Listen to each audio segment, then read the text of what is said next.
We've got the cookie jar coming up at 8:35. We will keep talking about this tech outage and how it's impacted people. Open lines, you guys can call in about it. 248-539-9797. We just had AJ Hinch on, and he talked about this second half and this stretch of games between now and the trade deadline. He wants to buy. It's kind of obvious, right? As a manager, you want to be as competitive as you can be. John, he can't answer whether this stretch is going to change their deadline approach. But in your opinion, do you think it can or will? I don't think it will. And I don't necessarily know that it can, unless, all right, what are there, 11 games before the trade deadline? If they win 11 straight. How many games would they make up in the wild card? 5? At best? So it depends on what happens ahead of them. There's a bunch of teams. You need them all to be. It's not one team that have to go on a losing skid. It's like 2 or 3 or 4 teams that have to go on a skid. Because they're going to play, obviously they start with Toronto, but Toronto is behind them in the wild card. Kansas City, who they do play, but I don't think they play Kansas City until the beginning of August. So that won't directly affect it. So and they do play the Twins. And the Twins right now are a half game above the cut line. So there is the possibility to have direct control over some of that, but not enough. I don't believe. Even if you could cut it from 7 games to 4. Does that really matter if there's still 2 or 3 teams ahead of you and you have Flaherty as a pending free agent? I mean, I don't know that it drastically changes anything. No, because the teams that are ahead of them right now, Tampa Bay, Houston, Kansas City, they're all underneath the cut line, but above the Tigers. The Red Sox right now are the ones that are the cut line, and then you've got the Twins and Yankees just ahead of them. So how many of those teams do you think, like Houston, they're getting healthy. They're playing much better. Kansas City started off good. They've kind of maintained a solid level of performance. They're 7 games above 500. Yeah. And so you're looking at it going, what can the Tigers really do? Even if they win 11 straight, I don't know that it changes what they do. And that's not realistic. And that's if they win 11 straight, which more likely is the team that they've been all year would suggest they'll play about 500/losing baseball out of the break. Yeah. And that would mean that they could be even further out. So, they're going to sell. It's just going to be how much do they sell, right? Like they could trade a bullpen piece to a contender. That's what they've done for years at the deadline. The Lorenzen deal could be a blueprint for the Flaherty deal, and I think Flaherty's better than Lorenzen, and you hope that he can capitalize on a hot pitching market this year. Scott Harris capitalize on it. These are the names we're going to be talking about. Whether Skubal gets moved or not, I think selling is inevitable. Well, and I think the one thing that really has to happen for Flaherty is he's traded at the deadline or he's extended. You don't want a guy that's just going to play out the end of a 1-year contract. But he's not going to. If I'm him, you can give him a qualifying offer. I understand that. If I'm him, I'm not signing an in-season extension. I'm going into the offseason with trying to get a bidding war. Unless the Tigers are really, really stepping up to the plate and making him an offer, Godfather offer, he can't refuse. He can't refuse. There you go. 248-539-9797. Let's get to Heather with the news. Boop, boom. Well, I don't have much of an update, but I will fill you in if you're just waking up and haven't heard. Banks, airports, TV stations, and just countless other businesses are all facing widespread IT outages, basically leaving people stranded at airports and just disruptions at works. I do have one update. What do you got? Ruby was taking Jack to baseball, and she stopped at Target, and she said that her chip reader, the chip card, did work. So grocery stores, we think are okay? At least one Target. One specific Target is working, so she was able to get whatever she needed. Yeah. It sounds like we kind of said, like some places are up and running and others are in still just chaos. We were live from Metro Detroit Airport, and it sounded like it was chaotic there. Chaos. Just long lines. People can't check their bags. No flights taking off. A lot of chaos. A lot of F-bombs.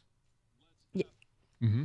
Yeah, why not? Sounds like it. So they say the outages have been linked to this software update from cybersecurity giant CrowdStrike. It's something you may not have heard of. I mean, as an average person that's not in the IT world, this is the first time I've ever heard of CrowdStrike. But anyway, it's believed the issues are not linked to like a malicious cyber attack, but stem from a misconfigured or corrupted update that CrowdStrike kind of was rolling out to its customers. So there you have that.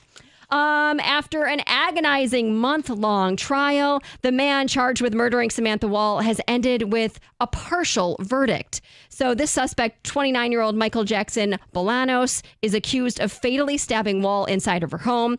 After 5 days of deliberations, the jury found him not guilty of premeditated murder, and they found him guilty of concealing facts.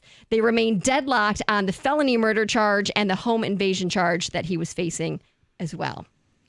If you're on a case like this and you're on that jury, you're probably pretty conflicted because you don't want to put away someone who may be innocent, but you also don't want to put someone out on the street who did something heinous like that. And you also want it to end. Right. Well, you do, yeah. A month-long trial and then days and days of deliberations. Yeah. But do you cave at that point and just go with the crowd to be done with it? It's a serious case. No, I mean, I hope that you stick to what you believe in because, I mean, I think a large majority of people would. Yeah.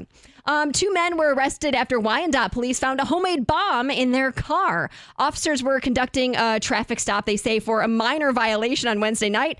But then things kind of got a little suspicious. They were chatting with these guys and they each had statements with inconsistencies. So police started to investigate further and they discovered a bomb containing shrapnel in the vehicle as well as some drugs. A bomb squad was called out, right? You got to take precaution. And they say the investigation is still ongoing.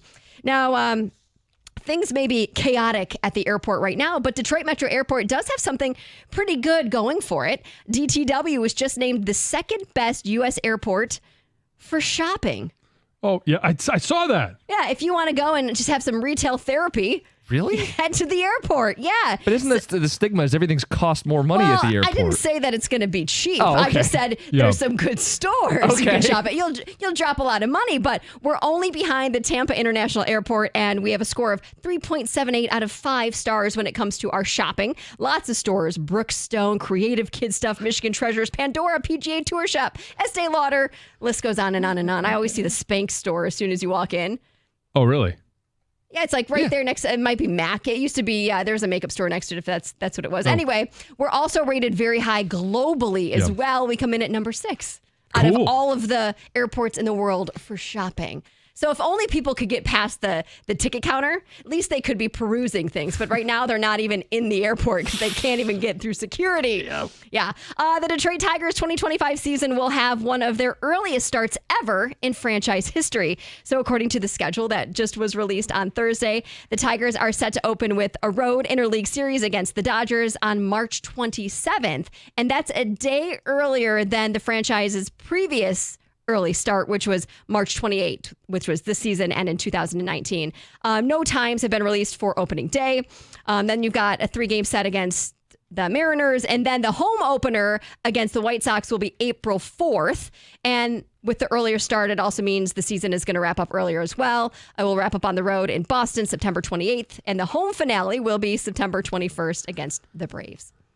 I immediately looked to see the schedule, like who they played early. It's not an easy start. LA, the Dodgers, of course, the Mariners, the Yankees in April. They're going to face Milwaukee in April, San Diego, Baltimore in April, Houston. It's the opposite of this year. It could be a pretty tough schedule to start for the Tigers. And the Dodgers are going to be playing that 2-game series against the Cubs. So they'll already be 2 games into their season. Yes. And with the Tigers being that close and that early in the schedule, could have been us, guys. Oh, yeah, the Tigers could have been the game internationally, huh? Could have been. Could have been. I got some amazing news from Michael Strahan's daughter. Isabella is now cancer-free, which is amazing. The 19-year-old revealed the news on Thursday in this goodbye hospital video that she posted to her YouTube channel. And this comes just 1 month after her final treatment for a brain tumor.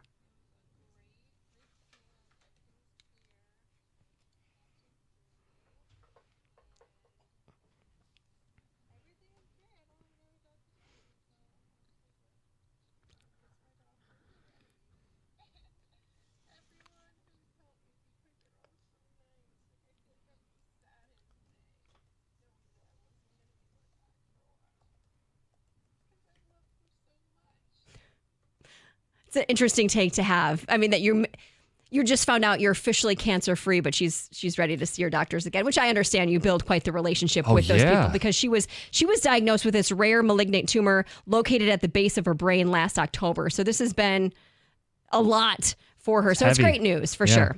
Finally, Jim Costa, you're urging the president to drop out. No, right? I'm not. That's oh, what you I are? read. I read Jim Costa is urging President Biden to drop step out. down? Yeah. Not you two. This is my social that media is true? blowing up with this. Is that true? It's a rep out in California who shares my name. Everybody keeps tagging me in I didn't know this. you had a side job. you got a side job? You are a representative in the People's Republic? Wow. The Fresno area, to be more specific, Fresno John. area. Yes. Oh. Yes, this is a congressman, Jim Costa, just joined this long list of Democrats who's asking Biden to end his bid to run for a second term. So your Twitter is getting bombarded? Yeah, I had a few of those yesterday, and then Brian Chapman loves this bid. He goes, most ticket hosts would keep their politics to themselves, but not at Jim Costa. And he tags me in it. Oh, boy. It's not me. Stop tagging me. It's Heather with the news. Cookie Jar next, 97.1.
Friday, 8:35. We have some really good submissions to the cookie jar. Let's get to it.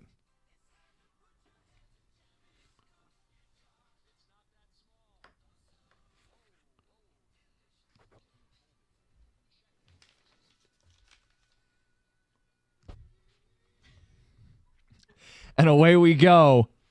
All right, first question. Which is better, day drinking or night drinking? I think, it's a benefit if you get a chance to day drink, but there's more opportunity for night drinking. That's why I think day drinking is better. Because it's unique, it's special. Yeah, it's a little more rare. You don't Special get to day occasion. drink very often, but when it's a nice day, you can barbecue, you got a drink in your hand, then you can drink and you've got time to sleep it off and feel good the next morning. That's one of the big keys. I feel like less hangovers when you day drink. And think about where you're day drinking. It's the barbecue, it's the beach, it's the patio, it's a tailgate in the fall. Those are typically day drinking. Yeah, but night drinking might lead to something else. Who's to say that Day- day drinking Oh, wouldn't either? Here we go. Afternoon delight. Yeah. All right, corner brownie or middle brownie? Which are you grabbing first? It's easy for me. Okay, you go. Corner then. brownie. Corner brownie? Always. I want a little bit of the crisp, like not necessarily crisp, but like it's like the crust of the bread, which is Yeah. actually my favorite part of the Oh, bread. so if you're going crust of bread, I'm cutting the crust off. I like a little different texture. Really? Oh, Like yeah. a child? Oh. Yes, Do you get the Uncrustables at the grocery store? well, I'm not a big PB&J guy, but yeah, Okay. All right. This is, for me, it's just whatever is closest within reach. I like the corners or the edge because you do have that little, crispy texture, but I also like the very center piece The gooeyest. because it's just a little bit gooey. And if it's hot out of the oven and you get that little goo, it's like a molten lava cake. You put a little ice cream on it, and now all of a sudden you got yourself an unbelievable treat. So I have a nuanced answer. For brownies, it's easy. I'm taking the middle. The gooey is Yeah. perfect. For a pizza, like a Detroit-style pizza, I do want to get that crust. I do Well, like yeah. the corner Yeah. pieces. You want for the burnt. pizza. That's well. We learned that on No, but Monday. even a The Detroit-style disease. pizza where yeah, you disease. Would you feed. stop Yeah, it it? looks like there's a disease crawling up the edge of that pizza. All right. When you're on an airport, what's the proper etiquette? Recline or not recline? That is the question. I'm a not recline because Even for you, you need the yeah, space. if you're sitting in first class, you recline because everybody behind you has plenty of room. And if you're sitting in like Delta has the Comfort Plus, Yep. you can recline because they have plenty of room. But if you're in the back with the unwashed? if I'm in back with the unwashed, which I am most of the time, I'm not reclining. It may provide me very minimal relief, but if there's somebody behind me that is of the same or nearly the same stature, I know what it's like when somebody tries to do that in front of me. So I'm not going to create that domino effect. I literally, if you're sitting in front of me, you're not going to be able to recline because you are going to have a knee right in your back. Heather? I've always been a non-recliner because I've always not wanted to cause Yeah, any but drama you can sit for the Indian style. I can, and I can curl up in a little ball. Crisscross applesauce Yes, is thank more you. appropriate. But as of late, I have been more of a recliner. I say, screw it. The seat can recline. It's meant to recline, and it only reclines. So I am now. That is. I have now graduated to be more of a recliner. I would not call it a graduation. First of all, you don't need it. It is rude. You shouldn't be doing it. This is way worse sometimes than you anything do I've ever need been. No. Okay. Oh, I you don't need it every have- time, but Yeah. That little couple, like an inch and a half, creates a different posture for my back, and it does help. Well, as long as you're comfortable. Exactly. If Selfish. they're not meant to recline, don't put the recline button on the seat. I've changed my ways. I agree with you, Heather, on that. And it has never bothered me that somebody in front of me is reclining.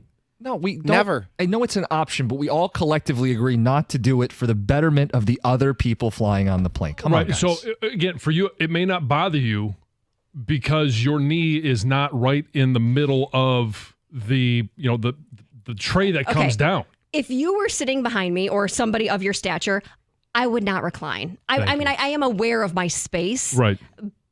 So I guess But if there's a child behind you or somebody of the same stature as you. I don't feel as bad about reclining nowadays as I used to. But yeah, I'm still conscious of who's right behind me. You got to be, careful around and be courteous with the people that are big boned.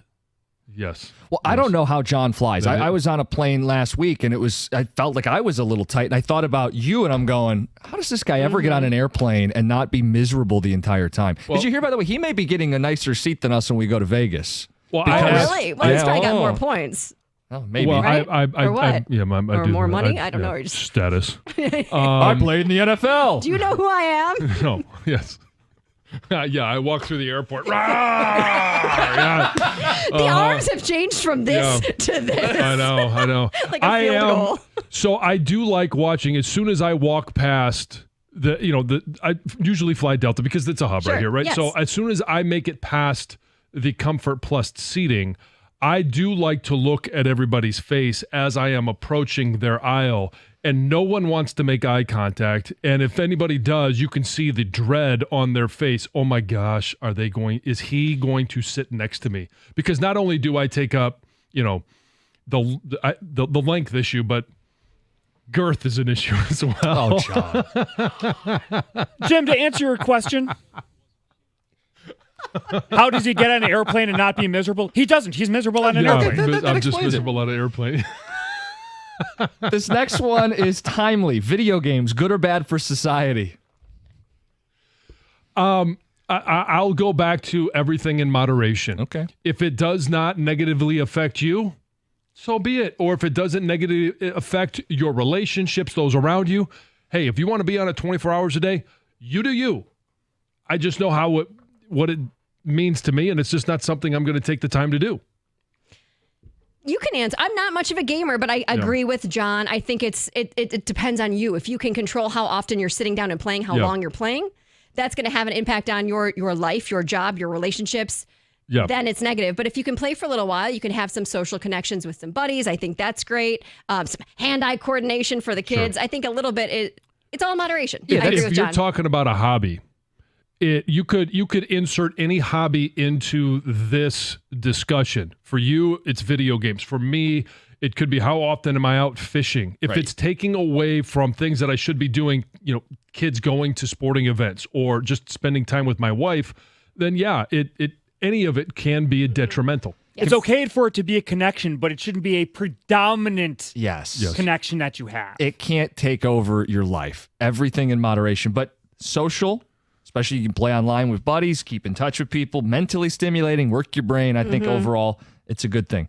Should all families have pets? No. Yes. Yes. Now, this is weird. I grew up without one. No. Yeah, I mean, why do we have animal shelters? Why do we have abused pets? Not every human should have a pet. That or answers children, the question. But yet they do. So yes, not every single family should have. I'm saying so the answer is no. No, but technically no. But the answer is yes, because it helps make you a better person if you can care for an animal. It teaches you responsibility. Yes. You can. There's other ways to teach responsibility. Just being a good human being can teach you responsibility. It allows you to care for other companionship, things. Mental health. I think it's good to for help that. do that. Well, that's your own problem. I have kids so that I have learned responsibility. John should not have a pet. We should. Oh, right. Well, and I do have a pet. I know you do. Well taken care of. Okay. But it's every time that we have to go, especially now, our lives are so busy. It's, hey, if we're going to be in Louisville for a basketball tournament, we're going to be this place for a softball tournament. It's always, what do we do with the dog? There are people. Thank you, Grandma and Grandpa. Yes, who should not have animals. We know the people who abuse animals, who get a dog thinking it's going to be super fun and then don't take care of it and then have to put it in a shelter. They should not have pets. But pets there's should other make you a pets better than person. Just a dog, right? Yes. You could get a hamster, a fish, a lizard. I don't care what it is. Snake. I do think that they teach you responsibility as a child. They give you something to care for. They help with your mental health. So overall, I say yes. There are inconveniences, okay? Like you said, when you go out of town, but that's so minimal against what the joy our dog has brought to our house the last 3 years. No way. You can't be replaced. Again, the question was, should all families have a pet? All families should be capable of having pets. They should Okay. take on that responsibility You because change it's the wording of enriching. the question, it changes the answer. You interpret it how you want, John. The last question. Ask it how you want. You asked it, I answered. I know you did. Change the question, I'll change my answer. Words matter, as you always tell me. Okay, the last thing is all about Speaking of words. What's the correct way to pronounce the following? Data or data? Caramel, caramel, pecan, pecan, Caribbean, Caribbean. Weigh in on them. It all depends on context because some of these words, Heather, we were talking about this before the break, I use differently. If I'm going to eat some pecans, I'll eat pecans. If I want to have a pecan pie, I'll have a pecan pie. It's funny. I was thinking about this morning. When I talk about pies, I typically say pecan pie. Yeah. But then when I was saying out loud, I'm like, I don't think I say pecans. I say pecans. Right. If you're going to have pecans. If I'm going to put a little melted caramel on my ice cream, it's a caramel sundae. If I'm going to have a single caramel, it's a caramel. Now, that's one I don't alternate. It's always caramel. Caramel. Yes. To me, it's data, caramel, pecan. Well, I think it's data. No. Data. Data. Data. Data. Wait. Data. Yeah. Data. Yeah. It's data. And Yeah, you're going to date a and girl, Caribbean. but you use data to prove a point. Yes. Oh, it's data. This Greg? was settled in an episode of Star Trek The Next Generation. The course it android Data was called Data by the doctor, and she corrected her. It's Data.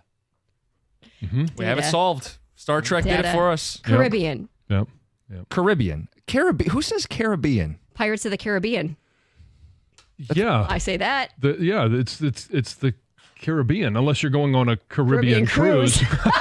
Jinx. Words matter. It's the cookie jar. It's 97.1. When it comes to managing your finances, hey, where you go matters. Not necessarily just the words, but you need a bank that gets you and is genuinely interested in your success. That's why I bank with First Merchants Bank. Whether it's your business banking or day-to-day personal banking, your First Merchants Bank is 100% interested in helping you prosper. First Merchants bankers are attentive. They're going to take the time to get to know you, work with you, understand you so that they can build a financial plan that is unique to you and your situation. And when you make the switch to First Merchants Bank, you're also going to get access to their highly rated mobile banking app, which is up and running this morning with innovative personal finance tools. Plus, they're deeply connected to the community's needs because it's their community as well, and they volunteer and donate to local causes to ensure that we all prosper together. This is the difference of 100% interest in you. For a better banking experience, visit firstmerchants.com. That's firstmerchants.com. First Merchants Bank, helping you prosper. Member FDIC, Equal Housing Lender.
We've got open lines this morning, especially with the tech outages, how it's affecting you. We've got some football to talk about, inspired by a conversation from yesterday's afternoon show and some headlines. Does Brad Holmes need to break character? Ticket text on Cookie Jar says, did the guy who wants to sell free Lions practice tickets really call Heather selfish? Yeah, I think it's worse to recline into someone on an airplane to sell tickets to someone who wants them. I am conscious of who's behind me. I mean, if it's going to be a large individual, I'm most likely not going to recline my seat. But if it's a person of my size or a child, I don't think twice about it. Texter says, let's all be uncomfortable because 1 out of 15 people are 6'4". By John's logic, he should purchase 2 seats to make the people next to him more comfortable. Well, you know what? When the first thing I did when I used to go to movies, and I got my signing bonus, I went out, got myself a vehicle, and I went to the movies and I bought 2 tickets. So that you could have more room. I bought the one for the seat in front of me because it used to be, we all are accustomed to the big reclining chairs right now, the lazy boys that are in most of these theaters. Wasn't always like that. Wasn't always like that. And whenever somebody would sit in front of me, it was the same thing. So I bought one, and somebody actually tried to sit there. I said, nope, my flannel has that ticket. Yes. Cookies will be day drinking on the catio this weekend. Signed Scott in Carlton. And another one says, the question is, should people who day drink have pets? Brian and Monroe. Combining 2 topics. We are getting some word that flights are taking off. A ticket texter says, I'm driving up 275. Looks like flights are taking off. Hopefully people are going to get where they need to go today. Oh, that's good. Yes. I wonder how long people had to, once they got onto their plane, if there was any delays. How early were people on that plane since 6 a.m. and they're just taking off? Were they sitting there? Were there delays on the plane? I wonder. I don't know. Right. And we thought this would end up stretching into more delays later because those crews then are behind and everything else. But hey, maybe things are going to perk up. That'd be great news. It's awesome. A texter says, you can tell John's a fisherman. He uses girth to describe size. That's Mike and Howell. Yes. The girth of the fish, yes. Some on one of Heather's news stories about Representative Jim Costa. Yes. Not me. The representative Jim Costa out in California, who wants Biden to drop out.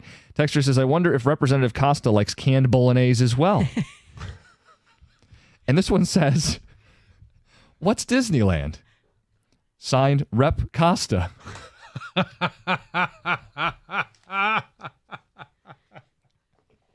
You think he knows what Disneyland is? I think he probably does, John. By the way, he's 72. I don't know why he's telling other people they got to stop doing what they're doing.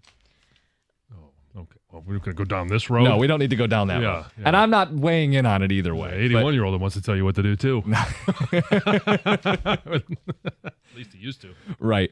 All right. So we have, of course, the open lines for the outages. And we want to talk a little football today. I think, John, you can get on board that. You're wearing your Lions hat today. You're excited. I'm ready to go. I had my Lions hat on yesterday. Rookies report tomorrow. It's the eve of training camp. There are a couple pass rushers who are disgruntled, who may be available. And I want to talk through this with you, and I want to know how viable this is. Because when we started talking about it pre-show, you immediately threw up the stop sign and said, hold on, this is interesting, but it's not who Brad Holmes is. It would be very unlike, a very un-Brad Holmes move to trade and sign for an extension. Because what have we heard from him and Dan Campbell? It is draft, develop, sign.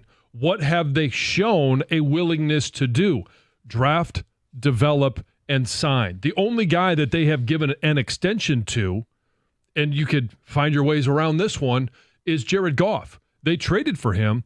They made him play 3 years, and then they extended him. But he was also drafted by, or at least partly by, Brad Holmes, who was part of that organization out in L.A. when he was drafted. So it just seems very unlike Brad Holmes because all of the free agents that they have signed, it's 2 years here, it's 1 year here, it's a prove-it deal. It's you need to come in and show that you belong, and then when you do, we'll talk about an extension, but you've got to prove you can stay healthy, you've got to prove you can contribute. So the two names, Hassan Reddick with the Jets, and the latest headlines are they are clearly not on the same page. He was under the impression he was going to be extended when he was traded to the Jets. They are not in the business of extending him at the moment. So Could he be made available? Bleacher Report linked the Lions because the Lions have the second most cap space in the NFL, a clear need opposite Aiden Hutchinson. So Hassan Reddick, 29 years old, 50 sacks over the last 4 seasons, hyper-productive, is available, we would think. The other name was brought up yesterday by Valeni and Stoney and Farico, Matt Judon, who, of course, has roots to Michigan. 20 sacks in his last 20 games. A little older than Reddick, but the Patriots haven't extended him. He's in the last year of his contract. Coming off an injury. The thought would be, and I think Valeni threw out a 4th and a 6th, plus you got to pay him. And that's where we get into, would Brad Holmes do something like that? Would he get out of, which has been his norm, draft and develop, keep those picks? Would he really shift to F them picks? Yeah, and I mean, we know that has been part of his training.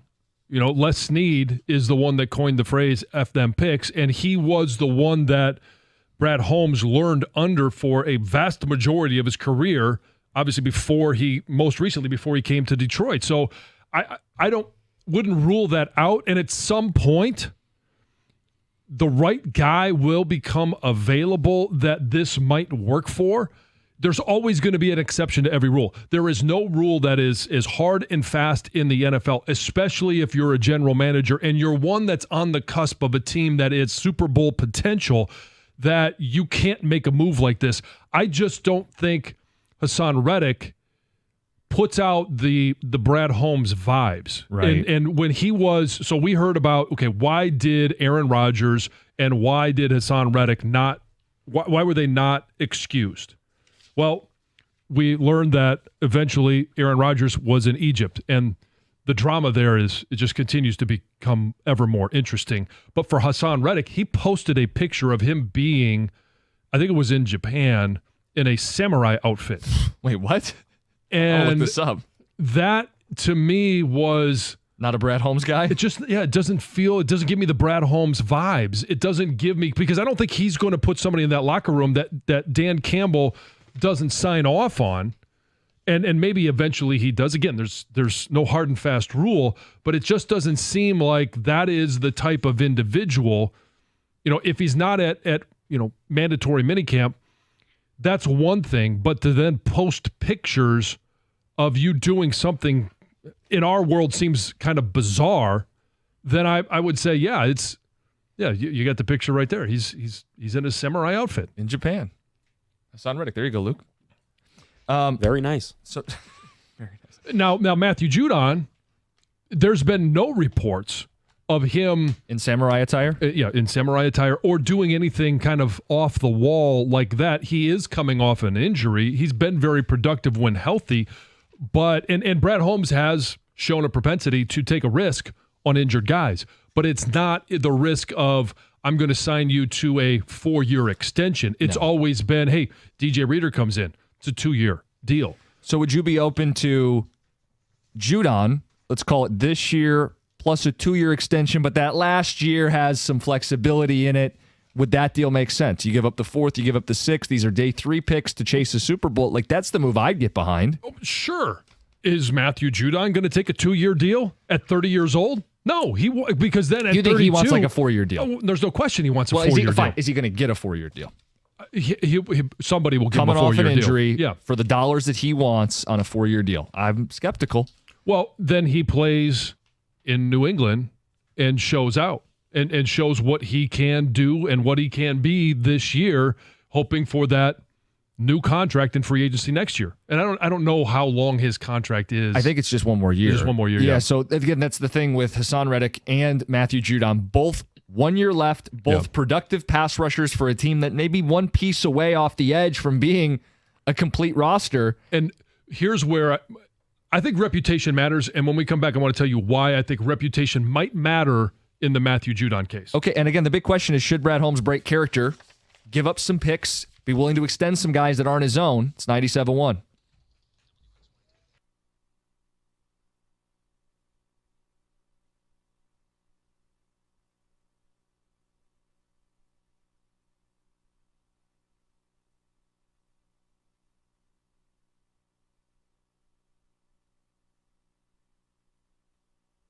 Brought to you by North Bloomfield Properties. It is officially the stretch run for the Tigers. All-Star breaks in the rearview mirror. They're in Toronto for a 3-game weekend series against the last-place Blue Jays. That starts tonight. Detroit entered the break the hottest team in baseball, winning 8 of their last 10. But manager A.J. Hinch told us live this morning that despite that momentum, they did need some rest.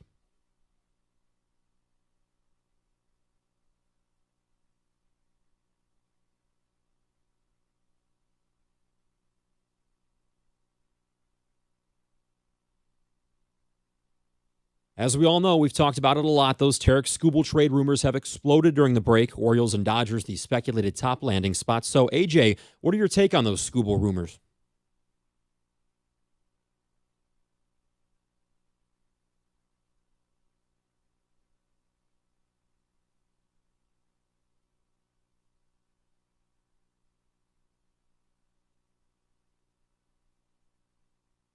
Jack Flaherty gets the ball tonight for Detroit. Chris Bassett goes for the Blue Jays. Good pitching matchup in this one. Tigers exit the break 7 games out of the last wildcard spot in the American League. First pitch 7:07 right here on 97.1 The Ticket. This morning across the pond, second round of the British Open. Shane Lowry, Daniel Brown, co-leaders right now at 5 under. Tiger Woods is 13 over. And the Pistons will try to improve to 3-1 in the Summer League. They take on the Knicks tonight in Vegas. At the Corewell Health Sports Desk, I'm Luke Sloan. For more, go to 97.1 The Ticket or Odyssey.com.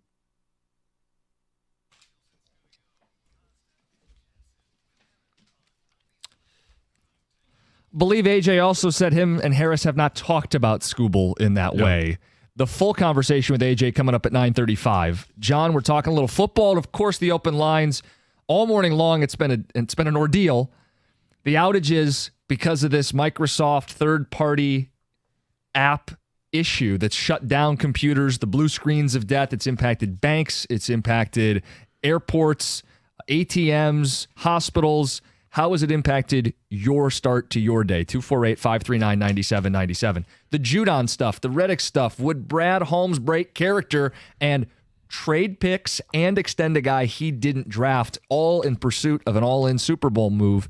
John, what's your question? Well, so getting back to just building the case for either one of these guys, you're not going to have to give up a lot of draft capital to get a proven player. Mm-hmm. The problem is the Brad Holmes theory of draft, develop, pay doesn't fit either of these guys. And where I say reputation will matter, and I think reputation matters, that Hassan Reddick is not a Detroit Lion type of guy. It's not a culture fit. Okay. But when you look at Matthew Judon, there's never been anything where he hasn't shown up in the samurai outfit, hasn't done anything off the wall. Didn't go to Egypt. But the reputation that Brad Holmes, from what I hear from players, the reputation of Brad Holmes and Dan Campbell is that they are going to shoot you straight. They will tell you exactly what they feel, where they stand, and what they want and need from you. And that honesty is really hard to come by in the NFL. Maybe the conversation with Matthew Judon is, hey, we don't do trade and extend. But if you come here this year and through 10 games, you prove you can be healthy, you prove that you can be a great addition to this team, we will extend you. And maybe that extension comes week 10. Maybe it comes right before the trade deadline. Maybe it's one of those where, hey, we want to make sure that we are getting what we expect. If we're going to give up draft capital, even though it's not a lot, we want to make sure that we have a return on our investment. So you come and you prove that you can be healthy and productive, then that's when we're going to give you the extension. So from the player's perspective, they always want to get paid before the season because injuries can really hurt them. So Judon probably wants to get either extended by the Patriots or the team that trades him. If you're the team that trades for him, and the Lions in this case don't offer him an extension right away, the risk is if you don't come to terms later, you gave up the 4th for a rental, or the 4th and the 6th in this case. Yeah, but if that rental gets you a Super Bowl this year, then, of course. Then it pays off. I didn't say I wouldn't do it, but that is typically why teams team up the extension with the trade, because they don't want to trade for a guy who then walks a year later. And you asked the question, is anybody else going to offer him a 4-year contract? Well, if that's not on the table from the other 31 teams, it's obviously not on the table right now for New England. It doesn't sound like it's going to be. Then he backs it off. Okay, can I get a 3-year deal somewhere? Can I get a 2-year deal somewhere? If it's not the terms that he wants, then he's going to have to bet on himself and say, I want out of a team that is going nowhere right now. They've got a rookie quarterback. He has no weapons to throw the ball to. Do I want to go to a contender where I can prove myself, possibly win a Super Bowl along the way, and they are saying if I do X, Y, and Z, and I'm just throwing out numbers in terms of week 10, week 11, whatever it is, maybe it's at the end of the year, that they are going to offer me, and maybe that contract is all but signed. They're just waiting for the production and the proof that he can stay healthy.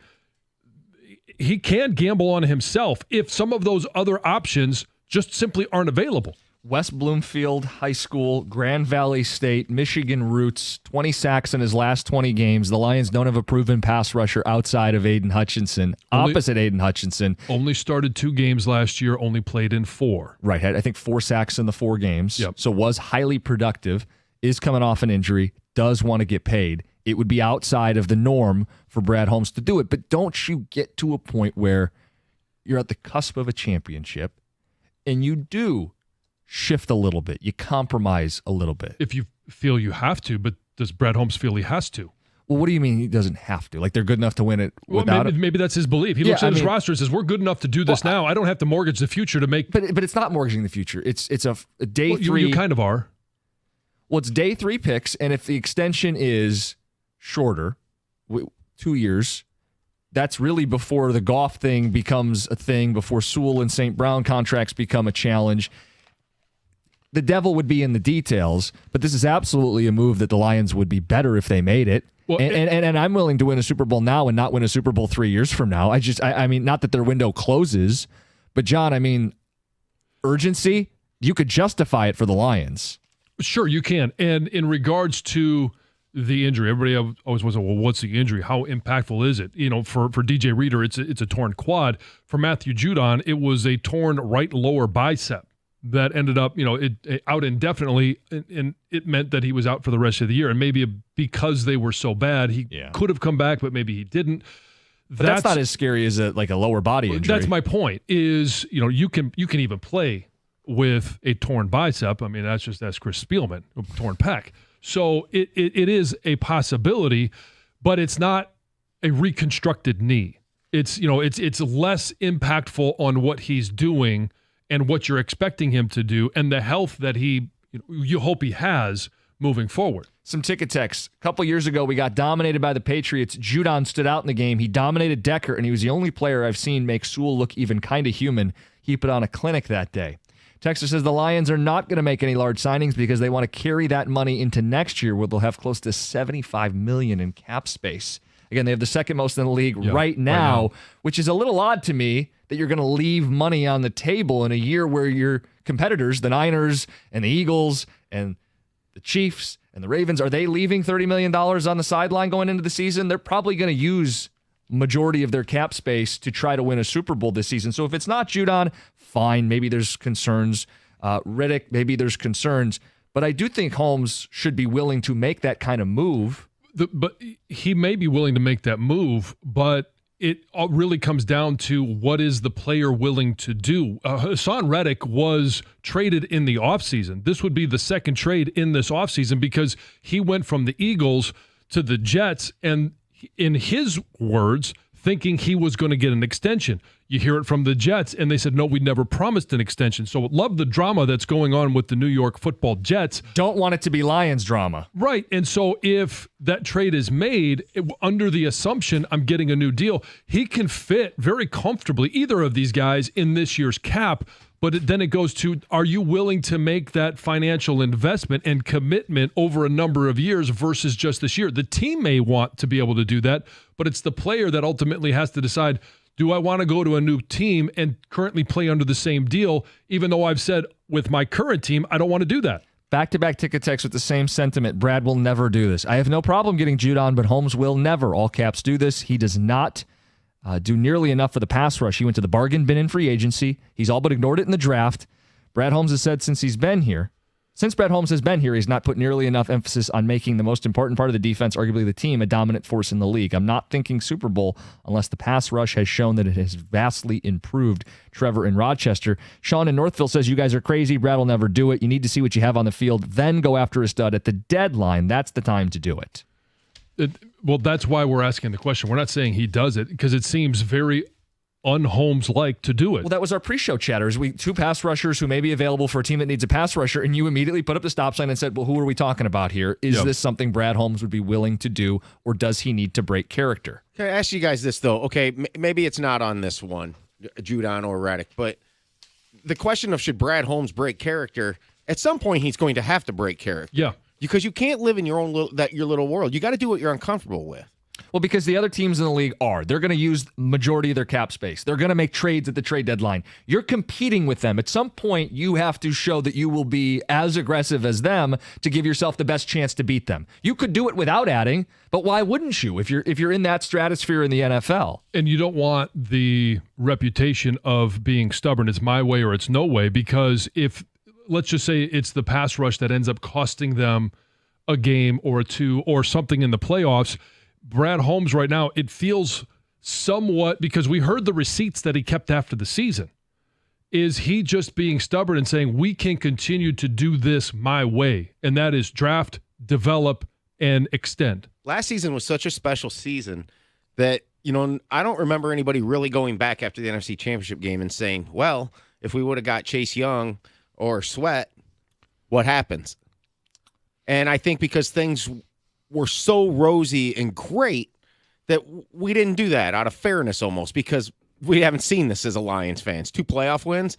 But you can sit here now and kind of look back. Does that make a difference? Well, and I think it didn't come up as loud. I'm not saying nobody brought it up, but it wasn't as loud because it felt like the reason they lost the game started with, a drop on a 4th and 2 and a fumble and the Ayuk play. And if you listed everything on that list would be they couldn't get Brock Purdy down on some of those third downs. Pass rush would have been helpful in that game. They may have overcome all the gaffes if they get one critical sack at the end of that game. But the dangerous thing with doing that is, okay, yeah, I can say that, yeah, maybe Sweat gets to Purdy and disrupts the Ayuk throw. Right. But then I can also say, well, what kind of impact would Sweat have had over the course of the whole time here? Yeah. Does Melifonwu make the plays he made? So it opens up a whole can of what ifs. That's why I think it's not fair. But I do think going into this season, if you have an opportunity and you're sitting there with your direct competitor that's going for these guys, you got to play the game.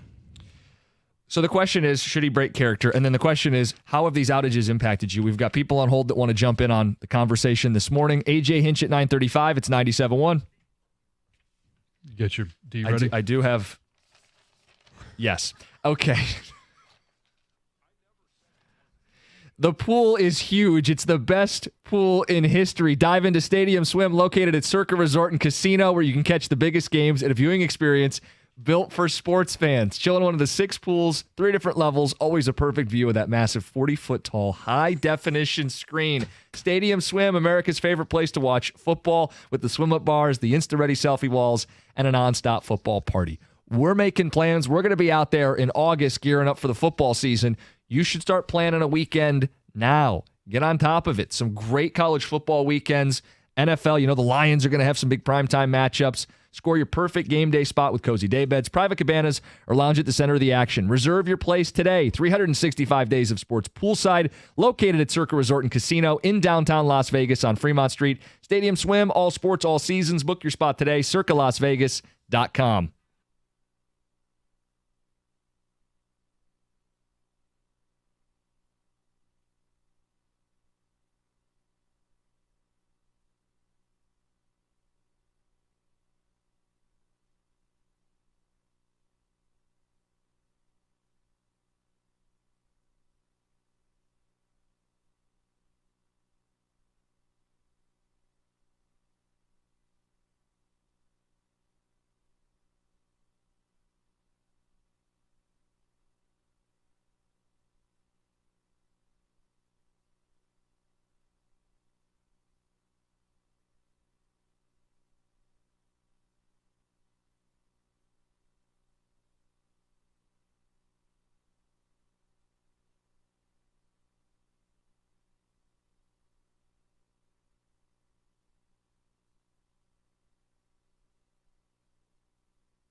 Texter says, I'd love to have Judon. I don't see it happening. Holmes invested in the secondary this year, which he believes will in turn make the front seven and the pass rush that much better. I'd be surprised if he makes a move.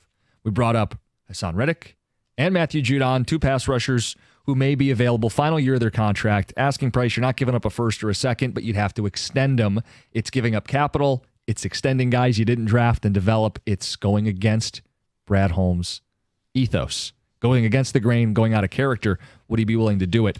We've also got phone calls, people weighing in on this outage. So as we understand it, it's caused by Microsoft's CrowdStrike cybersecurity. There was an issue with the update, and it caused this blue screen of death that impacted airlines, hospitals, ATMs, you name it. Fill in the blank. Yeah, it's really seen to, or we've heard from our listeners. Originally, it was, hey, we can't fill up at the gas station because they're not accepting credit cards. It was cash only, and there were gas stations that were labeled. Some were even closed, and we've heard people, going to grocery stores, and it was, hey, the chip's not working, but we can slide the card, and then it's working. So it's affecting everybody. And we've also heard reports of, hey, ATM worked. Credit card worked at the gas station. So it's kind of spot specific. Yeah, sporadic. I mean, we checked in with the airport earlier. People were waiting an hour, delays. They couldn't get themselves checked in because the computers were down. Let's get to Leo, who's finding out some issues at the border. Leo in Windsor, you're on 97.1. How's it going? What's up? It took me 2 hours to cross the border today. And usually it's sporadic. It's maybe, I think, half hour, 15 minutes, half hour at the most, but today was a little painful. When you made the crossing, I don't know if obviously you got to answer a couple of questions. Did they probably were just trying to get you through as quickly as possible? Was there any indication that was, specifically about this IT outage? No, they just checked my passport, and I was there I was at the booth for maybe a minute, and they put me through. Okay. Yeah, so we've had a couple callers reference issues at the border. John, I'm going to show you something. This is a GIF. I guess it's more of a video than a GIF. It's a overlay of flights. Yeah. And you see how quickly things changed today. Oh, yeah. Where it went from a full screen of airplanes flying around the U.S. to very few. To a handful just in a matter of hours. Yeah. It grounded a ton of flights, canceled a ton of flights earlier today. Yeah, so obviously connecting flights are going to be a major issue if you're there. And we'd love to hear, is there an update? Are things getting worked out? Are things operating with more efficiency at the airport or even at the border? You'd imagine, this is not to be believed as a cyber attack. This is an update that went wrong, that this would get sorted out as soon as the IT people get enough time to go through and maybe manually change some of these computers and reboot them. That's what our guys had to do today. They were up at 1 a.m. putting out fires going, I got to log in, reboot, this, go back through and make sure we delete the file that's causing the issue, reboot as many as 5 times before they got our computers up and running. Now, that's just a handful in a studio, and it's maybe a few back in another studio and another studio. But if it's a hospital, it may take a little longer. An airline take a little longer. But it should get sorted out, we would think, right? By, a day or so maybe? I don't know. I do have an update from the CEO of CrowdStrike. He did an interview on Today, and he apologized basically for all of the chaos that he has created. But he was kind of nervous, a little choked up during this interview. But he offered no information as far as when this would actually be completely fixed. He did say the company has deployed this is exactly what you need to do to fix the issue. Here's what you got to do. But he couldn't even offer a timeline for when it all would be fixed. So a big sorry, he's saying. So if you have the blue screen, then blue screen of death. Yes. Then somebody has to manually restart your computer at the very least. It can't, some companies, I think ours now has the patch or whatever that's updated the bad security update. And so really all it sounds like has to be done internally now is that you have to restart your computer. You might have to do it a couple times, but it must be physically done. And we're living in a world, it's a Friday. More people are working remote because they're doing the 2 days at home or whatever a week. More people are working remote, period. Yeah. So I think this is a business by business basis somebody has to go in and restart the computer or the tower or whatever that is controlling that specific computer. It's like we had a text here, they can't do their day-to-day work at U of M. Yeah. It's because your computer hasn't been restarted. Well, and I got an email earlier as well. There are certain buildings on campus where the HVAC is all controlled by a computer, and until they get it fixed, they're having issues with that. And so it's not just, I mean, it could be if you're in a big-time office building and all of the systems are operated, automatically by a computer, there are going to be things that are not going to work right off the get-go. By the way, the blue screen of death is very creepy, I think. The sad face. Oh, like yeah. if this was like a attack and not a, like, think about if it would be going on longer if it was attack because it'd be harder to fix. And just seeing that everywhere around the world is extremely creepy. Sad blue face, the face on the blue screen. A texter says that that Microsoft doesn't own CrowdStrike. It's a third party, but they partner with them. So just to clarify that for anybody. Texter says cash registers are down at Bronner's Gym in Southfield, so plan accordingly. And one more says it's caused by NCAA 25 from what I read. It's overwhelmed the system. Too many people online crashed. That's college football 25. Yes, I just read the text. That's all I'm saying. All right, let's get to Heather with the news.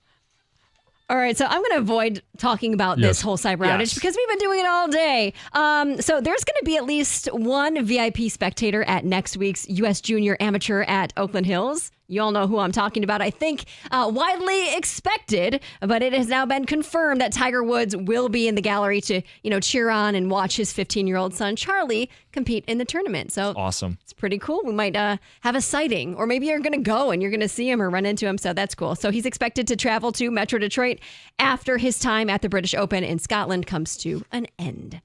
There's 2 Michigan campgrounds that have been ranked in the top 10 hardest to book campgrounds in all of the United States. Really? Which is really cool. I don't love camping. I'm more of a glamper. Oh, yeah, the glamorous camping. Yeah, that's more my style. But I don't mind camping. I'll do it once in a while. So both campgrounds are located within the Pictured Rocks National Lakeshore. 12 Mile Beach Campground is ranked as the second hardest to book campground in the U.S. It's booked 99.4% of the year. Which is pretty incredible. So how early do you have to know you're going before you book something like that? Well, that doesn't give me the details. I would imagine you've got to book that far, far in advance. Maybe more than a year in advance. Well, some state campgrounds, there's certain times, like sometimes you can't do it until January 1st. Sometimes you can't do it until 6 months out. It all depends. There's only 37 campsites there for tents and then also for small RVs. Well, do you remember it was one day Doug came in during Crosstalk and he was trying to book something. Yeah. That was for a national park, I think. Yes. And he had the screen ready to go. It didn't start until, let's say, like 9 o'clock. And he had to sit there and just... And refresh. He was there, right? Hit the button right when the time was, and he still didn't get a spot. It's pretty crazy. Or not the spot he wanted, at least. And then Hurricane River Campground is ranked as the 6th hardest to book campground. And it's fully booked 96.8% of the year. So... pretty cool. Good for them. Yeah. I love it. So people across the country are losing their jobs after making some posts about the attempted assassination of Donald Trump. And it's not kind posts they're making, right? Like, sure, you can create a post with kind messages, but these people, they're school employees, they're restaurant workers, fire chiefs, you name them, really any profession. They're losing their jobs or they're resigning because of the outrage their posts have created. They're making jokes or they're making... inappropriate comments. And there's a communications expert that is reminding everyone that joking about an assassination attempt that left one citizen dead is clearly going too far. Yes. I mean, we shouldn't need to be reminded of that. No, human decency, we've lost a lot of that. Yeah, and a reminder, you have freedom of speech, but not freedom from consequences. That's only from the government, not from your employer. Exactly. Kate Hudson made a personal admission about her hygiene during Wednesday's episode of Watch What Happens Live. So Andy Cohen had asked a fan-submitted question about whether she forced Matthew McConaughey to use deodorant while they were filming Fool's Gold because he doesn't wear deodorant. And here's how she responded.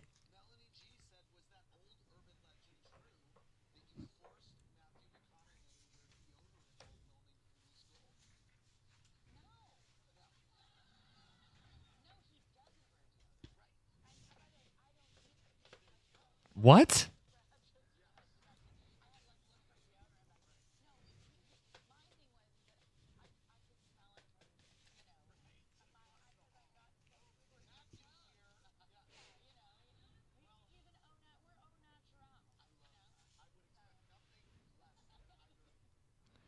Is that really a thing? Are people doing that? It is a thing.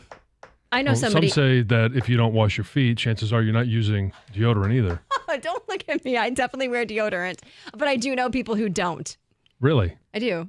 Like a lot of people? No, I don't know a lot of people. Okay. I don't. You don't wear deodorant? I don't. Can you tell, Tom? I was going to say, we don't share a Sitting in a little cubicle with him? This is why I never wanted to be in here with him. Oh, there it is. I'm kidding. That was a layup. I've never smelled Greg.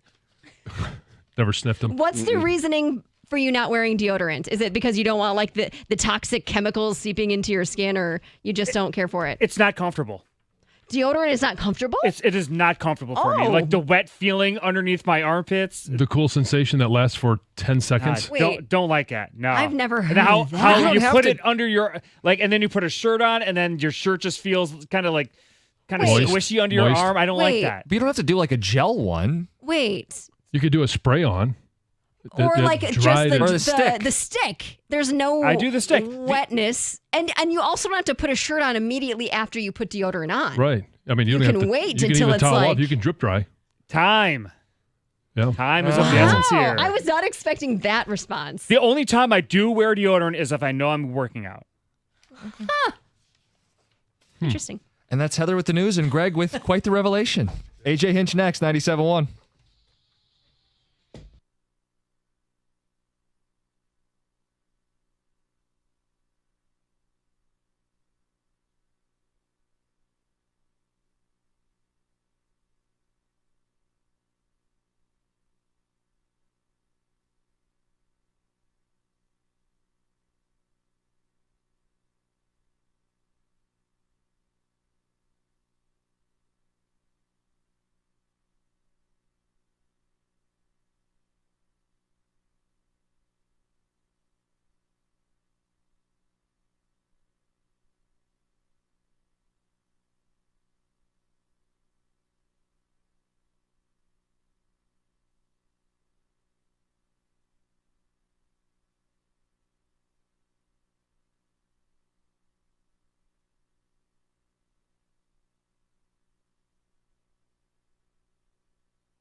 Hey, the awards just keep rolling in for Dr. Berkowitz at Michigan Hair Restoration. He just won the Macomb Daily Reader's Choice Award for 2024's Best of the Best Plastic Surgeon. Congrats to him, and how incredible is it that Dr. B is right here in Metro Detroit, making it easy to restore your hair by the very best. If you've been thinking about going to see him, do it now. He'll have you looking younger and feeling more confident with a thicker head of hair. And the sooner you go to see him, the more options you're going to have. Dr. B has the most advanced medical therapies and natural pathways to stop your hair loss and improve thickness. And these therapies keep getting better and better results for his patients. With treatment plans that fit almost every budget, Dr. B will create a custom plan just for you, and he guarantees all of his treatments. So call today, mention 97.1, and you're going to receive a complimentary natural hair remedy treatment at your consultation. That's $1,000 value. For more information and to schedule your consult, go to MichiganHairRestoration.com.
Back at it tonight against the Blue Jays.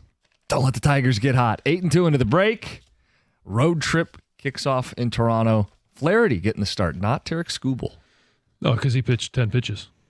Is that what we think is the case? I mean, who knows? I don't know. I'm not going to go right, down the list of every 5 days. Who does he match up against? And They want him against the Guardians instead. Yeah, I don't know. So and we heard from AJ, right? We just heard from him about having the bullpen day. It's going to be against the Guardians. So we'll eventually see him again. He's going to dominate yet again. And do we see him? We'll probably see him, looks like twice. That's what we were just mapping out before we came back. Before the trade deadline. Yeah, 2 starts before the deadline.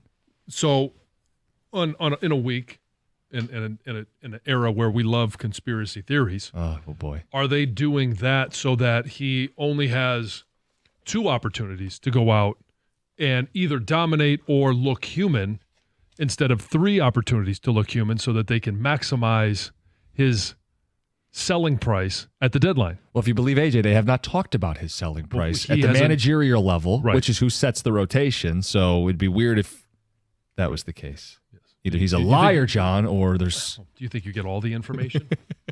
No, I know we don't get all the information. Yeah. Although he is pretty forthcoming. I mean, laying out that they Yeah. plan at least 2 bullpen outings before he realizes, like, hey, we don't have enough off days to live like that. Eventually, they're going to need a 5th starter. Maybe Mize is back by that point. Mize back, Manning up, Brisky. They have options. Not all of them are great options, but they do have options. And you think about what this team has to do before the trade deadline and what this team is going to be in the quote-unquote second half of the season. And hey, they went in with great momentum. How do they rekindle that same momentum coming out of the break? If they were to win all 11 games between now and the trade deadline, they would be... Still 4 games back of the wild card, Yeah, maybe 3. They'd be 8 over 500. But yes, That would be still awesome. outside the playoffs. I don't know that much is going to change. Are they still in 4th place in their own division at that point? Most likely, yeah. I mean, I don't know that. I mean, that ship has kind of sailed in terms of the division. But just to understand, like, Well, but where here's they the thing are. is, okay, in that if they were to, have that type of start, they do have 4 games against Cleveland, who obviously they trail in the division by 12 games. So they have a hand in being able to recover some of those games. I put it this way. I'm curious. They played well enough going into the break that you're curious to see how they're going to start the second half. A few ticket texts before we get to Doug Karsh. The ticket texters don't want to let Greg Hargrave off the hook here. This one says, Greg, it's nasty. Put some deodorant on, man. Dear Neanderthal, buy some right guard powder dry so you don't smell like a donkey to the people around you. Greg, you know it's uncomfortable being around people that stink because they don't wear deodorant. Greg, we have something in common. I don't use deodorant either. Your friend, Aaron Rodgers.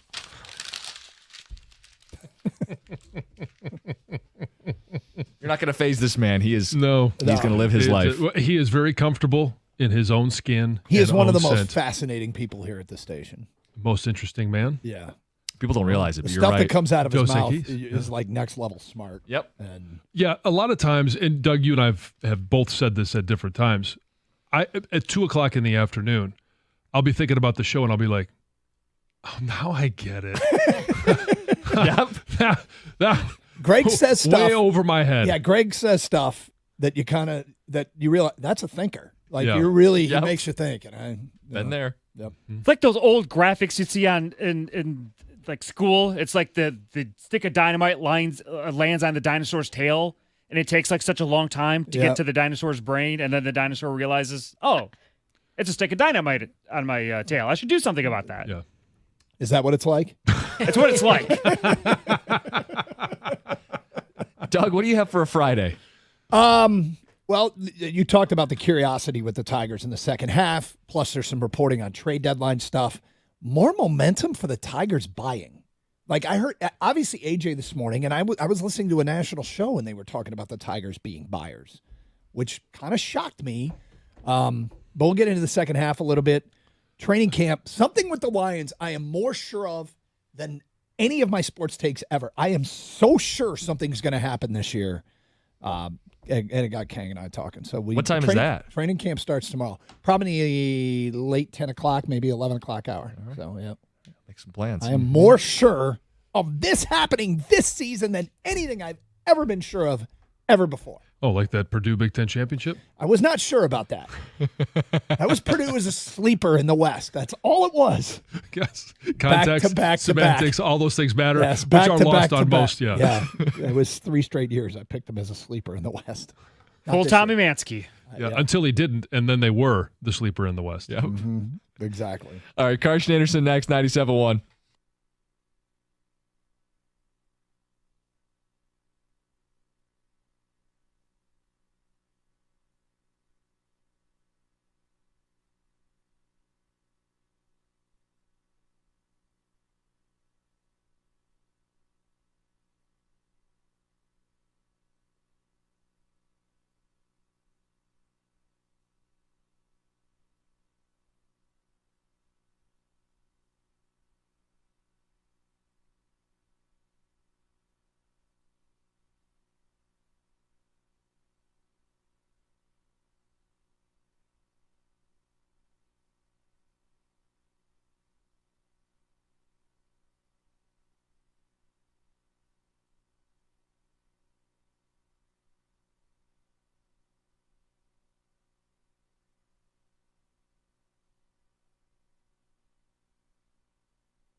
All right, hello, Carson Anderson here on 97.1 A Ticket. Gators out today. Happy Friday, everybody. We made it through the week. Made it through the All-Star break. Tigers getting set to start the second half tonight in Toronto. And we will get to that coming up shortly here on 97.1 A Ticket. So, this outage today, this Microsoft thing, well, that was awfully inconvenient. We were lucky. I was lucky here at work that by the time I got in, they had the workaround where you had to restart the computers, and so literally I walked into my cubicle and there was one of our engineers had put the computer through the restart. I mean, honestly, a minor nuisance for us here at the station when it was all said and done. But I know a lot of people, their offices, you had people who had worked at home had some issues. The airports, Delta just announced the resumption of some flights. The border crossings have been brutal. Banks inconvenienced. Hospitals, that is serious. Betting websites down, that is not serious. I did wonder if it affected my commute today. Driving into the office, this was as clean a drive as I have had in months. Now, maybe it's just a lot of people taking a long weekend. Kang, did you notice anything with the roads driving in today? I had a great drive in for the most part. There's construction, of course, that will slow you down a little bit. Yep.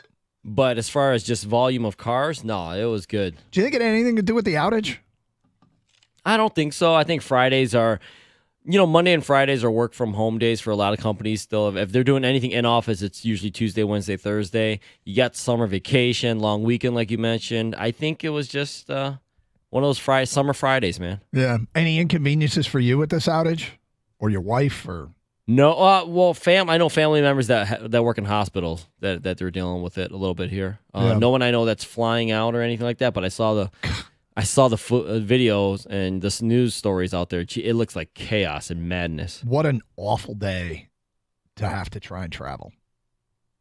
I mean, that would suck. I feel for those of you that, either made your way to the airport this morning, maybe making your way home from the airport, or, it just would be absolutely brutal. And I heard Mike Campbell from our brother station, WWJ, on with the Jays this morning, talking about reporting from out there at Metro Airport. And man, I just do not envy people that had to travel today. If you're back up and running, let us know at 248-539-9797.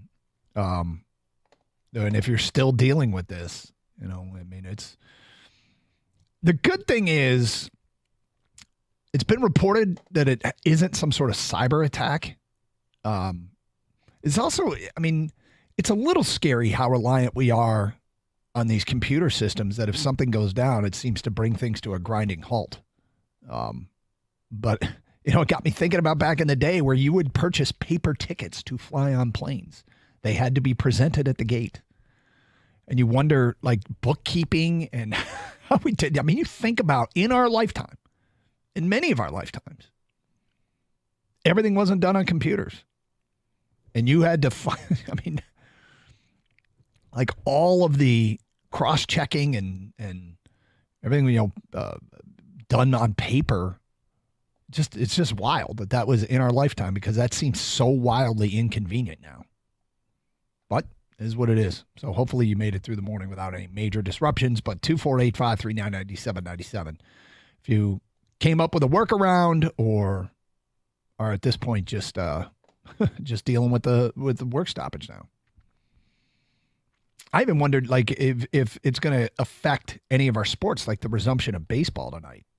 Although it sounds like this is going to could be good once we, as we make our way through the day. But second half of the season starting tonight. 248-539-9797. Okay, so, right? They've made us pay attention. Talking about the Tigers here. They've done enough that it's time, I think eyeballs are on them as they hit the second half of the season. Jack Flaherty pitches tonight. And that is, every time he steps to the hill, speaking of eyeballs being on him, teams are watching.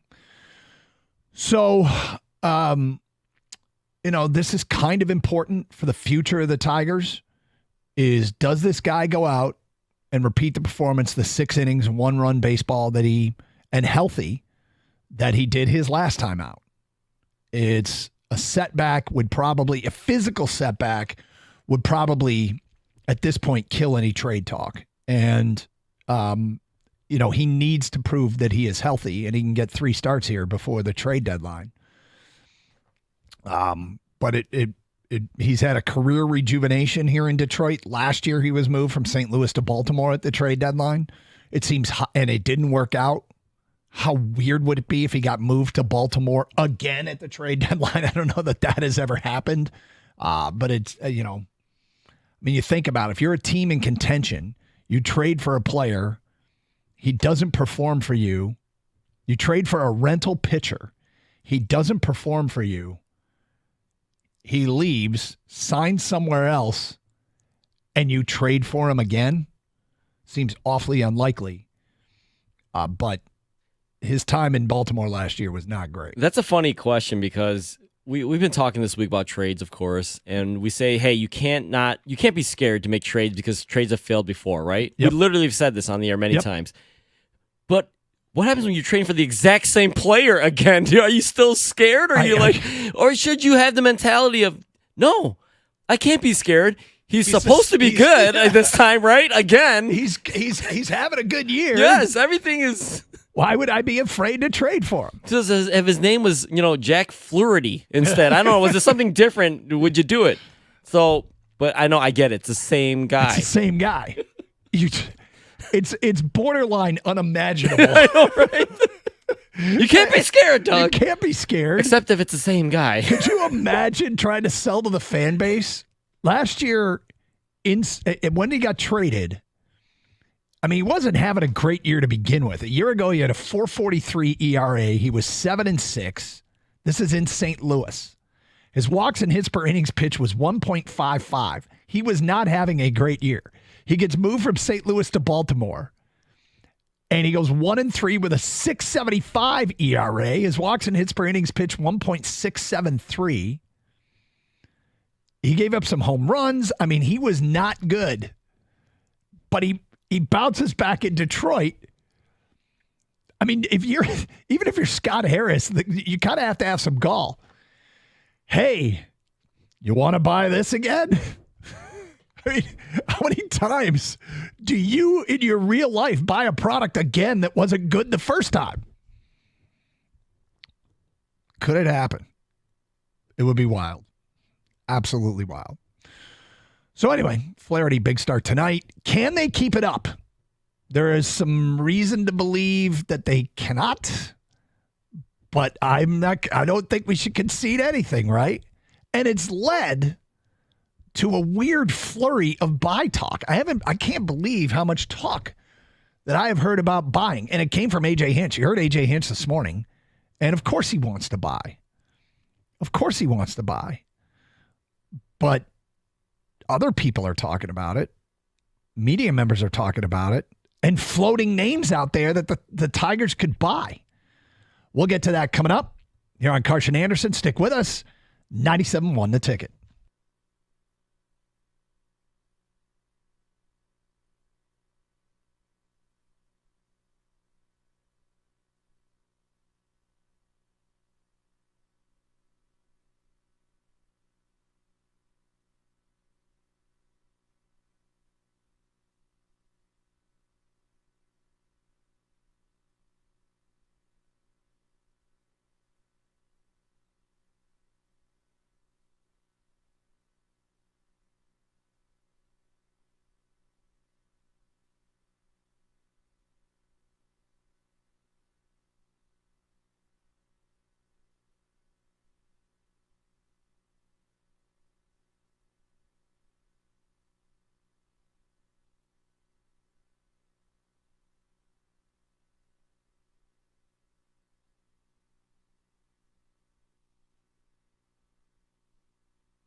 You know,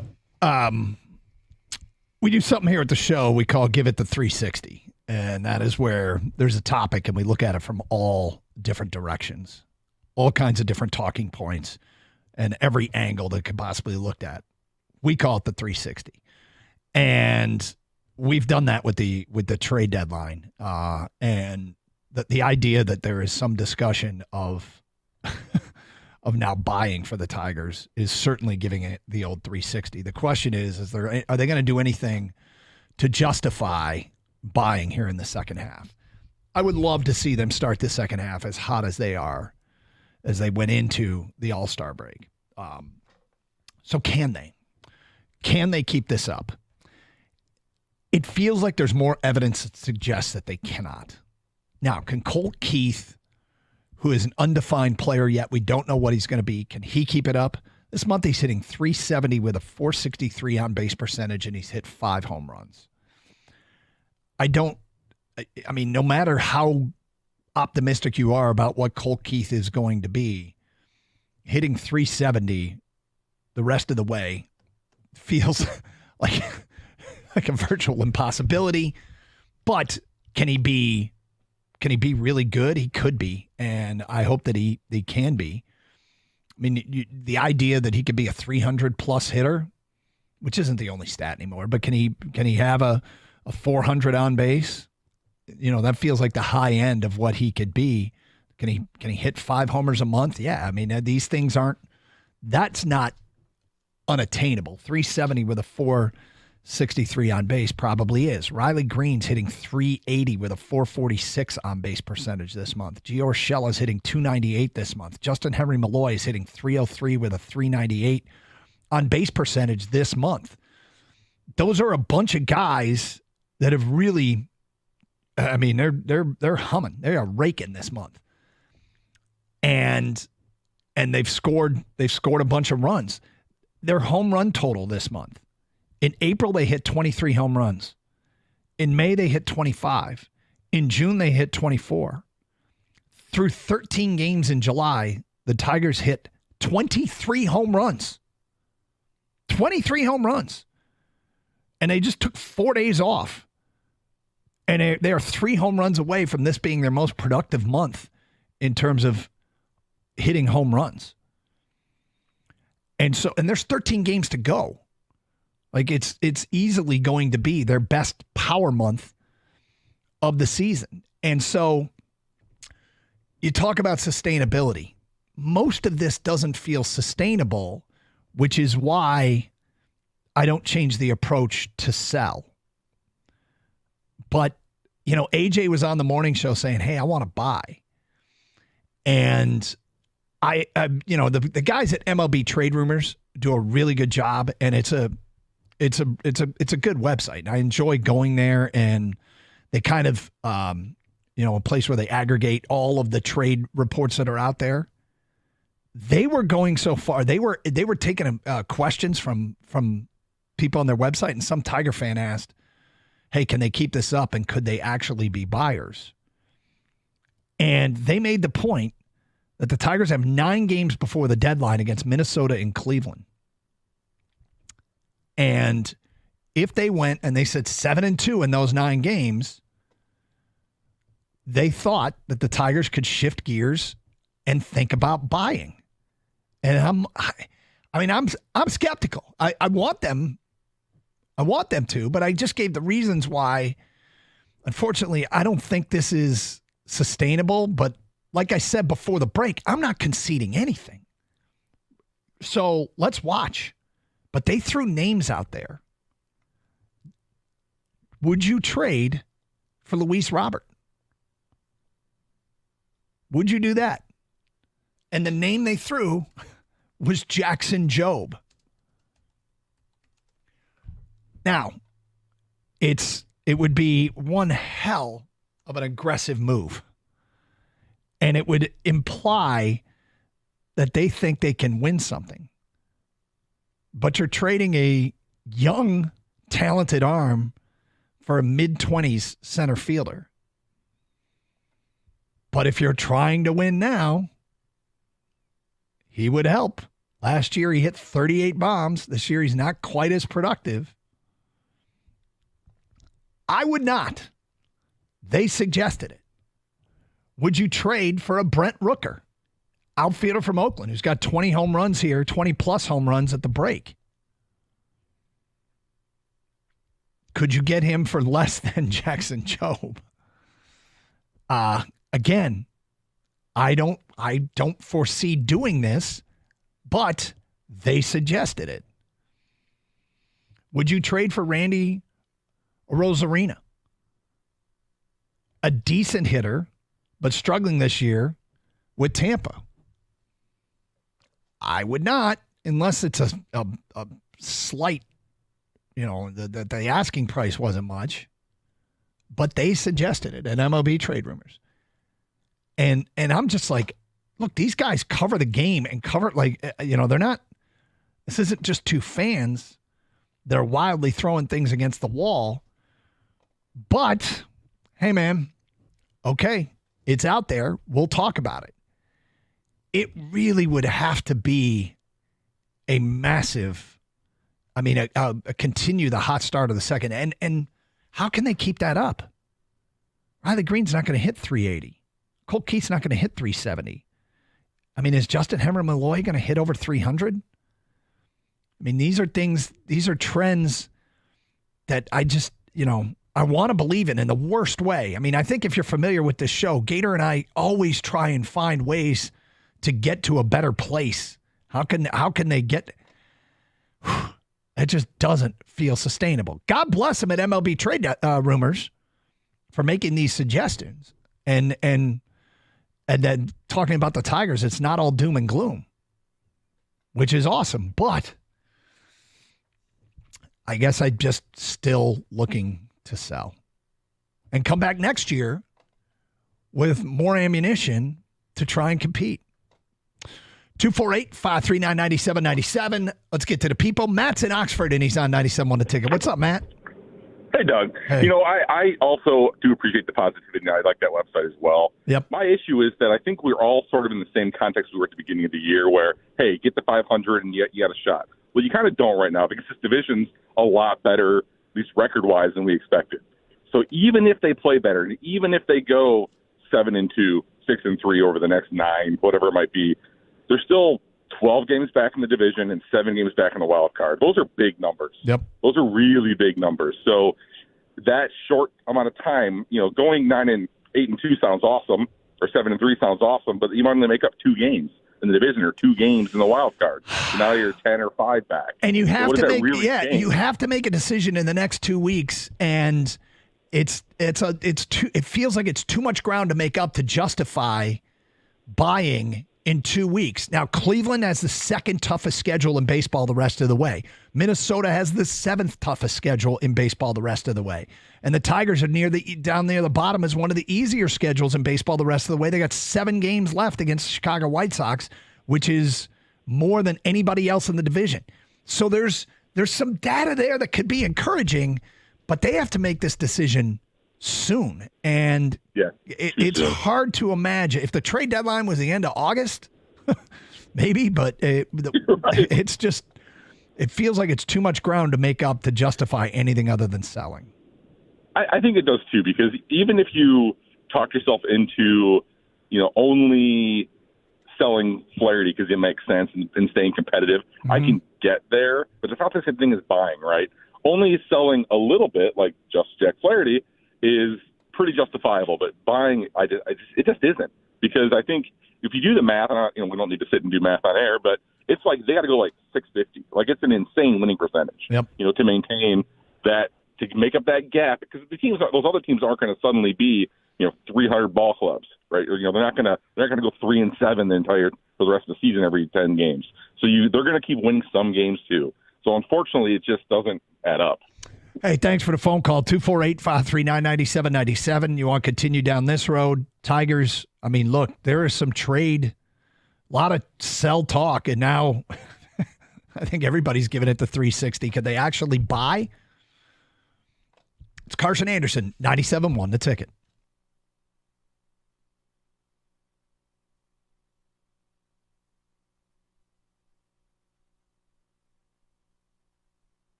Talking some Tigers here to open the show with the second half starting tonight. Can this team stay hot? Can they keep it up?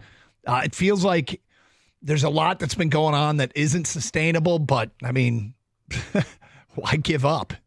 Just keep playing baseball and see what you can do. And maybe, with the corrections, they can be better than they've been for much of the – I mean, they're not going to win 8 out of every 10, but can they be a little bit over 500 the rest of the way? Maybe get over 500 and stay over 500. I do think it's important as a motivating factor. I think it would be great if they could get, to a couple games. This is why it's important. They get a couple games over 500 and finish a few games over 500 and look like a team that is some tinkering away from contending. And it does feel like there's help on the horizon as far as, whether or not a Jace Young will be here next year, a Jackson Jobe will be here next year, guys that have high ceilings. And I suspect that Max Clark and Kevin McGonigal will be a AA next year, which, is a 2 levels above where they are now. But, starting to look like a team that is more justifiable to add some big-time free agents and compete. And I know whenever we bring this up, it's met with a degree of skepticism that it will happen. But if you get close, it certainly feels like a piece here and a piece there can make a huge difference. So, yeah, this last 2.5 months of the regular season feels like it could be pretty important for, what they do in the offseason and what they return with in 2025. Feedback coming in from Bruno and Dearborn. The Tigers can be buyers without giving up too much. With a little bit more hitting, they'd be plus 500. They'd be over 500. Can we get an MLB hitter for torque? Can we get a good hitter for Flaherty? I think we can. What the team has proven is they can be good with a little more hitting. Yeah, I mean, is it been a little more hitting or has it been a lot more hitting? Feels to me like it's been a lot more hitting. And yes, but the realistic goal isn't to play 800 baseball, to win 8 out of every 10. But can you win 6 out of every 10 the rest of the way? A little more hitting can probably get you there. From an unnamed texter, I love the buying talk. If we're really on the buy-sell fence, it'll take more for other teams to get our guys. Well, that's the thing. If you are in Scott Harris's position, when guys are hot and the team is hot, that is the time to sell at the highest price. That is when you can justify a major ask back. You don't have to make a trade of any kind. And when your guys are playing their best, I know people say, well, why trade him when he's playing well? Because that's when you get the most back. And if you really look at this team and say, is this really a playoff team? Is it really a playoff team? It's hard. I mean, it's really hard to say yes, as much as I want to. And it's as much as a rotation of Skubal, Flaherty, and Olsen would look scary in a short series. If you're going up against the Tigers, that would look scary to face that in a short series.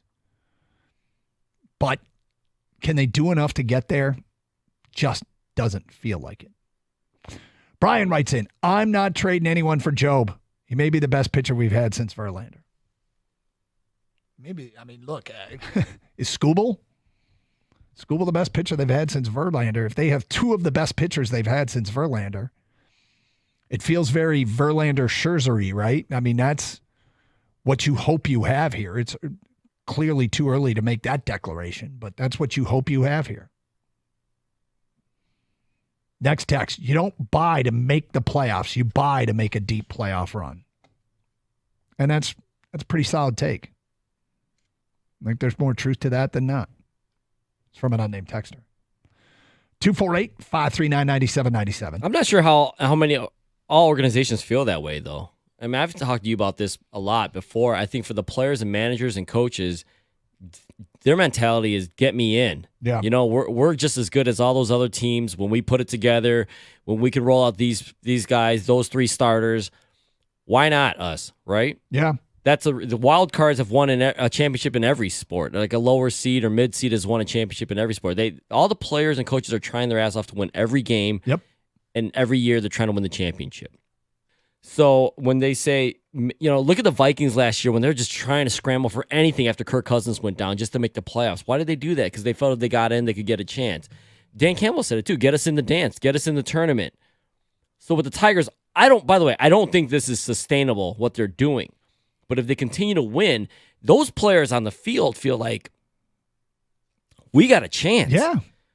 We got good players here. We're hitting. We're showing you we can hit. And when we hit, we win, right? Because the pitching's been pretty damn good for the most part of the year. So I'm not saying the Tigers buy, but if you buy this year, Doug, you could also buy this year and the future. Like, let's say you trade for Lewis Robert, right? Yep. He's going to be under team control for 3 or 4 more years. So it's not just going for it this year. You also get him next year, too. Yeah. I mean, look, Jackson Jobe, and that's what was brought up by the guys at MLB Trade Rumors, was Jackson Jobe for Robert. And I'm like, oh, man, that's a hefty price, but it's probably the kind of thing that Chicago would ask for. And I've always I've been a Horde pitching guy. It feels like they've got pitching now. But if Flaherty's not part of your future, and it's quite likely, if not, it's pretty possible that he isn't, then that high-end pitcher that you could be replacing him with is Jackson Jobe. 248-539-9797. Phone calls, feedback. Carson Anderson, can they stay hot? Let's get back to your open line calls. Down to Toledo, and Jeff, you're next. What's up, Jeff? Yeah, Doug. Listen, I wanted 2 things. First of all, on Kenta Maeda. Yeah. I followed the Tigers through the spring. Out of their possible 6 starting pitchers, he was the worst in as far as spring training. I knew he was a bust in spring training. This guy could not pitch. Second thing, last year, the Tigers ended up in second place in that division, had the winningest record of all the teams in their division. They beat everybody in that division with, overall. Every team they beat more times than they lost. I thought that after last year that they were a cinch to be a contender this year in that division. How did Cleveland and Kansas City jump the Tigers?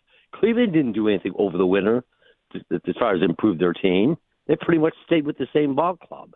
Yet the Tigers made a few moves, and yet we're floundering around the 500 mark, and this team realistically should be near the first place, or at least right within range of grabbing first place in that division. How that didn't happen, I blame Hinch more than anything else. That's on him. This team should be better than what it is. Yeah, look, last year they were really good in the division. And they're, Kansas City is one of the surprises of baseball. If you look at the Tigers roster, I just still don't see a playoff team.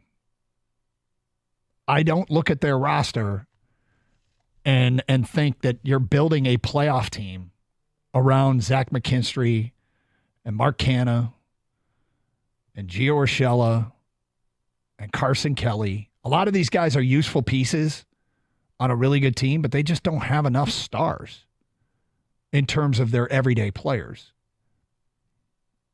And so, yes, last year's results were encouraging, but look at the guys that make up this roster aren't coveted players by other teams. Many of them aren't coveted players by other teams.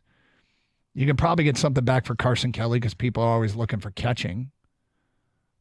But I don't suspect, barring injury, anybody's going to call about McKinstry. They might call about Urshela, maybe Canha, but they're not fetching much back in return. I know what you're saying about last year, but when you really look at the lineup they're putting out there every day, do you see a playoff team? Because I don't. And it's the personnel. It's not. It'd be great if they were doing a little bit better, and I think Hinch tries to play the right cards on the right nights and get the most out of what he's got. But am I off base saying that doesn't look like a playoff lineup to me? 248-539-9797. It's not a playoff roster. I think we all knew that before the season started. He didn't. Well, he also I feel like he thinks he knows a lot more than everybody else. I mean, he knew Maeda was a bust. And yeah, it's true. He did. What is he, a scout or something? Anyways, I'm saying that because Dombrowski said that it to me, yeah. The thing is, no, they're not. But they just have to be good enough this year. You know what I'm saying?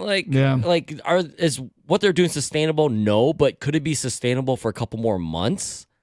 Probably not. But you don't know that. And Colt Keith, did you know that he was going to come on this strong this past month? Did you know that Riley Green was going to be an all-star on his own accord, not by some kind of, the team had to be represented by a player?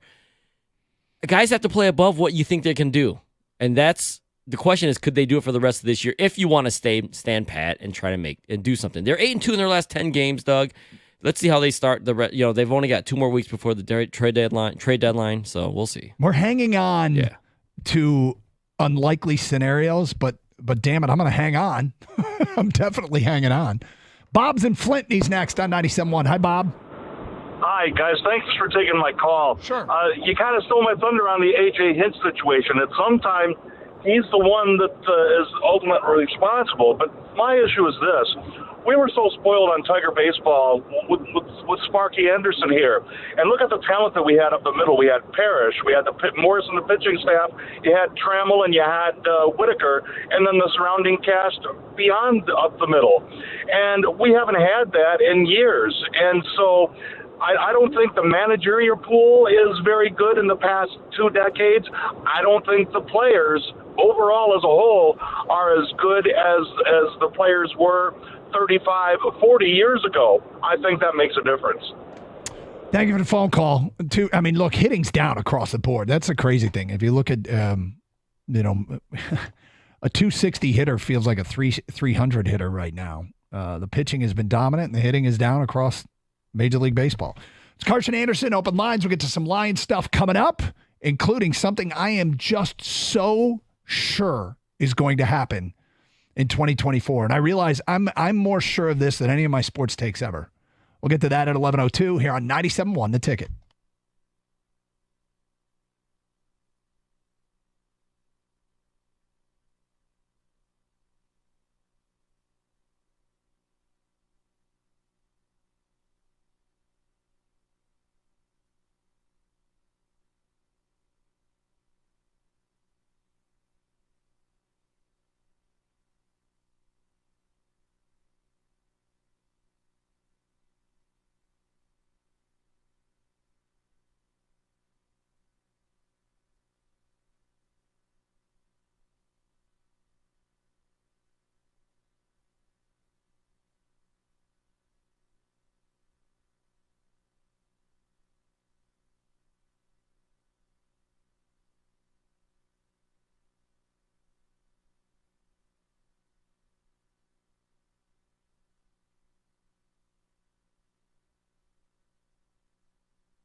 So I'll update the latest on trade rumors from a sell perspective a little bit later on.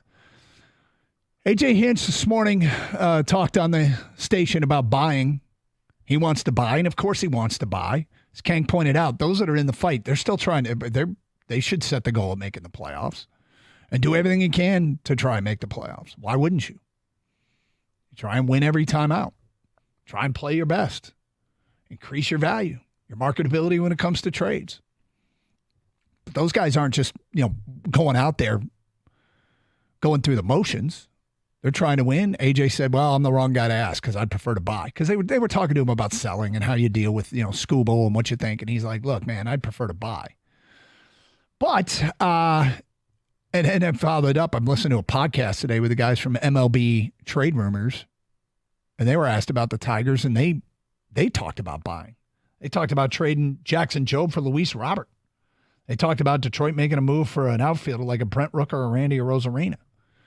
And I'm like, okay. Well, if it's out there, we'll talk about it. 248-539-9797.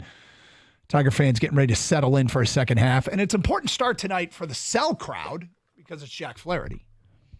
I would have to think that any setback and his trade value is just about gone. In the meantime, we are discussing the Microsoft and CrowdStrike computer outages, worldwide disruptions.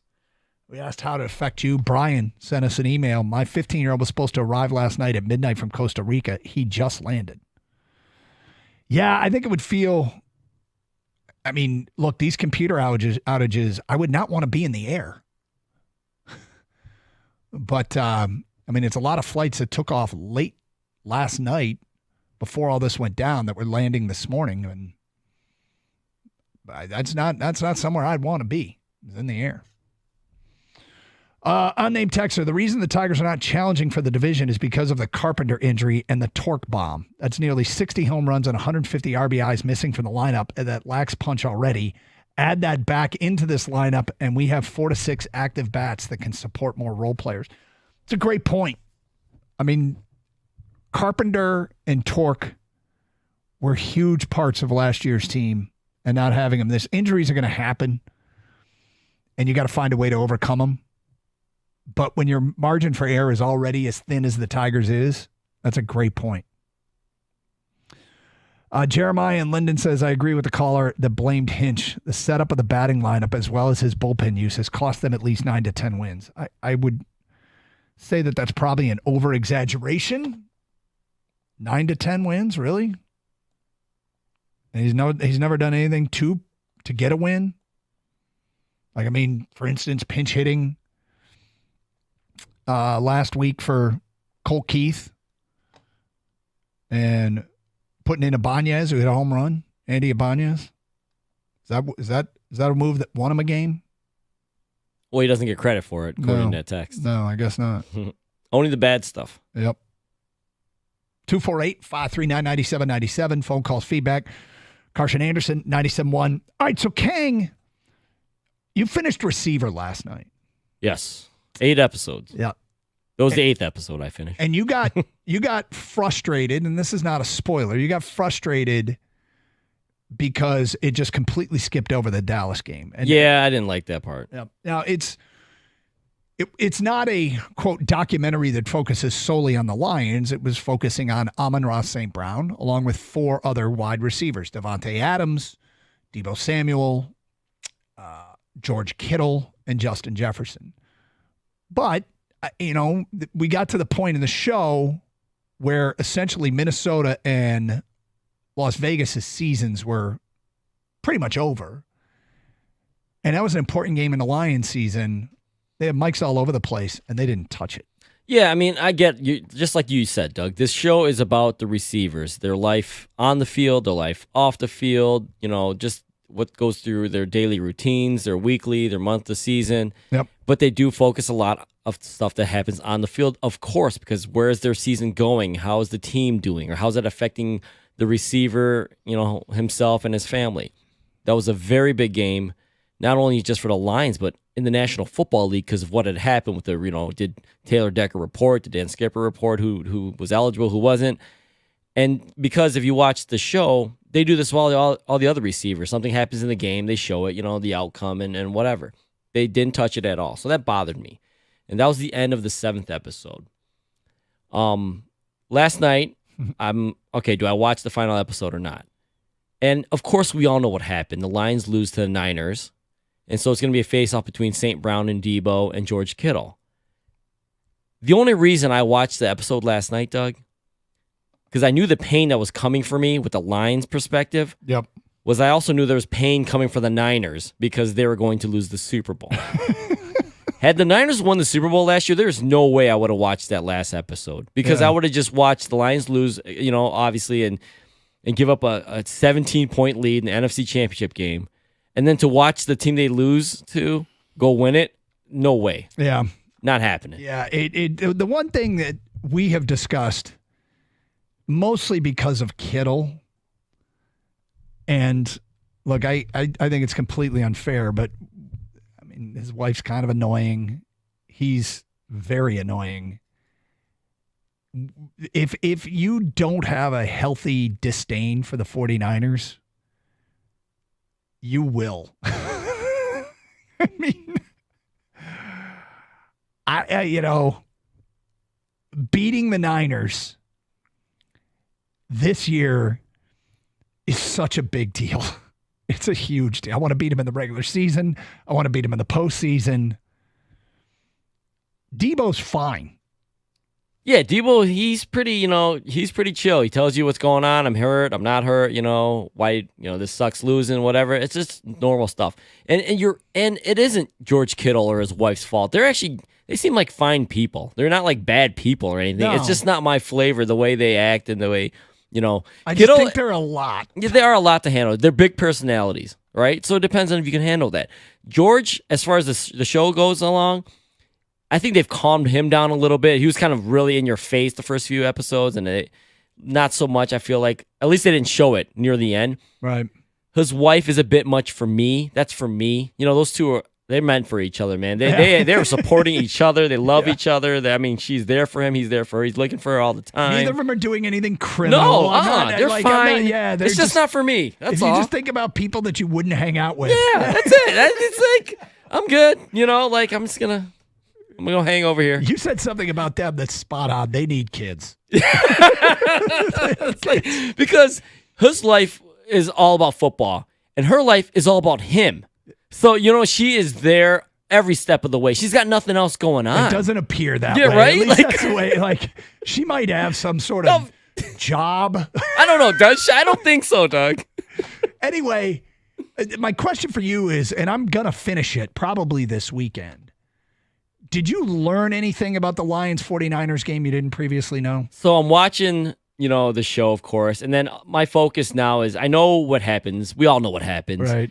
I start focusing on weird things. My mind took me to this, Doug, last night. I'm watching it, and they're showing the highlights of the game. Yep. And they're showing, players run around, all this stuff. And one of the players running around in the Niners-Lions game is Jack Campbell. Mm-hmm. Now, they didn't say anything about Jack Campbell. He didn't make some spectacular play or anything like that, but for some reason that stood out to me. And I thought to myself, Jack Campbell's got a chance to be a lot better this year than he was last year. He was out there as a rookie. He had to earn his way to get more playing time. And by the NFC title game, he was out on the field with Anzalone and all the other starters, right? Mm-hmm. And I just thought he was so raw. That's not the best Jack Campbell we'll ever see. Now, all I know is we're going to see a better Jack Campbell. We should see a better Jack Campbell this year. And I thought, that is going to be a difference maker. I think Jack Campbell has all the tools, and I'm talking to the Jack Campbell president of the fan club over there. But yeah, I got a lot to say over here. But this, Doug. First round pick for a reason. He's got the size, athleticism, strength. I think he's got the work ethic. He's got everything you want and look for in a 10, 12-year vet in the middle of your defense. And I think that's something that stood out to me for some reason. Maybe because I just want to beat the Niners so bad, but I think Jack Campbell's going to be pretty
Brought to you by North Bloomfield Properties. Officially the stretch run now for the Tigers. The All-Star game is in the rearview mirror, and they're now in Toronto for a 3-game weekend series against the last-place Blue Jays that starts tonight right here on 97.1. As we all know, we've been talking about it all week long. The Tarek Skubal trade rumors exploded during the break. The Orioles and Dodgers, the speculated top landing spots. So this morning right here on 97.1, Casa and Jansen asked manager A.J. Hinch for his take on those Skubal rumors.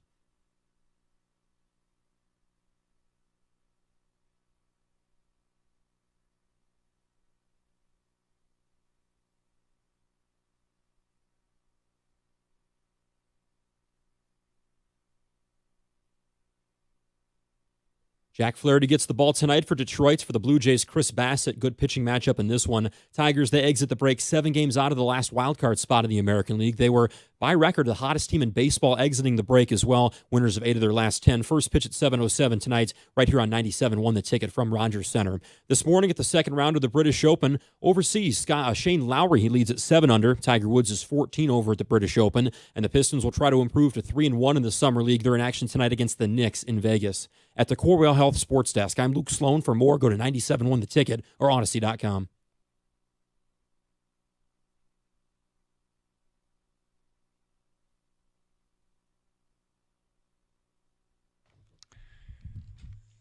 Training camp starts tomorrow for the Detroit Lions as the rookies report.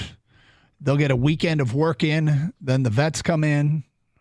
Most of those guys are probably out there already, getting ready for the season. But Tuesday is when the vets officially join in, and we'll start to get some news. It's early. People are excited, and they should be. Most anticipated. I think it's the most anticipated Detroit sports season of all time. Kang was talking before the break, which brings us to the thing that I am more sure about, the fact that Jack Campbell is going to have a great year and take a massive step forward than anything I have ever predicted on the air ever before. Like he has all of the makeup and the skill set that I think is going to project into him having a great second season. All the athleticism with the RAS score coming out of Iowa. And I think the programming of the computer chip upstairs of Jack Campbell tells me the only thing that slows this guy's progression down is injury. And I am as sure of this of any of my sports takes ever. I am just fully 100% convinced that he is going to be a star in the middle of that defense. You should voice that opinion sometime. That you believe in Jack Campbell. No, man. Physically, mentally, if you drew up a linebacker, I think it's Jack Campbell. Like, how could he not succeed? And I'll give you credit, Doug. You when push came to shove, draft night, before the draft, that day, you said, you know what, the Lions were taking Jack Campbell in the first round. And that's not a popular opinion because the value, right, of that positional value. Yep. But the Lions went and did it, and they saw whatever you saw, they saw too, man. I mean, I'm doing victory laps for something that hasn't exactly come home yet, but I am so convinced. And there's a couple things we can do with this. One is, what is your current sports take that you just cannot move off of? You just know. You are so sure no one can change your mind. What is your current sports take that your friends know you for it? You don't even debate it. You are just as sure of it as anything. What do you got? 248-539-9797. But I want to welcome you aboard the Jack Campbell hype train. He's going to be a star in the middle of that defense. Full stop. I'm just absolutely convinced. And maybe I'm looking for confirmation bias, but I am as convinced that this guy's going to be a star more than anything. Our first text says, "Are you willing to eat a hot dog?" So yeah, I knew this is exactly where it was going to go, and I'm not doing that. I'm not. Give me a break here. Give me some time to breathe. before I got to How long does it take to digest a hot dog, Doug? You're fine. You got to give me some time to get over what just happened before I start going down that road again, which I probably will. But I'm not guaranteeing anything with eating a hot dog. In case, in the unlikely event that something goes woefully wrong. Well, we'll give you injury, of course. Yeah. But I am as convinced that this guy's going to be a star. Just like, is he going to be a star, not just in Detroit, but like around the league? Like, this guy's going to be all-pro mention, Pro Bowl player, all that, right? All of that. Okay. All of that and more. I think he's going to be all-pro. I think he's going to be all-NBA. Pulitzer. Yeah. Winner. He's going to win a Nobel Prize. 248-539-9797. What is your sports take that you just can't be convinced otherwise? Your current sports take. You got one right now? Yeah, it's for this upcoming. Well, it's going to play out next year eventually, but my take is it's not local, Doug. I'm sorry. It's okay. But it could be local.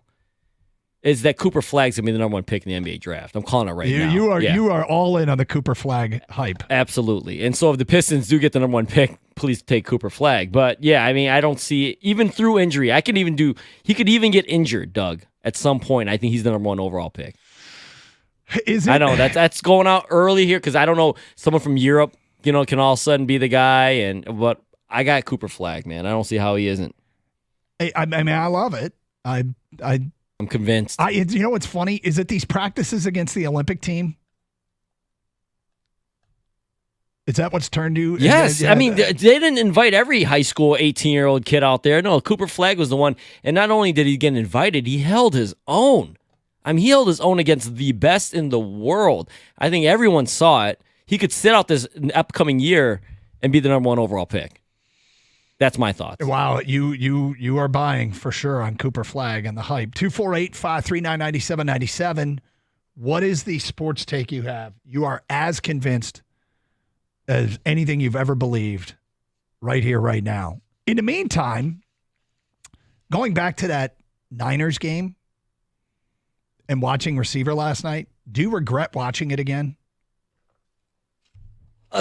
Okay, going through it, yes. Then at the end, I was better than I was when I started. I didn't really love it. Just because the Niners lost didn't make me feel that much better that the Lions lost as well. It made me feel a little bit better. But overall, no, I didn't enjoy it. It was heartbreaking, man. It really was. To go through that again, I didn't go back and, how NFL Network replay games and things like that. I didn't go back and watch it, of course. That was my first time kind of just reliving it all over again. And I actually went through it, too, because they showed the Jameson Williams touchdown to score the first touchdown in the game. Yeah. I remember how hyped I was. I mean, I got up and swore. You know what I mean? Like, I don't get too emotional during games. I can watch games pretty without, any emotion. I was so jacked up for that game. And when they were taking that lead, I'm like, I let that thought creep into my mind. Oh, my God, the Lions could be going to the Super Bowl. And the reason I asked you that is we got some feedback here. This just came in. I will never, ever watch a single play from the second half of that game ever again. Ever. That's from Scott. I totally understand. You can't watch receiver then, at least the 8th episode. Is that the all-timer for Detroiters? I've referenced the Game 7 loss to Pittsburgh, Stanley Cup Finals, and how that one is one of the most perplexing games I've ever watched a Detroit team play.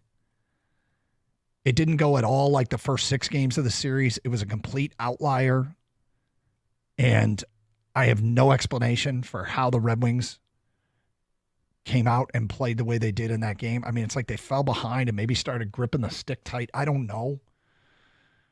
But that's another thing I want to unwrap here is whether or not that game against the 49ers is the ultimate Detroit. I will never, ever, ever watch it ever again. You went through it watching receiver. It sucked. And have pangs of regret. Of course. That pain, man, that was real. It's one thing to lose. It's another to blow a lead. Blowing leads suck. And, I think we all knew that game wasn't over at halftime. It was. Of course not. We're Lions fans. There was too much time left. Right? Of course. Because you don't believe until it's real, but you felt pretty damn good. And what it made me relive, too, was the fourth down, of course, that Josh Reynolds and Goff didn't connect on. The third down that Josh Reynolds and Goff didn't connect on. Yep. The other fourth down they went for where I'm not even sure what the play was called and Goff had to let it go and St. Brown was in the area. Yep. The Gibbs fumble. Oh, the God. Kindle face. I mean, off the face. Everything. They show all that, Doug. They show all those lowlights. Sequentially lined up. Almost all of it had to happen. And it did. And they kind of said it from the Niners' point of view because they're following Samuel and Kittle around, too. They're kind of saying, those guys are kind of saying, too, like, we're still in this. We're still in this. We need a lot to go right, but we're still in this, right. And everything went right for them. 248-539-9797. It's Carson Anderson. A couple things we got out there. One is I am fully convinced Jack Campbell's going to be a star. You cannot move me off that position. I don't even want to debate it. What is the sports take you are just absolutely sure of? And is that Niners game the ultimate Detroit, I will never, ever, ever watch it again game? Or is there something that tops it? Hey, Sarah Chevrolet in Sterling Heights wants to make this the summer that you save. You've been waiting to take a plunge on an EV. I did. I love mine. And I've driven the new 2024 Chevy Blazer EV. And you can get one for just $257 a month with $19.99 down. That's a 2-year lease on a Blazer EV RS front-wheel drive for just $257 a month. Plus, think of all the cash you'll save on gas. I mean, it's great. Unlock the savings with their GM employee discount, Costco, Bolt EV, or EUV, or other lease in your household. Sarah Chevrolet, Sterling Heights, where they guarantee the lowest price or it's free $17.5 in Van Dyke and Sterling Heights. Make this the summer to save. And Say Sarah. Call 87-SAY-SARAH or go to saysarah.com. Together, let's drive.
Our guy Kang was hit with some emotions last night watching the final episode of Receiver and reliving the very painful NFC title game loss to the San Francisco 49ers.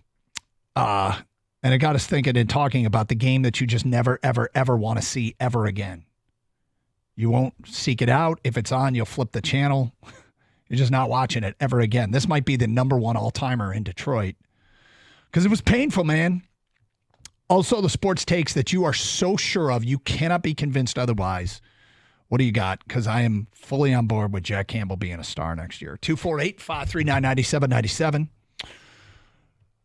Connor in an Amazon van writes in, my one thing that my friends know me for is fully believing the Wings will make the playoffs this year. Caden in Ann Arbor, my sports take, the Red Wings will make the playoffs next season, not as a wild card. First two, Red Wing related. Next text, unnamed texter, Jack Campbell, 2024 Time Magazine Person of the Year. Possible. Why not, Doug? Possible. Why not? My sports take I am certain of is that Bo Nix will be a Pro Bowl quarterback. I love it. Is that Sean Payton listening to the show? He's all on board with Bo Nix. Tommy in Troy, you're on 97.1 The Ticket. Hi, Tommy. Hey, Doug, King. What's up? Yeah, you know, the one game that still hurts to this day that I won't watch is when the Fab Five lost to Carolina in the championship game when they were sophomores. Mm-hmm. You know, they should have had that game. They were the better team, and it just got away from them. And that was a tough one. Yeah, that one for Michigan fans.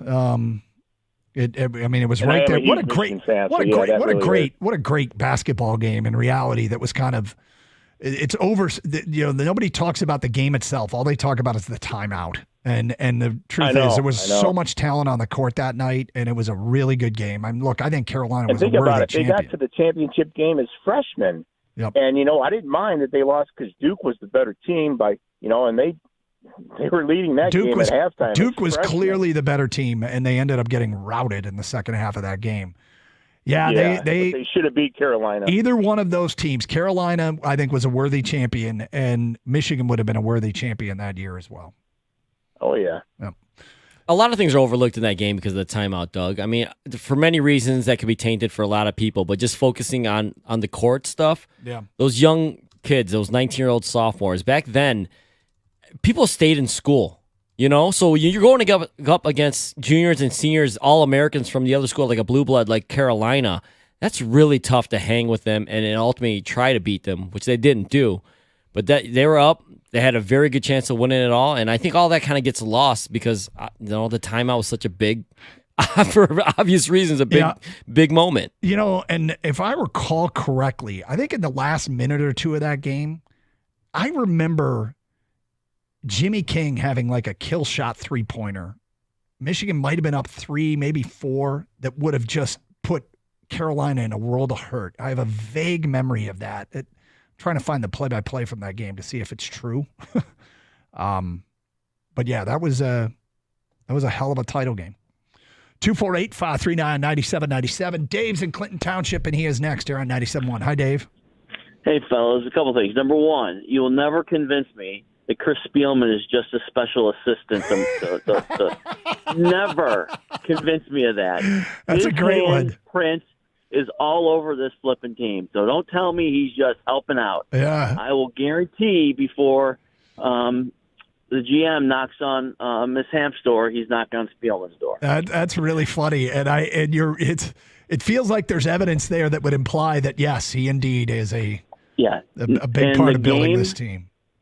And the game that I never want to see, the championship game kind of trumped it, but I call it the Tom Waddle game. In 92, after the Lions lost to Washington, the first game was in Chicago. Mm-hmm. Barry Sanders had a great run. It was in the last drive that Chicago had, like 3rd and 7, 3rd and 9, 3rd and 10, every series of downs, and then Tom Waddle would catch the third down for a first down, and they just marched down the field in about 12 minutes to score the game-winning touchdown. So this is the second game of the year back in 1990. It was the first game of the year. Okay. All right. They lost to Washington in the championship. Okay, gotcha. All right. So it was the first game of the next season. Yeah. Okay. And it was just brutal watching Tom. Who the hell's Tom Waddle? Okay. Anyway, Dave, in that moment in time, he was the best receiver in the league, huh? Oh my God! It was third and long every series of play. First down, second down, great. Forte was getting there, but oh my God, that's funny. That game. That's funny. That feels like a very random game to sting that much, but it's. Well, the thing that makes it worse for me, I know you guys don't want to hear this, but I was in Hilton Head, Carolina, watching the game, surrounded by a bunch of damn Chicago Bear fans. So that made it even worse. Oh, it was horrible. Yep. Anyway, thank you for sharing. Lions Bears Week 1.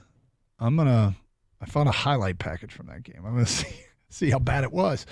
248-539-9797. Evan's in Northville and next here on 97 the Ticket. Hi, Evan. Hey, what's up, guys? Hey. So I wanted to call in today to talk about Bronny James and his 2 recent performances because I know a lot of hate's been coming out from Jaylen Brown was tweeting out or saying he's not a pro and I just want to talk about that. I think he could develop and probably will develop into being an all-star because you look at him and he was drafted 55th compared to Alex Sarr who was drafted 2nd, was 1 for his last 20 or something, I believe. So I think he's going to go out and he's going to silence a lot of critics, and I want to talk about, I'm sick and tired of the rhetoric that's come out about him. You're fully convinced that Bronny's going to be a star? Yes. I think you look at him, you look at who he's surrounded, I think he's going to mold into a J.J. Redick-type player with that type of coaching coming in. Obviously, we don't have to talk about who his dad is, but he's already got that pedigree with him. And I think you give him a couple years, he can mold into that 3-and-D type of guy that will eventually become an all-star in the league. Interesting. This is one take I did not expect today. That's funny because I'm fully convinced he's only drafted by the Lakers because his dad is LeBron James. I'm fully convinced of that. Yeah. Now, whether he's going to be a functional contributing player in the league, he's going to get his opportunity. Yeah. That's for damn sure. I don't think it's going to happen for him, but he'll have a chance. He'll know. I mean, he's got at least one believer here in Detroit for some reason. Yes.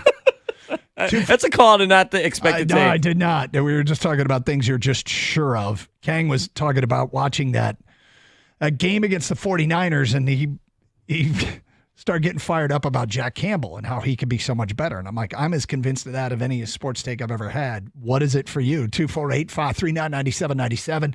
And we're also talking about games you'd never watch ever again. First hour, we'd spend some time with the Tigers. Could they be buyers?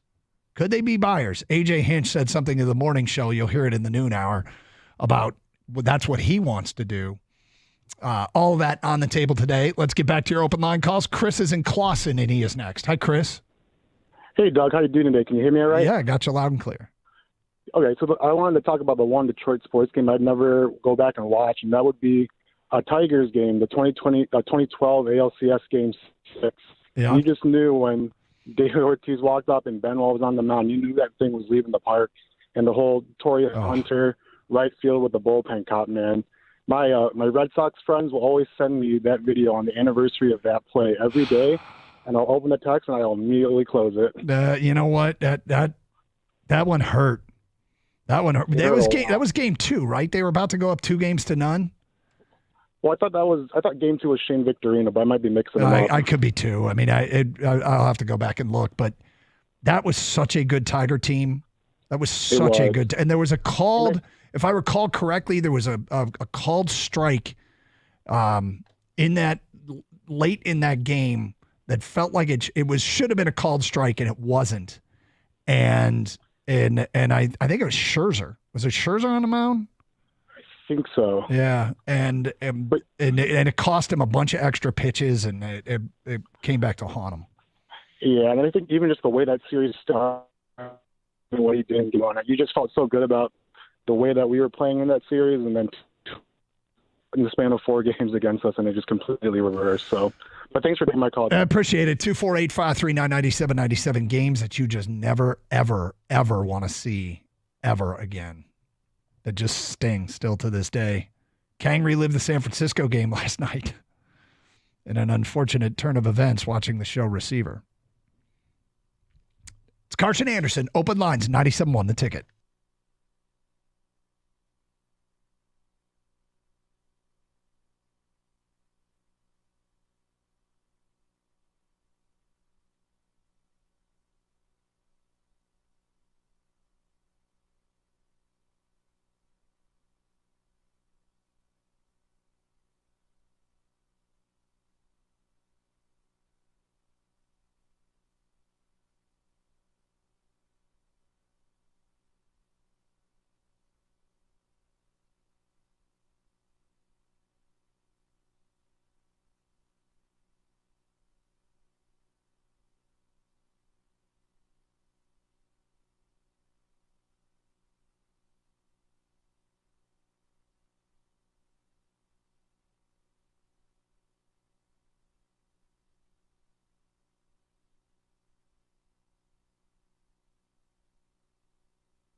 Doug Carskater out today. Open lines 248-539-9797. Luke and Howell writes in, staying with the Lions. The Lions win the Super Bowl this year. I'm 100% sure of it. Wow. I mean, look, stuff has to go right. They're certainly in play. I can't say that I'm 100% sure of it. But I have more faith in this Lions team than any previous Lions team. I'll say that. Unnamed texter. Receiver was great, but I also struggled to watch episode 8 and pretty much anything with Debo and Kittle since they are so pompous and annoying.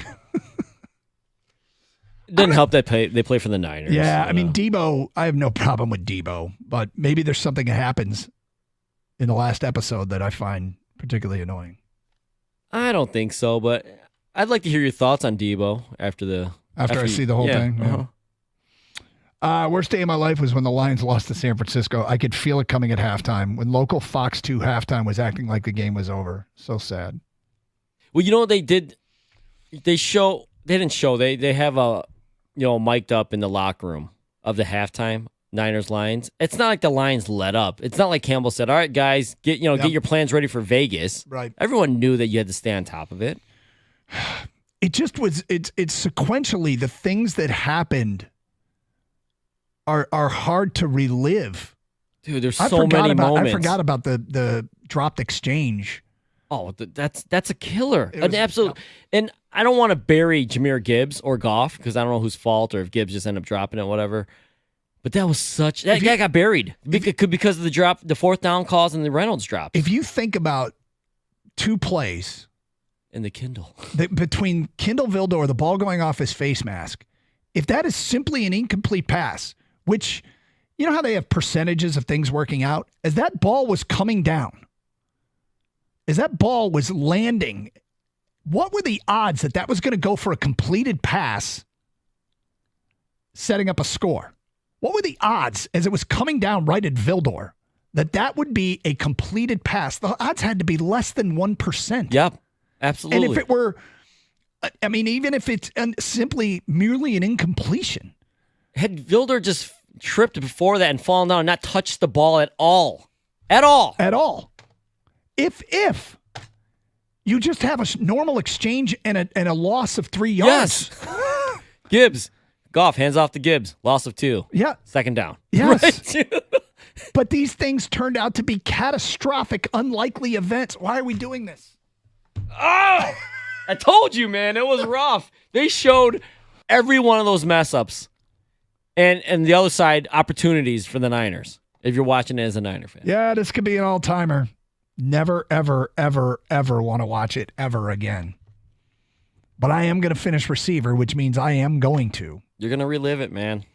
248-539-9797. Andrew is in Troy and on 97.1 The Ticket. Hi, Andrew.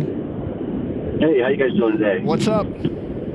All right, so here's the thing. The game that I'll never, ever watch again because it had all the moments of just an all-time classic and then it was taken. Armando Galarraga's perfect game. I still... I can't even. I still can't stomach it to think about it, and shame on baseball for not just correcting it in the history books. Yeah, the thing about it is they didn't have. They would have had to essentially, create new protocol to make that correction. Okay, I understand that, but it's not like.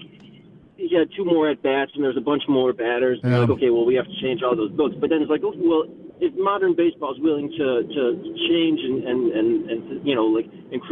include Negro League records and stats, which is a great move on their part. I support it. It's all for it. But if it shows that they're willing to, like, okay, if that's included, well, I think changing one out and just calling it a perfect game in the history, I think that's a little easier than anything else they're doing. You know what I mean? You kind of got a point. If they're willing to change record books, change this one. I appreciate it, guys. Yeah, that's a great point by you. 248-539-9797. Marlon's in Walled Lake, and he's on 97.1. Hi, Marlon. Hey, Doug. Good morning. How you doing, buddy? I'm doing good. How are you? I'm fine, thank you. I got a couple sports ones. One you guys touched on, which is the Lions, obviously. Yep. I'm a diehard Lions fan. I've been watching them since '89. I'm 44. Huge Lions section in my man cave. I go to 2 games a year. And to this day, I swear, when there's a highlight or I'm watching Sports Center, NFL Network, or anything, and that game gets mentioned, I'm turning the channel. I'm not listening. And that's why I haven't watched receiver. I did watch quarterback, which is great, and I wanted to watch receiver.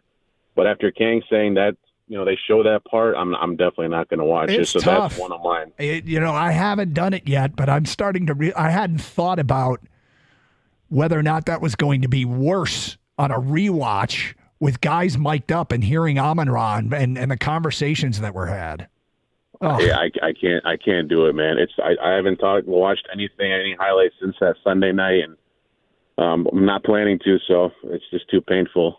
Another one that really drives me, it's more stressful than anything, and I hate even thinking about it, was 2007, the Eastern Conference Finals, Cavs and Pistons, LeBron scoring 25 points in overtime.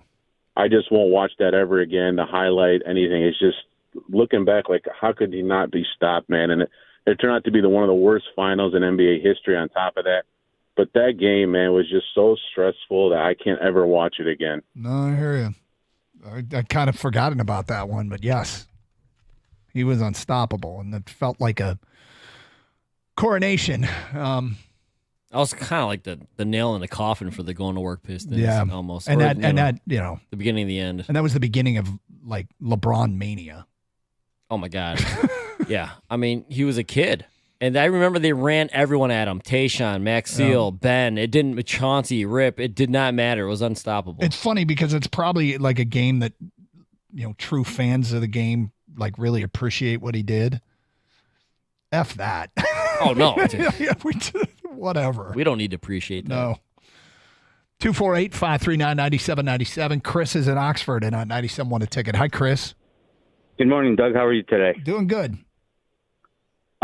The one I will not watch ever, my nickname is Sparty Chris, is the shellacking MSU took to North Carolina in the national championship basketball game.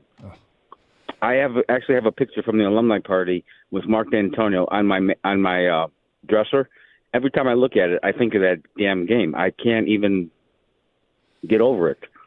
And that's why I will not watch it. You know what I remember about that game is Michigan State was down by more than 20 halfway through the first half. Correct. Which is, the way Izzo's teams play defense, it's just, how did that happen? I have no clue.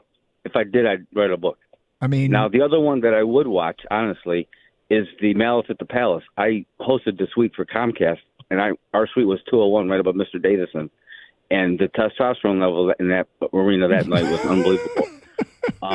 There were fights. I'm not kidding. There were fights in the bathroom. We had to shut the curtains. My son remembers this. He was about 10 at the time. He's 31 now, and he still remembers that night. We were scared, crapless. I'll say that. Really? For our kids and our guests, because everyone in the stands is looking in our suite to look at the TV to see the replay. So we had to shut the curtains. They gave us extra food and drink to stay for an hour till people got out of the arena because it was so bad. Wow. And we remember, that's the one I would watch because I remember I was there for the Malice at the Palace. Yeah, that was a wild night. Wild night. 248-539-9797. Nick is in Livonia, and he is next on 97.1. Hi, Nick. Hey, Doug. Hey, Kang. How you doing? What's up? Hey, before I say my piece, is that hot dog? Are you healing up from that? Dude, I think he wants another one, Nick. He's ready. It's mentally taxing. There's a Portillo's opening just. Oh yeah, I think that's the way to go. Nick, I think it's rather unlikely, but thank you for the offer. You should try I think if you had a pasta bread bowl from Domino's, I think you might drop dead. But Kang, my one question for you is: I just pulled a Jalen Carter a jersey patch card, and I haven't bought in sports cards since I was able to drive a car legally. I looked it up. It's only worth about $5, but the jersey is a completely different color and it's the same picture. Is that something worth holding on to? Should I toss it? What should I do with that? Well, is it like red or something that they will never wear? Because unfortunately nowadays they don't use player worn or game used stuff on the back. It will tell you, so it doesn't really make a difference anymore. It is probably about a $5 card. It's just the home. It was the one that I looked up was away, and the one that I got was home. Either way, that's not the reason I called. It's it's a horrible topic for a Friday. This is a funeral now. Thinking about this, yeah. But I was in 2015. I hosted Michigan State. And I was the only Michigan fan. Obviously, it was my house. I probably had 12 to 15 Spartan fans. I was dancing for the first 59 minutes. We never were losing in that game until trouble with snap. I still have PTSD from that moment. That was tough. That one left scars that Michigan fans don't think games are ever over. They will not celebrate prematurely if you live through that. Because that was That was a tough one for Michigan fans. The irony was Gator and I were there, and neither of us saw it live. I was down at the other end of the field and couldn't tell what happened, and Gator had left. Do you have cleats on, or he was ready for something to go down, or just get me out of here? Something went down. Did it? Oh, did it? Carson Anderson, 97 won the ticket.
I have a movie topic.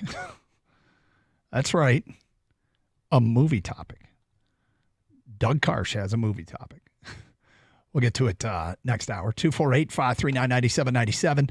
In the meantime, look, the show receiver, people are working their way through it, and we try not to talk about it too much because we don't want to spoil it for anybody and some of the cooler stuff. But there's so much to discuss. We'll probably get into it in depth a couple weeks down the road when we've given people plenty of time. But one thing that is not a spoiler is the Detroit Lions lose in the NFC title game. And Kang watched it last night and didn't realize the emotions that it unearthed. I mean, I knew it was going to not feel good, of course, but they literally went through every bad moment for the Lions in the second half that caused the opportunity for the Niners to come back and beat them. Yeah. They showed all those things I mentioned, Doug, earlier. Yep. They showed them. Yep. I mean, they didn't have to. No. They did. But, I mean, Amon-Ra wasn't involved in any of those, was he? No, I mean, they show his perspective, of course, whether he's blocking or, what he's saying or doing. But, yeah, I mean, the fourth down decision. They show St. Brown's family in the stands, whether, they debate on the spot. This is first guessing, right? Should they kick it or go for it? Yep. And everyone kind of thought that Campbell would go for it, but I remember, I think John Brown, Amon-Ra's dad, said he wanted the point. And though they go out for it, Josh Reynolds and Goff. I think Josh Reynolds dropped the ball. Not a super easy catch, but definitely catchable. And then they show, Kendall Vildor's off the face mask following that. Then they show Josh Reynolds dropping a third down pass that was easily a first down. Then they show Jahmyr Gibbs dropping or fumbling the ball. I mean, they showed all that, man. Yeah. 248-539-9797, and it goes down in the category as a game you really had preferred and wished you had never, ever, ever, ever seen it ever again. Might be the number one all-timer in Detroit. We go to Isaac and Royal Oak. You're next here on 97.1 A Ticket. What's up, Isaac? Dougie Fresh, how are you? I'm good. How are you? I was good until this topic came up, and it reminded me of a playoff game in 2014 when Brandon Pettigrew was physically assaulted and they threw a flag, but then Des Bryant ran on the field without a helmet, which is a flag in and of itself, and they decided to pick it up inexplicably. Sam Martin has a stroke and punts it backwards, and then we end up losing that game. And for me personally, I went down to Dallas this past year for the game, and I got to relive all of that live, in person, Detroit getting, just absolutely screwed. I don't like Dallas. That place, Jerry Jones is a criminal. That place has been a house of horrors for us. It has. Yeah. I hate it. Yeah. I hate it. But I'll be honest with you. After this year, with the Lions winning 2 playoffs games, it doesn't sting as much. But I still hate the Cowboys, and I don't like Jerry Jones. No, I hear you. That Cowboy game was awful. That was absolutely awful. And it was also awful.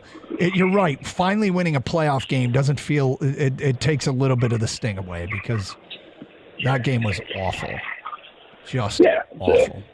Thank you for the phone call, 248-539-9797. John is next on 97.1 The Ticket in Ipsy. Hi, John. Hey, Doug. How's it going? It's going well. That's great. So I had 2 points. My first point was rewatching receiver.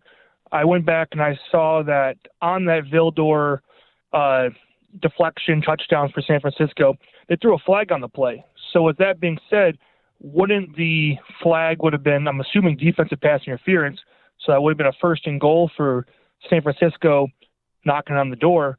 Not saying we couldn't stop them, but I think that would have also made it a little bit more, I guess, manageable for the Lions to deal with that compared to that, that long touchdown pass. Interesting. I don't remember there being a flag on that play, and I'm just looking at the play-by-play, and it doesn't say there was a flag on that play, but let me go back and see if I can look it up, because I got to tell you, a flag would have been easier to digest than what actually happened. Oh, absolutely.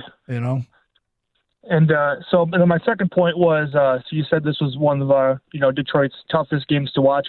The one for me is the 2013 ALCS Game 2 where Torrey Hunter flips over the wall, and Poppy hits that grand slam. Yep, somebody called about that one earlier, but did you watch it last night? Did you see the flag? Yeah, there's a flag. I talk about the Kindle Vildor play. Yeah, there's definitely a flag, and I remember that, and they show it.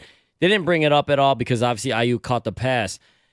Here's the thing. If you guys remember correctly, they went back and picked up the flag.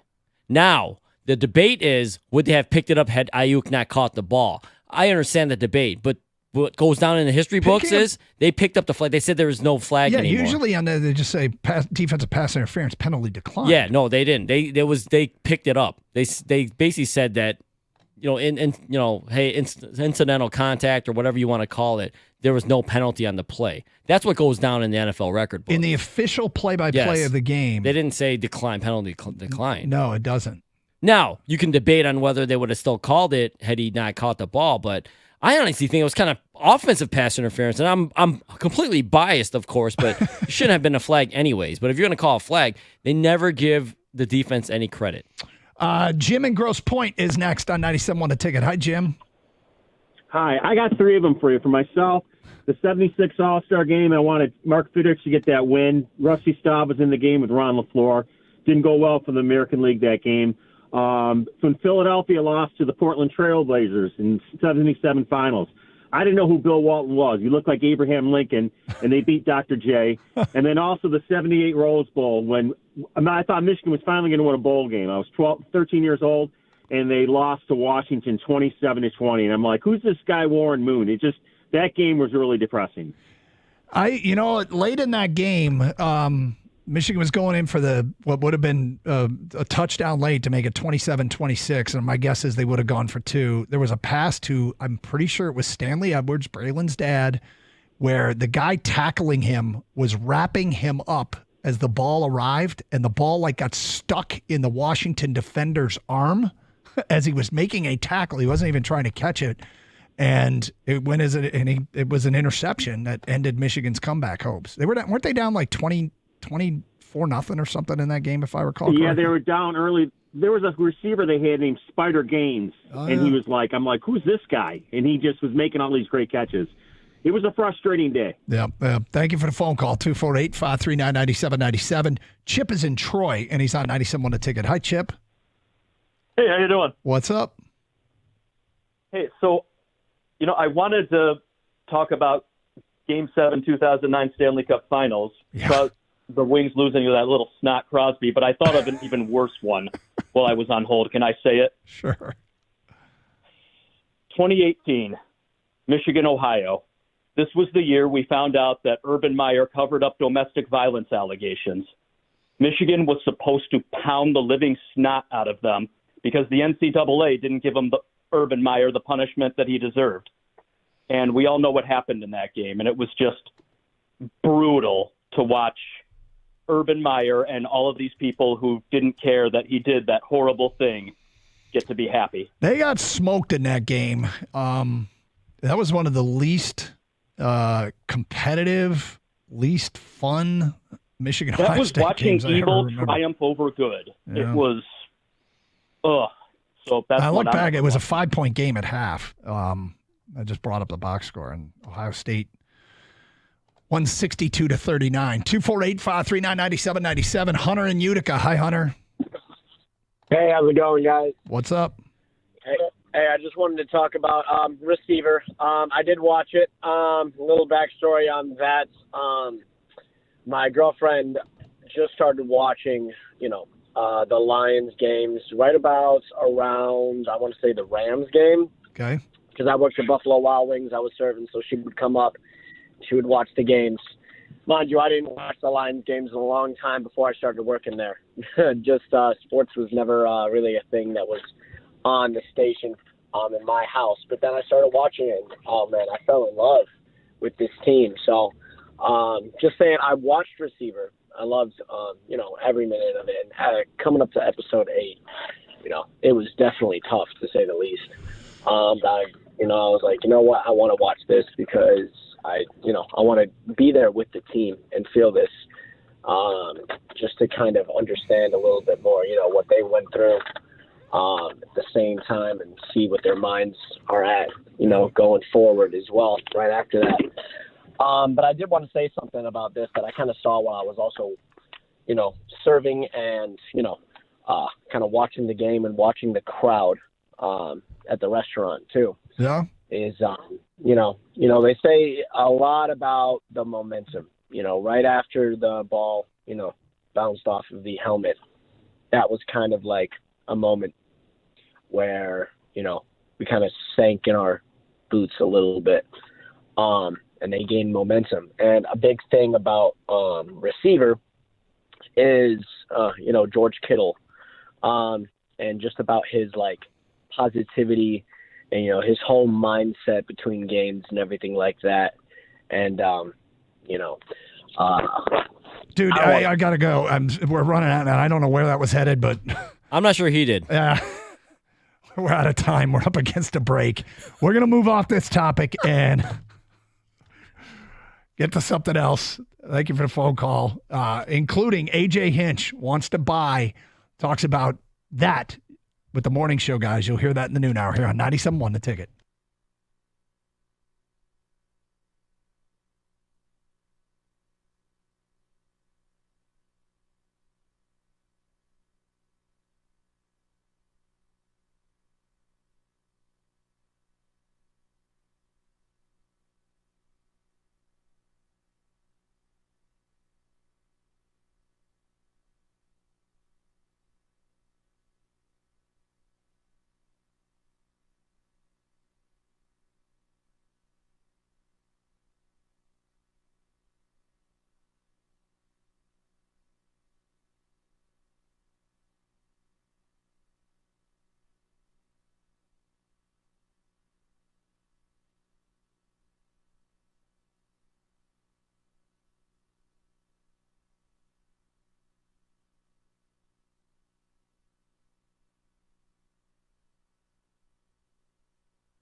Brought to you by Northville Lumber, officially the stretch run for the Tigers. All-Star games in the rearview mirror. They're in Toronto for a 3-game weekend series with the last-place Blue Jays that starts tonight on 97.1. Detroit entered the break the hottest team in all of baseball, winning 8 of their last 10, but manager A.J. Hinch told John and Jim live this morning that despite that momentum, they did need a little bit of rest.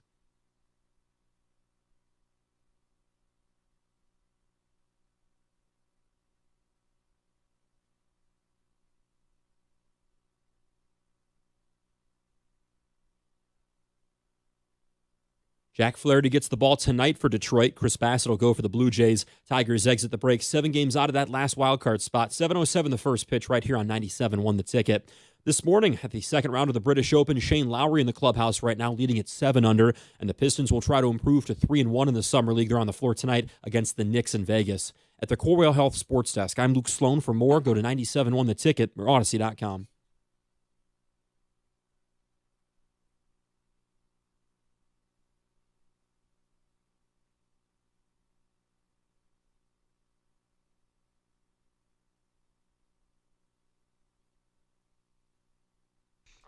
So, Luke, I hear that this weekend you have made a last-second plan to do something kind of awesome. It's going to be a baseball-filled weekend. We've been talking about it all morning. Jim Leland, I'm 24 years old, and he ushered the best era of Tigers baseball for me. So my dad and I were going to go to Cooperstown. We're going to get in the car, and we're going to drive out there. It's probably going to be a lot of driving through the middle of nowhere towns, but we're going to be in Cooperstown Sunday for the induction. We think it's going to be really neat. And then we're also catching the Pirates-Phillies game tomorrow night in Pittsburgh. And then we're going to watch the Tigers and Guardians coming back Monday night as well. So when did you decide to do this? The plans have probably been in the works here for the last week or so. I bought some tickets, I'd say Wednesday. My dad bought hotels probably about a week ago. I was about to say, the hotel space is pretty... It's hard to come by. It was tough. We were more in the range of like the Motel 6s and Super 8s than the Four Seasons because there was not a ton of room at the inn for us, but we made it happen, and we're looking forward to it a lot. I mean, for me, thinking of Jim Leland, of being compelled to go watch him get inducted, being the age that I am, he ushered in Tiger baseball for me, going to the ballpark when there was 40,000 people in there a night, 45,000. It was him at the top step, and, he was just so much fun. So I think the speech is probably going to be really emotional. I think it's going to be really good. He just had such a connection to the game and this town too. So I'm really looking forward to what he's got to say too. Well, that sounds like an awesome trip. Have fun. Full update next week. Yeah, I was about to say, look forward to hearing about it. Well, hopefully the hotels don't have like roaches or anything like that. We don't get lost out in like, State College, Pennsylvania or something. Well, now you are acting spoiled. Yeah. You want a hotel with no roaches? What do you? I'll sleep in the bathtub. This is going to be fun. I'll take it. And there's for Cooperstown, you don't have to buy tickets for that, right? No, it's completely free. I think obviously admission for the museum is just $10 or $15 or something like that. But for the induction, it's actually a little ways away out in kind of a park field type area near the stadium. It's kind of situated in the mountains, which is. We're gonna stop talking about painful games. We just had a painful phone call. I think that ended it. Yeah, we were out of time, and I was going to give him the get to the point part of the call, but we ran short on time. We had to go. I apologize for cutting that guy off because it was meandering. And I think I was intrigued to see where it would have ended up, but I wasn't anymore. I was done. There was we're talking about games we don't want to watch. Games. That was a phone call I didn't want to hear again. So we're gonna stop talking about games we don't want to watch ever again. Kang just experienced something watching the last episode of Receiver last night and having to stomach the final game of the Lions season last year. Not good. Tigers start the second half tonight at Toronto. Jack Flaherty pitches. A lot of eyeballs will be on him. And, any setback physically probably would end any hope of trading him. So hopefully there is no setback for Flaherty tonight physically. He could probably endure a bad start, but we'd prefer that he goes out and starts and play and pitches like he did the last time out, which was 6 innings of 1-run baseball. And healthy, reporting back that he was just fine when the game was done. We opened the show talking about whether or not this team is going to be able to compete the way they had going into the break. They're not going to win 8 out of every 10 games, but what had gone right, unfortunately, doesn't feel sustainable. And I'm not, I think on the show probably always try to find a way that it can work out and continuing a hot stretch of play. It feels more likely that the way it would work out is that Cleveland and Kansas City come back to earth and the Tigers take advantage of one of the easier schedules in baseball in the second half of the season. But I mean, if you think about stuff that's happened in July so far, Colt Keith is hitting .370 with a .463 on base with 5 home runs in July. Riley Green is hitting .380 with a .446 on base in July. Gio Urshela is hitting .298 in July. Justin Henry Malloy is hitting .303 with a .398 on base in July. The Tigers' power surge, listen to these home run totals by month. In April, they hit 23. In May, they hit 25 home runs. In June, they hit 24 home runs. So far in July, with 12 games to go, they've hit 23 home runs. That's through 13 games. They basically have played about a third as much baseball, and they're about to have their most productive month in terms of home runs. And this stuff, while it's all awesome, you have to ask yourself, is it sustainable? And that's where it gets a little bit tough, is it doesn't really feel that way necessarily. However, you don't concede anything. You go out, you play as hard as you can play and hope that you can continue to string wins together. And it got so much that this morning, A.J. Hinch told the morning show that he wants to buy. We'll play that for you coming up in a minute. But the latest trade deadline stuff, bouncing around and reading what I could from other towns, the Dodgers have reportedly made an offer for White Sox starting pitcher Garrett Crochet. The White Sox turned it down. They turned their attention to Jack Flaherty, amongst others, a rental starter who's on the market.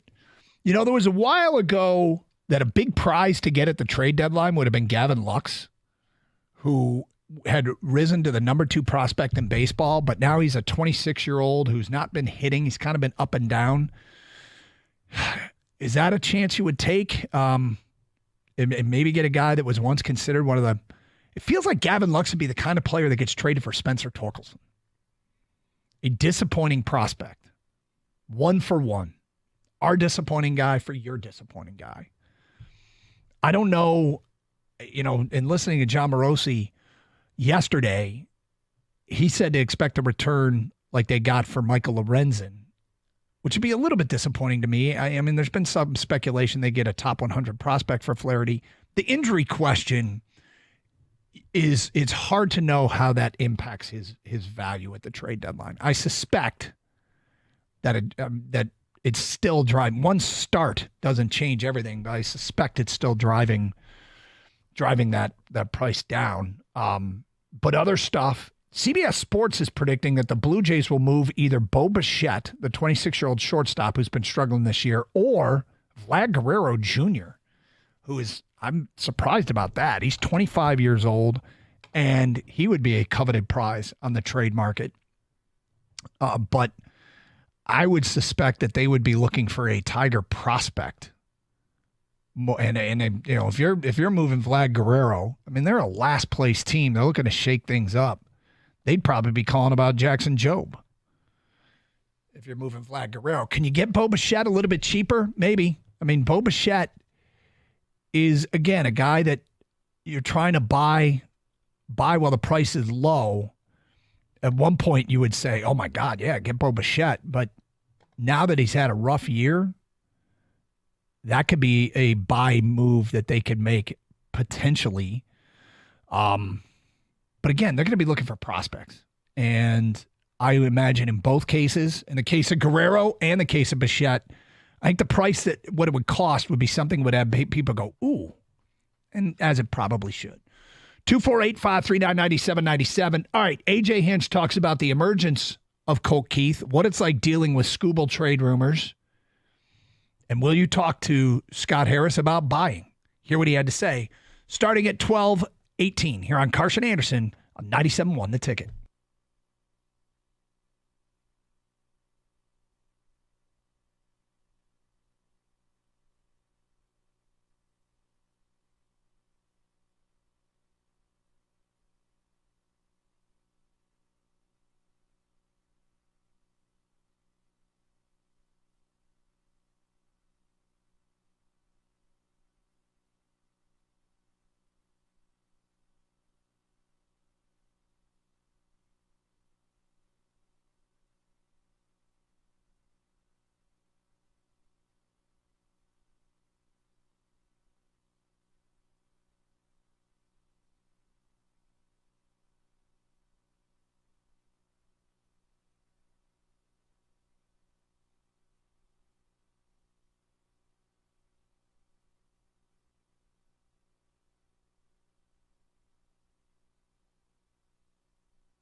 Absolute carnage at the British today. Tiger Woods shoots a 6 over to finish at 14 over. He will miss the cut. Rory McIlroy shoots a 6 over to finish at 13 over. He will miss the cut. I'm looking at some of these numbers. What the weather is what it is. I mean, brutal. +7, +5, +5, +5, +4, +4, +7, +4, +4, +5, +7, +9. Here's a +10. Jesper Svensson was 10 over. Anyway, Tiger will not make the weekend, unfortunately. However, he will be here next week. Tony Paul tweeted out, "It has been confirmed, no surprise, that Tiger Woods will be at Oakland Hills to watch his son Charlie compete in the U.S. Junior Amateur starting Monday. Tiger's scheduled to travel directly from the British Open to Detroit whenever his time at Troon ends." His time at Troon has ended. Look for Tiger Woods around Metro Detroit. Well, hopefully he can get a flight in. Yeah, right. With the style, my guess is he's got the PJ. Yeah, I think so. But you still need though. They still need to track your flight and all that stuff. So, but he'll get here. Things are starting to get better already, right, Doug? I think I'm hearing from our brother station. Yes, but if you didn't hear the shutdown of almost everything due to a Microsoft and CrowdStrike outage, leading to worldwide delays of flights and border crossings. There's been problems at banks and hospitals, even betting websites. We're having problems laying bets today. But would you go watch just to see Tiger watch golf? Doug, I don't want to sound like a total creep, but yes. I mean, he's Tiger Woods, man. I've never been around Tiger Woods. I'm not really, concerned about his son, how he does in his career so far. As he gets, older and better, I might. But right now, he's just, a young kid trying to make it. Tiger Woods, he's someone he's goated, right? He's one of the all-time greats, if not the best. He is such an icon. He's one of those people for me in like my Mount Rushmores of just to want to be around and be in the presence of. Yeah, I would. I mean, I'm not going to wait in line for days and fight through crowds, but if you're asking, I could have pretty easy access and I can just kind of be around Tiger. Yeah. It's so weird. Like I know think it's going to help, and I'm not calling you weird. No, I'm weird. I think you're well, but people are going to go, right? More people will go watch Tiger watch golf. More people will be at this event because Tiger is there watching golf, which is kind of amusing. And I get it. I mean, he's Tiger Woods. Chance to see Tiger Woods. But he's not playing.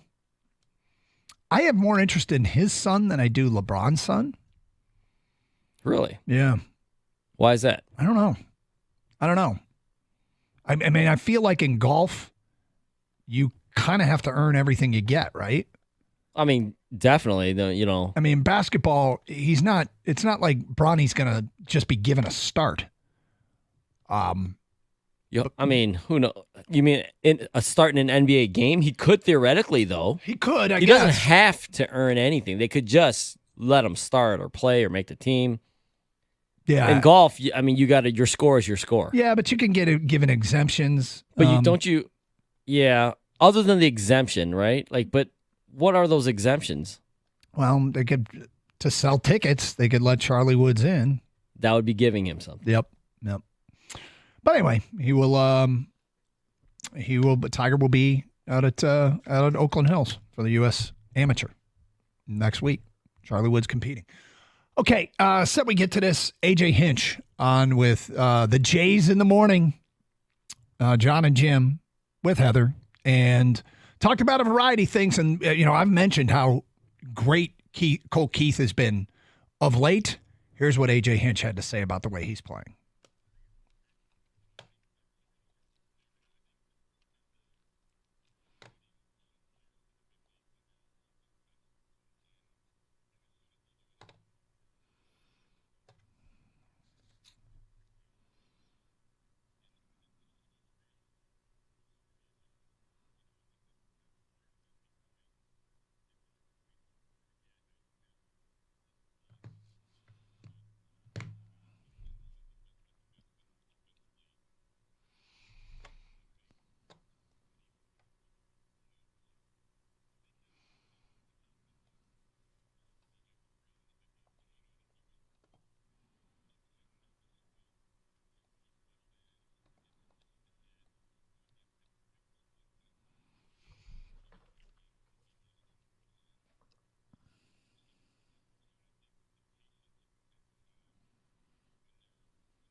There is A.J. Hinch talking about Cole Keith. And yeah, I mean, if nothing else, and if this season goes down as being a forgettable one, the one thing that it might be is the arrival of a very good hitter for Detroit. It's early to say that. I mean, I remember a good half month from Eric Munson back in the day, so you can't get too fired up about it, but expectations were high for this guy. Reading his scouting report coming out of high school as, just one of these athletes that if he figures it out can be exceptionally good. And at 22 years old, I don't know where he fits in the long range plan, second, first, third, what position he will play. But you start thinking about being able to pen him in, hopefully for the next decade. So more from A.J. Hinch. How do you deal with all the Skubal trade talk? Do you have any thoughts on the rumors that are out there? Here's what the Tiger manager told the morning show.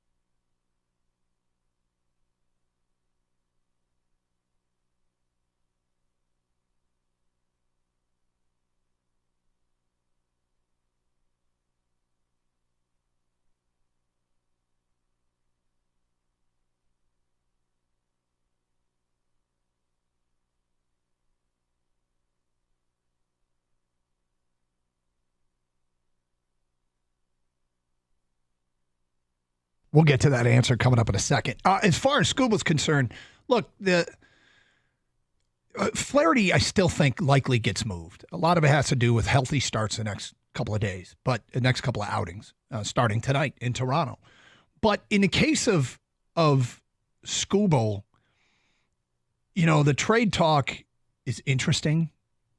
The trade talk feels like it's unwelcomed by some, but also making sure that you can't get a Herschel Walker type trade, which is cited forever as the trade of all trades to set up a team for the future, which, by the way, was for players, but they came with stipulations. If the players didn't make the team, they converted into draft picks, which was Dallas's plan all along. They cut a bunch of guys, and they got a whole bunch of Minnesota draft picks, which they then smartly used and helped populate their roster with great players.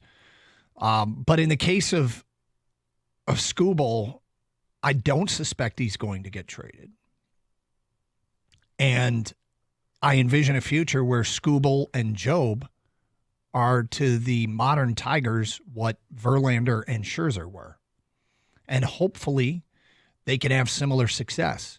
What a 1-2 punch that could be. And Jackson Jobe, who had some injury concerns earlier in the year, seems to be healthy now and back out having dominant starts. And if you get down the internet wormhole watching Jackson Jobe highlights, man, it's pretty encouraging when you see how nasty his stuff is. All right, more from A.J. Hinch. You heard the question there. Will you talk to Scott Harris about buying? Here's what A.J. said.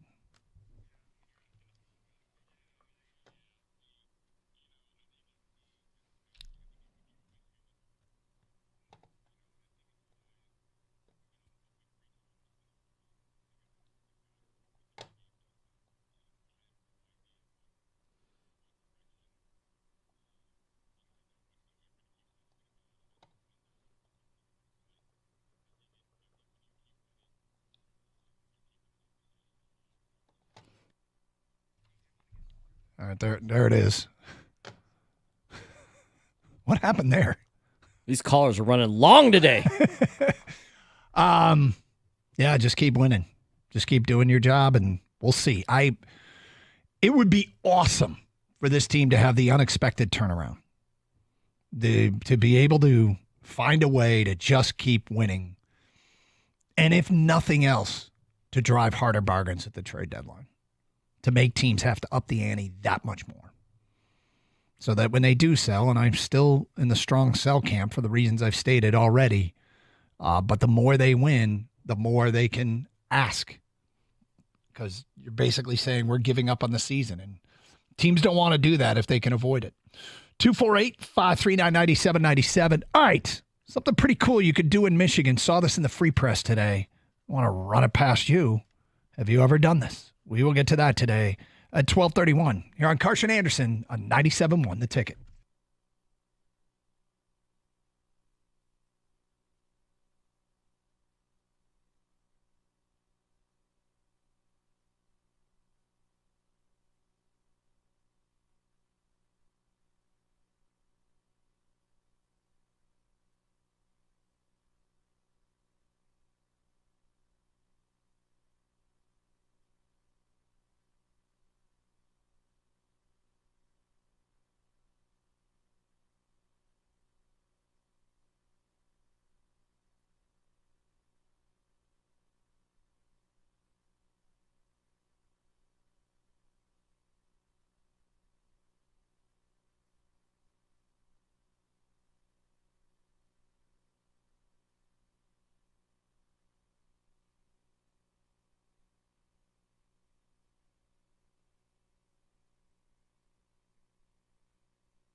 I'm getting myself amped up for football season. You got the Lions reporting to training camp tomorrow. And you've got a rapidly changing college football world. And that season, I mean, this is going to be a wild season with the expanded playoff and the conferences and all that. And personally, I hate conference expansion. I can't stand it. I can't believe what's happened to the Pac-12. I'm sad about it. But I'm trying to focus on the positive, which is great matchups. I mean, great matchups. So in an effort to get myself amped up, once conference play starts, kind of in full, which I believe is week 5 of the season, Kang, I want you to give me a number between 5 and 14, and I'll just grab a week and take a look, because I think every week there's going to be fascinating games. Give me week 8, Doug. Week 8 in the Big Ten. Here are the games. This is one of the weird weekends where there's not a lot of great games. You lied to me. I did. Oregon at Purdue is the Friday night game. Big game for you, Purdue fan. Right. Iowa is at Michigan State. USC at Maryland. UCLA at Rutgers. So that didn't do it. Well, okay. Well, you just yeah, okay. Try Why don't you just tell me a good week? Just give me another number. Let's try this again. It's a complete fail. Give me week 11. Week 11. Let's see what we got week 11 in Big Ten games. Week 11. We've got Washington at Penn State, Iowa at UCLA. Those are the marquee games. That's pretty good. Michigan is Indiana. Purdue at Ohio State. Michigan State has the week off. But those two games, Iowa at UCLA, Washington and Penn State, those are fun. Give me one more. Let's do this one more time. One more time? All right, give me 15. Week 15. Is that the last week of the year? You said 5 to 15, didn't you? I did, yeah. Sorry, 5 to 14. Oh, 14? Yeah. Okay, I'll give me 12 the following week. All right, week 12. Stayed off a bye. UCLA's at Washington. Oregon at Wisconsin. Nebraska at USC. I mean, these are some interesting matchups. Nebraska, USC, that Big Ten rivalry. Yeah, that's right. God. Anyway, the other thing is the MAC preseason poll came out. I tell you this because I know we have people in the audience, Eastern, Western, and Central, that cares about where their school potentially is, what the expectation is. Kind of interesting. First of all, the MAC has done away with divisions. No more leaders and legends in the Mid-American Conference. No, they dumped the East-West, so there's just one big cluster, one big conference. Central Michigan is picked to finish 8th. Western Michigan is picked to finish 7th. Eastern Michigan is picked to finish 6th. So they're all clustered together there, the directionals. Eastern 6th, Western 7th, and Central Michigan 8th. There you go. Big Ten Media Days coming up. You didn't want me to pick a week for that? For the Mid-American Conference? Yeah, I mean, we could. I don't have quite as high expectations. You know, I'm going to grab, though, you just did what, week 12? That was the last one I did. Yeah. The SEC in week 12 has Texas at Arkansas. And it looks like Oklahoma has that weekend off. But Texas at Arkansas, that's old rivalry renewed. Okay. So a story in the Freep today. Interesting. It's the 30th anniversary. It's not in the Freep today. I'm sorry. It was a couple days ago. But this week. It's the 30th anniversary of the movie Shawshank Redemption. It is one of the movies that I have actually seen. I don't see a lot of movies, but I love the movie Shawshank Redemption. And I crack up because it's on all the time. Isn't it? Doesn't it seem like that movie is always on, being replayed somewhere? So one of the things the Free Press said is you could do a driving tour of Mansfield, Ohio, where that jail is, that they filmed the movie Shawshank Redemption. So that's kind of cool. And apparently there's all kinds of stops. I'm assuming You can see maybe like the grocery store that Red and Brooks worked at, or maybe the house that they stayed in. But other areas, I guess you do a driving tour and you end up at the prison. Have you ever visited a site that you saw in a movie? Did you ever go out of your way to say, I want to go there because I saw this spot in a movie? And I've only done it once, and it's for a really old movie. But it was interesting nonetheless. For me, there was a war movie back in the day called Bridge Over the River Kwai. And we were traveling. We were in Bangkok. This is back in the 80s. And we could go visit the actual bridge over the River Kwai. And it looked nothing like it did in the movie. It couldn't have been. The only thing that was cool about it, it looked like a standard United States train trestle, to be honest with you. But what I remember about it is that sections of the bridge looked different, were built differently than others. And that's where it got bombed, because I guess this was based on a true story. But we actually saw the actual bridge over the River Kwai. Kang, have you ever gone and visited a place you saw in a movie? I feel like I have, but nothing that was so cool that I actually remember. But this one is really cool. A buddy of mine did this. He went to Los Angeles in the LA area. And you know the movie Superbad, Doug? Oh, yeah. I actually saw that one, too. Yes, that's right. Great movie. Superbad. In the scene where McLovin is in a liquor store and he's trying to buy, alcohol, and he gets punched and knocked out. With the hops. Yeah, with the hops. He shows his ID for the first time. Yeah. That liquor store, my buddy went to that liquor store. That's a real, that's awesome. Liquor store in the LA area. So, yeah, he actually took a picture of himself.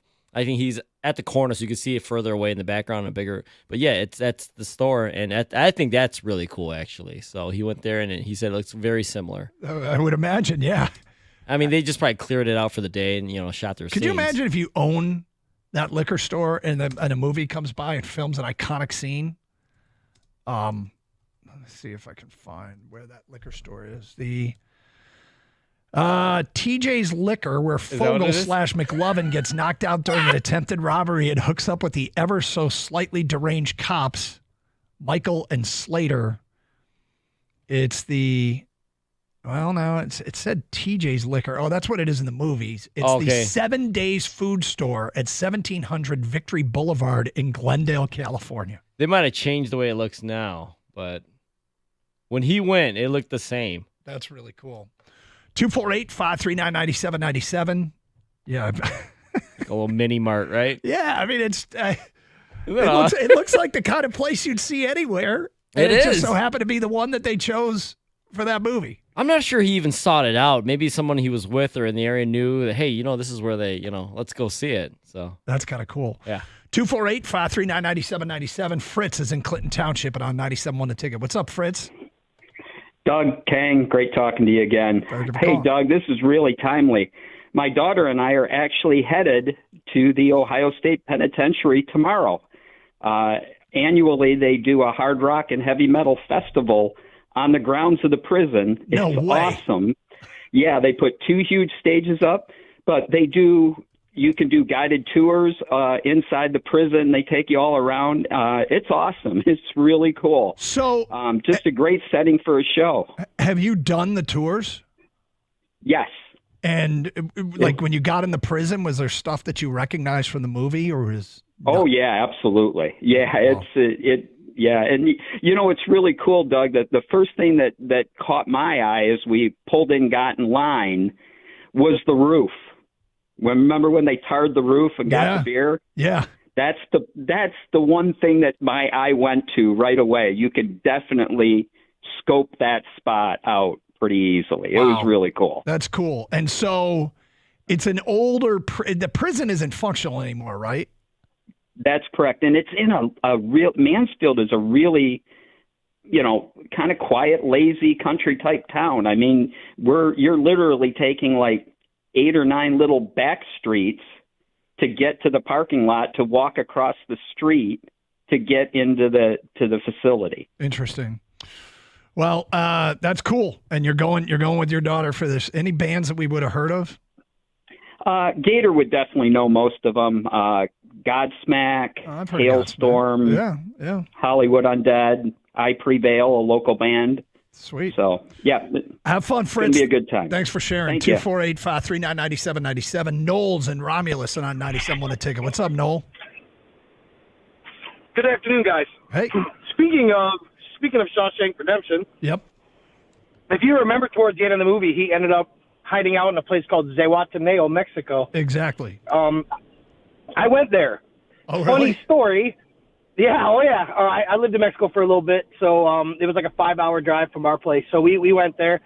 Funny story is, it wasn't filmed there. It was actually filmed in the U.S. Virgin Islands, but in typical, tourist trap, area, they had like a fake boat and some old white dude in the cut-off sleeve shirt there to take pictures with that only vaguely looked like Andy Dufresne. and then I actually have a TV one too.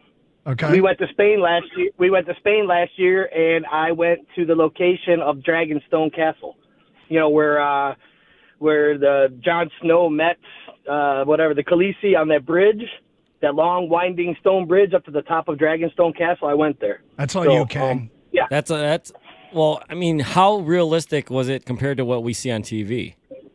Okay, well, so here's the deal. The top, there was like a house, basically. Like okay, a it's small like where house. they. Okay, I get you. So the castle itself is all CG, but the stairs, all the winding stairs and all that, it was almost a full mile to walk up those stairs from the land to the top of that hill. So, That's cool. Where the castle. So there is no castle, but of course, everything else. That's what I was wondering. Like what? Yeah. That's really cool. Yeah, super interesting. So it's a cool subject. So good job, guys. Thank you. Wagner's 201 on Twitch. A Christmas Story house in Cleveland is very cool. Reese writes in, we didn't go in, but I took a picture in front of the Seinfeld diner. 248-539-9797. You ever visit a place you saw in a movie or TV? Shawshank, 30th anniversary of that movie coming out. There's driving tours. Have you ever gone to a place you saw in a movie or a TV show? It's Carson Anderson, 97.1, The Ticket.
Story in a free about how you can drive to Mansfield, Ohio for a driving tour of the Shawshank spots where the movie Shawshank was filmed, and it ends at I don't know if it ends actually, but probably the highlight is the actual prison, the building that is there, which is no longer in use, but 30-year anniversary of that got us talking about movie scenes and sets and places where TV shows and movies were filmed that you have been to. 248-539-9797. I have been to the actual bridge over the River Kwai. Google it.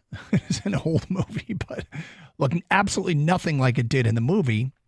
And Kang has a friend that went to the party store where they shot the scene with Fogel trying to buy the beer in Superbad. 248-539-9797. Let's get back to your open line calls. We go to Scott in Detroit. You're on 97.1. Hi, Scott. Hey, Doug. How you doing? Doing great, Scott. Timely discussion. My wife and I are big movie and TV fans. We were in New York City this past weekend, and what better place to try to find some of those locations? The Ghostbusters Firehouse has the Ghostbusters sign out front, so we certainly made our way there. Nice. And the one that was a little harder to find was the Continental as part of the John Wick series. So we found both the outside, and we couldn't get to the inside. There was an event, but they're two different locations. But big John Wick fans, and we made it to the Continental. So I saw that movie for the first time recently, and the Continental, is that the triangular hotel that's on that corner?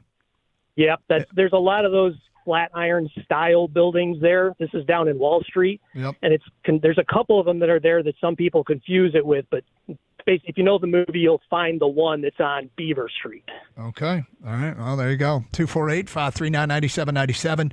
Matt is in Sterling Heights, and he is next on 97.1. Hi, Matt. Hey, guys. So it's funny. I went to the bridge on the River Kwai, but I never saw the movie. But I just knew it was famous. I didn't even know what I was looking at. But the other two, I went to the hotel from The Shining in Estes Park, Colorado. Oh, yeah. Which was pretty cool. But my favorite one was if you ever saw the movie Swingers, the Dresden, the bar that they go in with the old couple playing the piano, singing loungy songs. Yeah. I went there, and that duo was actually there singing the same old songs, and it was exactly the kind of crowd that was in the movie in that scene. It was really cool. That's wild. Yeah. You probably felt like you were in the actual movie. I felt like I was in the movie. Like everyone was friendly. Like there was, a girl sitting next to me. Hey, how's it going? And I'm like, this doesn't happen at home. Maybe it's because I'm at the Dresden. Girls don't talk to you at home. Yeah, place was dead anyway, though. Well played, Matt.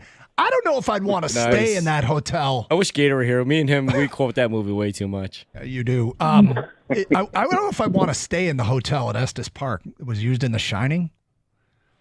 Every time I turned a corner, I'd be afraid I'd see two little girls holding hands in those light blue dresses. God, that was a creepy movie. Creepy. Don't want to know what comes out of that elevator. 248-539-9797. Sue in Kalamazoo. You're on 97.1 The Ticket. Hi, Sue. Hey, Doug. How are you? What's up? Hey, I've been to 3 places. I said 2, but we traveled to New York and we went on Kramer's reality tour. And it takes you to all the places, and he hands out junior mints. And I know. And then the other place was in Washington, D.C., was that long staircase that the priest throws himself down in The Exorcist. Oh, wow.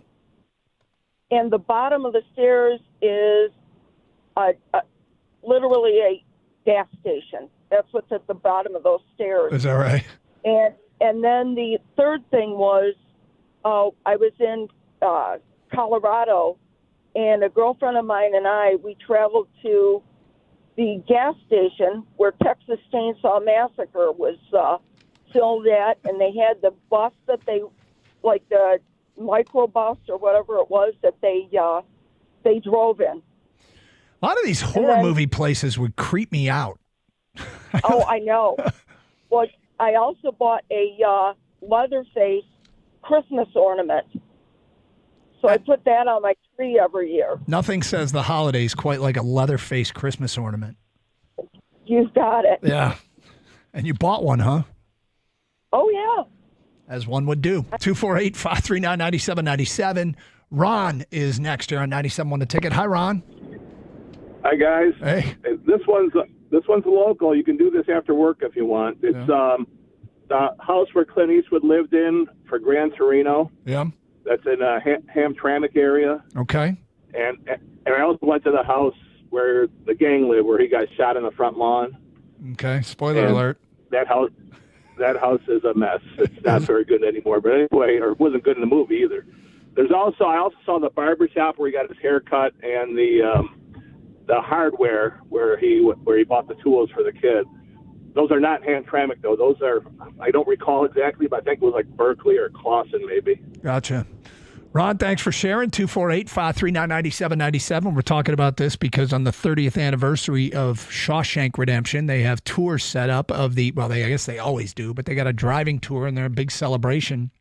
Mansfield, Ohio, close by. Have you ever been to a place that you saw on a TV show or a movie? Coming up today at 102, very strange battle between two athletes over a number, and it's ending up in court. We'll get to that today at 102. In the meantime, just a reminder, you can stream the show. Download the Odyssey app for your mobile device, AUDACY. That way you can listen to this show and all the shows here on 97.1 The Ticket anywhere in the United States or even in Canada. I've heard the show. But get that for yours. Kind of come a day. You're going to be out of town and a scuba trade's going to go down and you're going, oh my God, what did they get? And you're going to want to know and you're going to wish you had the Odyssey app. So download it today, AUDACY. Also, you can stream through our website, 971theticket.com. Stream with video on twitch.tv. Search that up. Go to the search bar there and punch in 971 The Ticket, and there we are. Same thing with YouTube. 248-539-9797. Let's go to Art in Lake Orion. You're on 97.1 The Ticket. What's up, Art? Hey, guys. What's going on? How you doing? I grew up in Northeast New Jersey. Okay. And all the Sopranos episodes were filmed in this general area. Okay. In my town, the pork store, Satriel's, which I know you would love to visit and get a nice dog, was in my town. It was about a 5-minute walk from my house, and it was actually just a storefront. It was actually not a store, just used for the show. Really? And yes. Okay. And they used to have, there's a big pig out there, and they used to. It was stolen a number of times, so they had to take the big sign down and put it inside the store while they were waiting to shoot.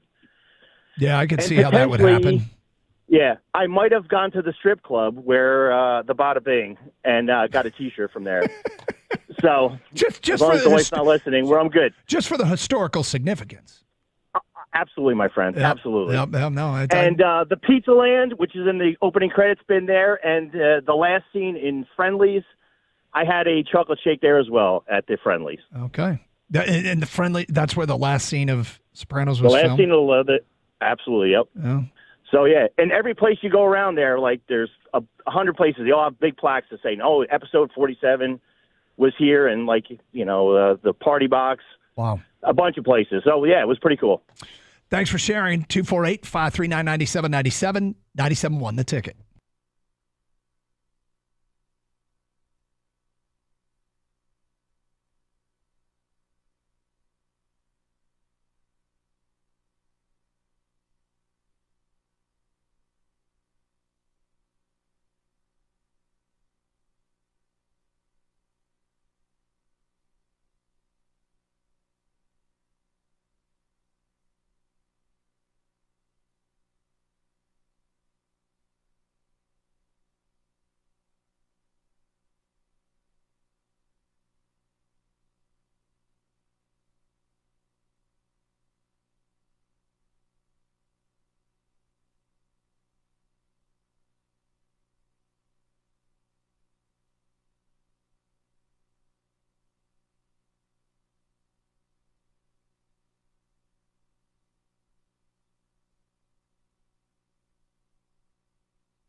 It's officially the stretch run for the Tigers. All-Star game is in the rearview mirror. They're in Toronto now for a 3-game weekend series with the last-place Blue Jays tonight. And as we know, we've talked about it all week long, those Tarek Skubal trade rumors exploded during the break. Orioles and Dodgers are the speculated top landing spots for his services. So this morning, Costa and Jansen asked A.J. Hinch live right here, what are your take on those Skubal rumors?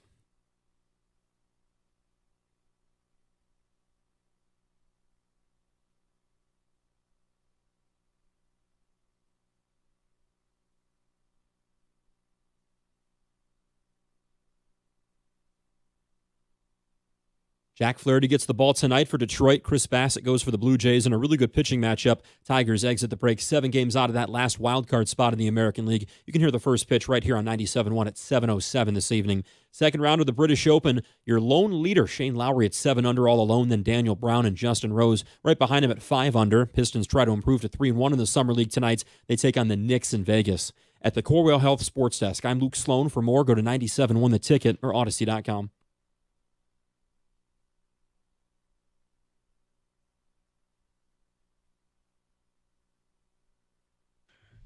And the man is off to Cooperstown with his dad to see the Leland induction.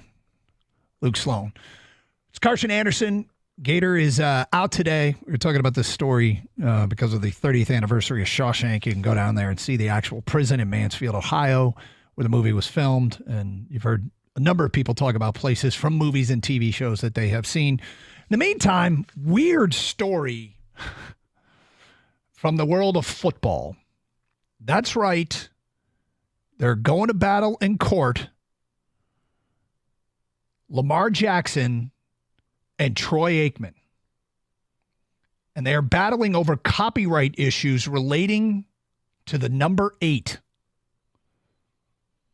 Reading from a story today, both apparently, and this is from NBC Sports, both apparently hold legal protection over some form of the number. Most recently, Jackson opposed Aikman's attempt to use 8 on apparel and bags, arguing it is likely to cause confusion or cause a mistake or to deceive the purchasing public as to where the products they bought came from, Jackson or Aikman. Jackson's filing also said, quote, he has expended considerable time, effort, and expense in promoting, advertising, and popularizing the number 8 in connection with his personality and fame, and is well known by the number. He is well known by the number, at least his notoriety and fame, along with his promotion of this number and his trademarks and media coverage. Aikman has a beer brand known as 8. Lamar Jackson sells Era 8 apparel. The story goes on to say, depending on how things play out, it could make for an awkward production meeting when the Ravens appear on Monday Night Football, where Aikman is an analyst in October. And again in November. So a battle over the copyright of the number 8. We've heard about stuff like this in sports, like some guy gets traded to a team and wants his number and will buy the number. Have you ever gotten into any kind of dispute over a number on any team you were on? Oh, there always is. Yeah, you just brought it up. People want a certain number, right? Yeah. This is, when I first heard this lawsuit, I was like, this sounds stupid. But as I looked into it and read into it more, I get it. I don't know how they're going to, figure this out legally, but it's a branding issue. This is a branding issue. And maybe no ill intention either. It's just, we can't let people get confused at who's who and what product is belonging to what product, or, to who, I guess. I guess it seems like it would be really careless and unlikely that someone would confuse Lamar Jackson apparel with Troy Aikman apparel. Well, Troy Aikman's got beer. What if Lamar Jackson wants to do a beer brand? People aren't going to know whose beer brand that is. They're just going to be like, oh, I want the 8 beer. I guess. Or if there's 2 different kinds of 8 beer, yeah, it's not like they're, their colors are on there and their faces on everything that they're putting out there, Doug, right? It's just it's the logo. It's the trademark. I guess. Whole thing seems kind of weird. Don't you love the number 44? Should you get involved? Those 4 and 4 add up to 8. Well, I guess that's one. Or is it, no, you're 22. I'm 22. Right? Oh, I was wearing 22. My kids wore 22 for a while.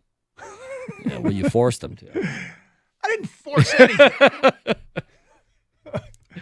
Now, was I moderately disappointed when they changed numbers? A little. 248-539-9797. Let's get back to your open line calls. We got a Brian in Sterling Heights here on 97.1 A Ticket. Hi, Brian. Can you guys hear me? Yes, we can. What's up? Perfect. All right. So went to California. I did my LA tour, and I set out to see some things like golf and stuff from The Karate Kid and E.T.'s house and Archie's from License to Drive.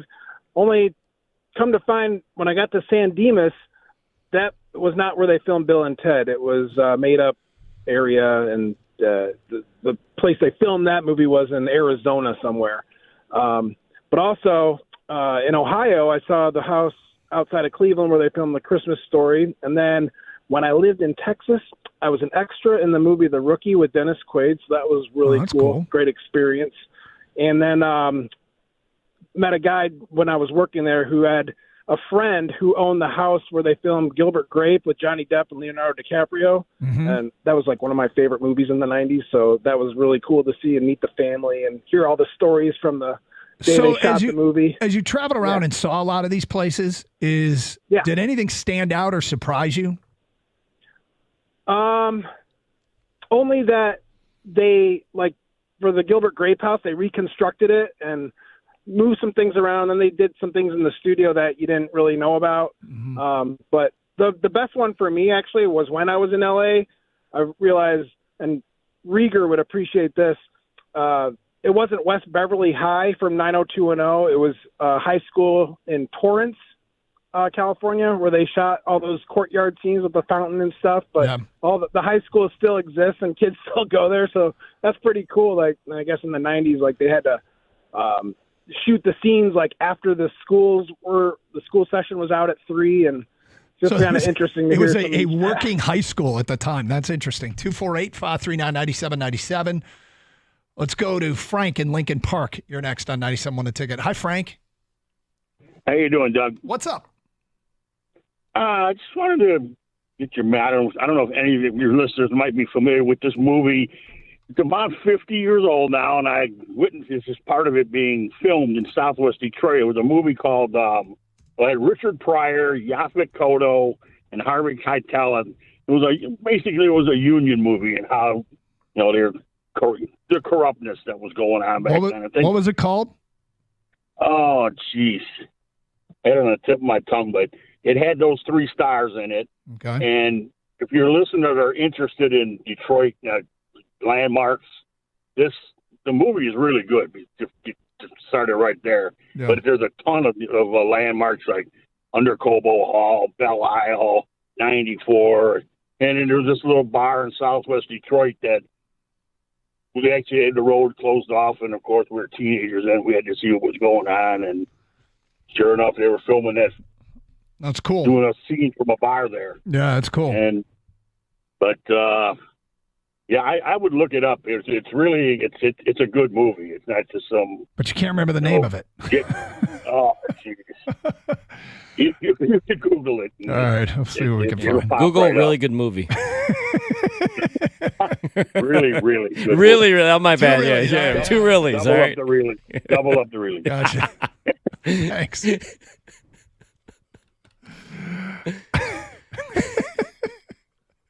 Best movie I ever saw, man. Would recommend it to everyone if I could just remember the name. Oh, that's great. Jared is next on 97.1 The Ticket. What's up, Jared? Hey, guys. Hey. Do you remember Last Mohicans came out in 1992? I remember the name, yeah. Okay, it had Daniel Day-Lewis in it. Well, the final scene is where Chingachgook kills Magua and he goes over the waterfall. Okay. That's at Chimney Rock State Park in North Carolina. Yeah. And right down the road from that is Lake Lure, where they filmed Dirty Dancing. Oh, cool. Yeah, but what was kind of cool is, I was in Last Mohicans for 3 months. I filmed that, but we never went to that location. So I just went to this location like maybe 5 years ago, and I didn't really know where it was at. And because the girl I was dating, she wanted to go see the Lake Lure and Dirty Dancing, but got to see 2 of them at the same time. It's right down the road. That's cool, Jared. 248-539-9797. The texters are going to come through, right? Oh, yeah.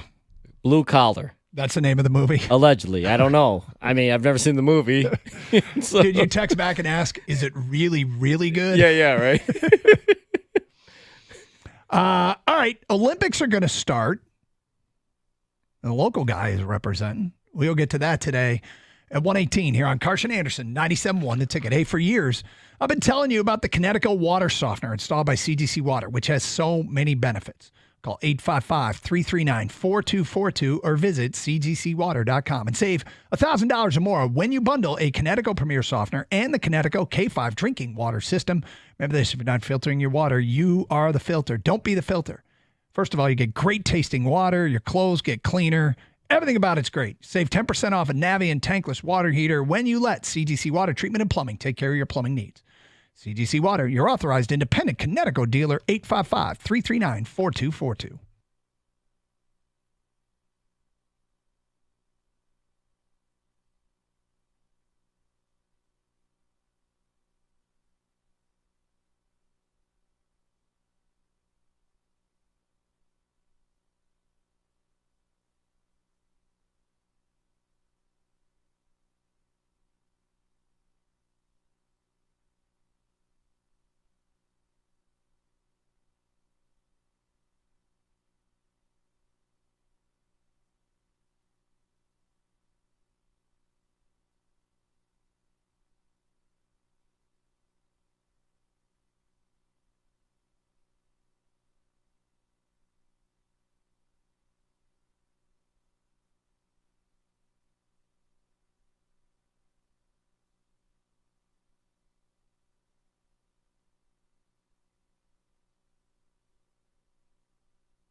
Kang, you don't actually know this guy, but you feel like you kind of do.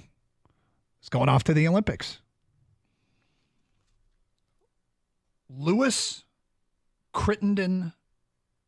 Freddie Crittenden III. Where is he from? He went to Utica High School right here in Michigan, in Utica, Michigan, which is not too far from where I live.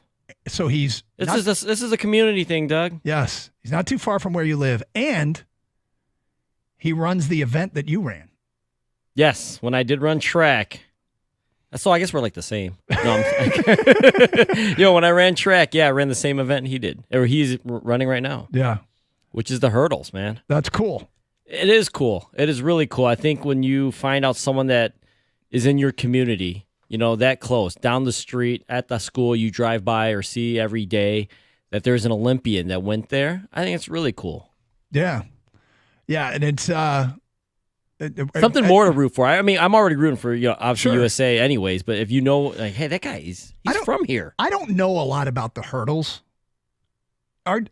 You're not the tallest guy. Are most hurdlers taller? Yes. So the thing is, I ran hurdles because no one else could back then either. But see, I'm not the tallest guy, but I could always jump. I had some leaping ability. Yeah. Now the thing is, you got to get your steps down. Of course, there's and then that's when you drive the knee up, you kick the leg up. There's a whole technique, of course, to every sport. But that's in hurdling. I could do it though. I had no problem clearing the hurdles for the most part. So I think when you're an amateur and you're not good in general, like you just got to get someone that can do it, the event, right? Because it's about points and for the team, for the school. Is there the same number of steps between hurdles? I'm sure there is. Like you land one and then you take, I don't know, 3 steps. Yeah, it's like 3.5 or something like that. I don't remember exactly. I think for like the straightaways, of course, but then you've got the turn if you're running, a longer event. And do you lead with the same leg? Yeah, you're supposed to. Yeah. But it all depends on your strides. Yeah, sure. But it's not an easy event. I mean, I don't think anyone thinks it's easy. I mean, one mess of it, that could really screw up your whole race. Sure.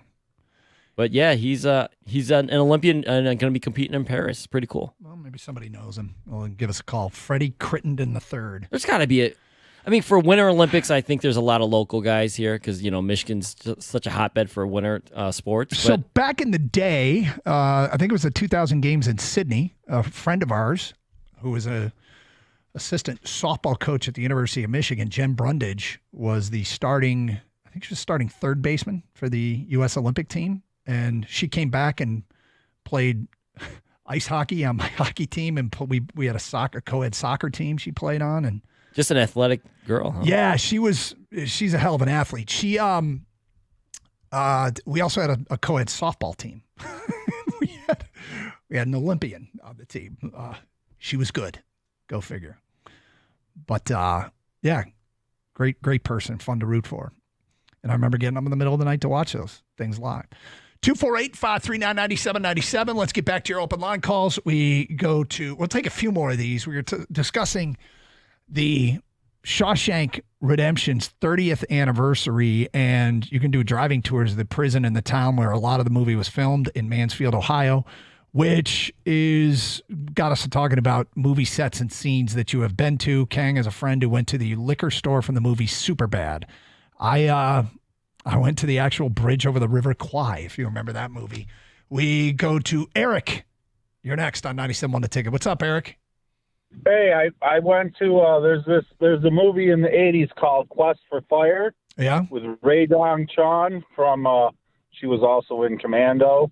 Okay. The caves from that movie, they're on Bruce Peninsula on Georgian Bay, off of Georgian Bay, just in Canada. The what from that movie you said? The what? The caves. The caves. Okay, gotcha. The caves, yeah. Okay, cool. You pay like $5, you sign a waiver, they give you a big walking stick, and you take all these trails, and you can see the caves. You can even actually walk into them, though, but they're real rocky. My daughter and I even saw a wolf like 30 feet below us sleeping. Wow. That could freak you out. That was only like $5. It's on Georgian Bay, on the on Bruce Peninsula, just off of Georgian Bay on the other side, the other side of Lake Huron in Canada. Cool. 248-539-9797. I just got a text regarding Lamar Jackson and Troy Aikman in a legal battle over copyrights with the number 8. This is from my buddy Coach Blue. Texted me, Cal Ripken should sue them both. 248-539-9797. Brent is next here on 97.1. Hi, Brent. Hey, how you doing? Doing good. Hey, good. I just be forgotten if we didn't mention Grace Stark. Grace Stark is somebody who grew up in the Commerce area, Metro Detroit area, went to high school here and did her college career at Florida, and she's going to be in the Olympics as well. What is she? Oh, in the hurdles. Okay, gotcha. Yep, 100-meter hurdles for the women, and placed second in the finals. Had an outstanding career here in Michigan. How do you know her? She was actually friends with my daughter and son. Okay, cool. So, went to the same high school, friends with her, and a lot of locals that know her in the area and supporting her. So when she was young and hanging out with your daughter and son, did you know she was this elite? Yes. Oh, did you? In fact, when she was going into her senior year, she was went to the U18 Junior Olympics down in South America, and she won it. So great talent from the area. Thanks for sharing. Go Grace, 248-539-9797. Bruce is next in Clinton Township. Hi, Bruce. Hello there. How you doing? Hey, I've got a few of them. We've been doing some traveling. One of my favorites was Omaha Beach in France, Normandy, where Saving Private Ryan was filmed. And then on the movie, it shows that a pretty thin beach where in real live life, it's a long beach. Those guys had to run a long way getting shot at, right? Another one was Thailand. We also went to Thailand. Man with a Golden Gun, those James Bond Island, they call it. Yeah. Another Greece one was the For Your Eyes Only. He had to climb up the cliff to get to the monastery to get the bad guy. Yeah. Hawaii, where they picked him up at the end, and we had a helicopter ride to see that spot where they picked him up at the end of the first one. Okay. Boy, and on the horizon is New Zealand, where Lord of the Rings was, which I can take or leave. My wife's more interested in that. And then Germany, Berchtesgaden, Hitler's hideout. You know, I mean, there's been a ton of documentaries and movies about that. But anyway, there you have that. You saw some cool stuff. Sounds like you're a big Bond fan. Well, it just worked out that way. But, yeah, I like them. Yeah. 248-539-9797. Let's go to Matt in Hazel Park. You're next on 97.1. Hi, Matt. Hey, what's up? How you doing?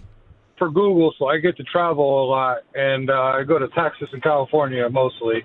So in Texas, I was able to – you can't go in, but you can go by the Waco compound. Oh, they have like a big gate, so they don't let anyone in. But when I was in California, I don't know if you're a Rob Zombie movie guy, but House of a Thousand Corpses and Devil's Rejects, the house and location they used was in Santa Clarita. I was able to see that. I like it. That's cool. That's very cool. You know, so the Branch Davidian compound, there's still remnants of that standing? It's still there. They're like restoring. I saw like gardeners and stuff. So but there's like a big gate and it says, you know, no trespassers allowed. Like you could take pictures from outside the gate, but I wanted to go in and like see everything, but they wouldn't let me. Yeah. Thank you for the phone call, and we do appreciate all these stories that people have. All right, if you missed the show earlier, I want to bring something up and just get a sense for what people think here. The MLB trade deadline is coming up. You heard AJ Hinch in the noon hour talk about buying. He'd prefer to buy. But that would probably always be the case of a manager of a current team. They're trying to get to whatever ceiling that they have, and adding good players would help, clearly. But the guys at MLB Trade Deadline actually took a question, MLB Trade Rumors, on their podcast, took a question from a Tiger fan about whether or not the Tigers, they could foresee them buying under any circumstance. And they suggested that the Tigers could go after Luis Robert, the center fielder from the White Sox, and move Jackson Jobe.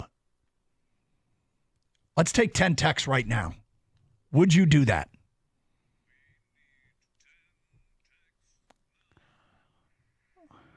First 10 texts, make sure you sign your text, 248-539-9797. Would you trade Jackson Jobe, the pitching prospect, for Luis Robert? Doesn't seem, I don't think I would, but he would help the middle of the order. He's only 26, so it's timeline like Tarek Skubal. 248-539-9797. We'll get to those 10 texts. And would you do it? Give us a reason why. Sign your text. It's Carson Anderson, 97.1 The Ticket.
Got a bunch of texts here. Getting caught up. The 10 text question. Would you trade, as suggested on a podcast with MLB Trade Rumors, that the Tigers trade Jackson Jobe for Luis Robert? Bill and Adrian says no.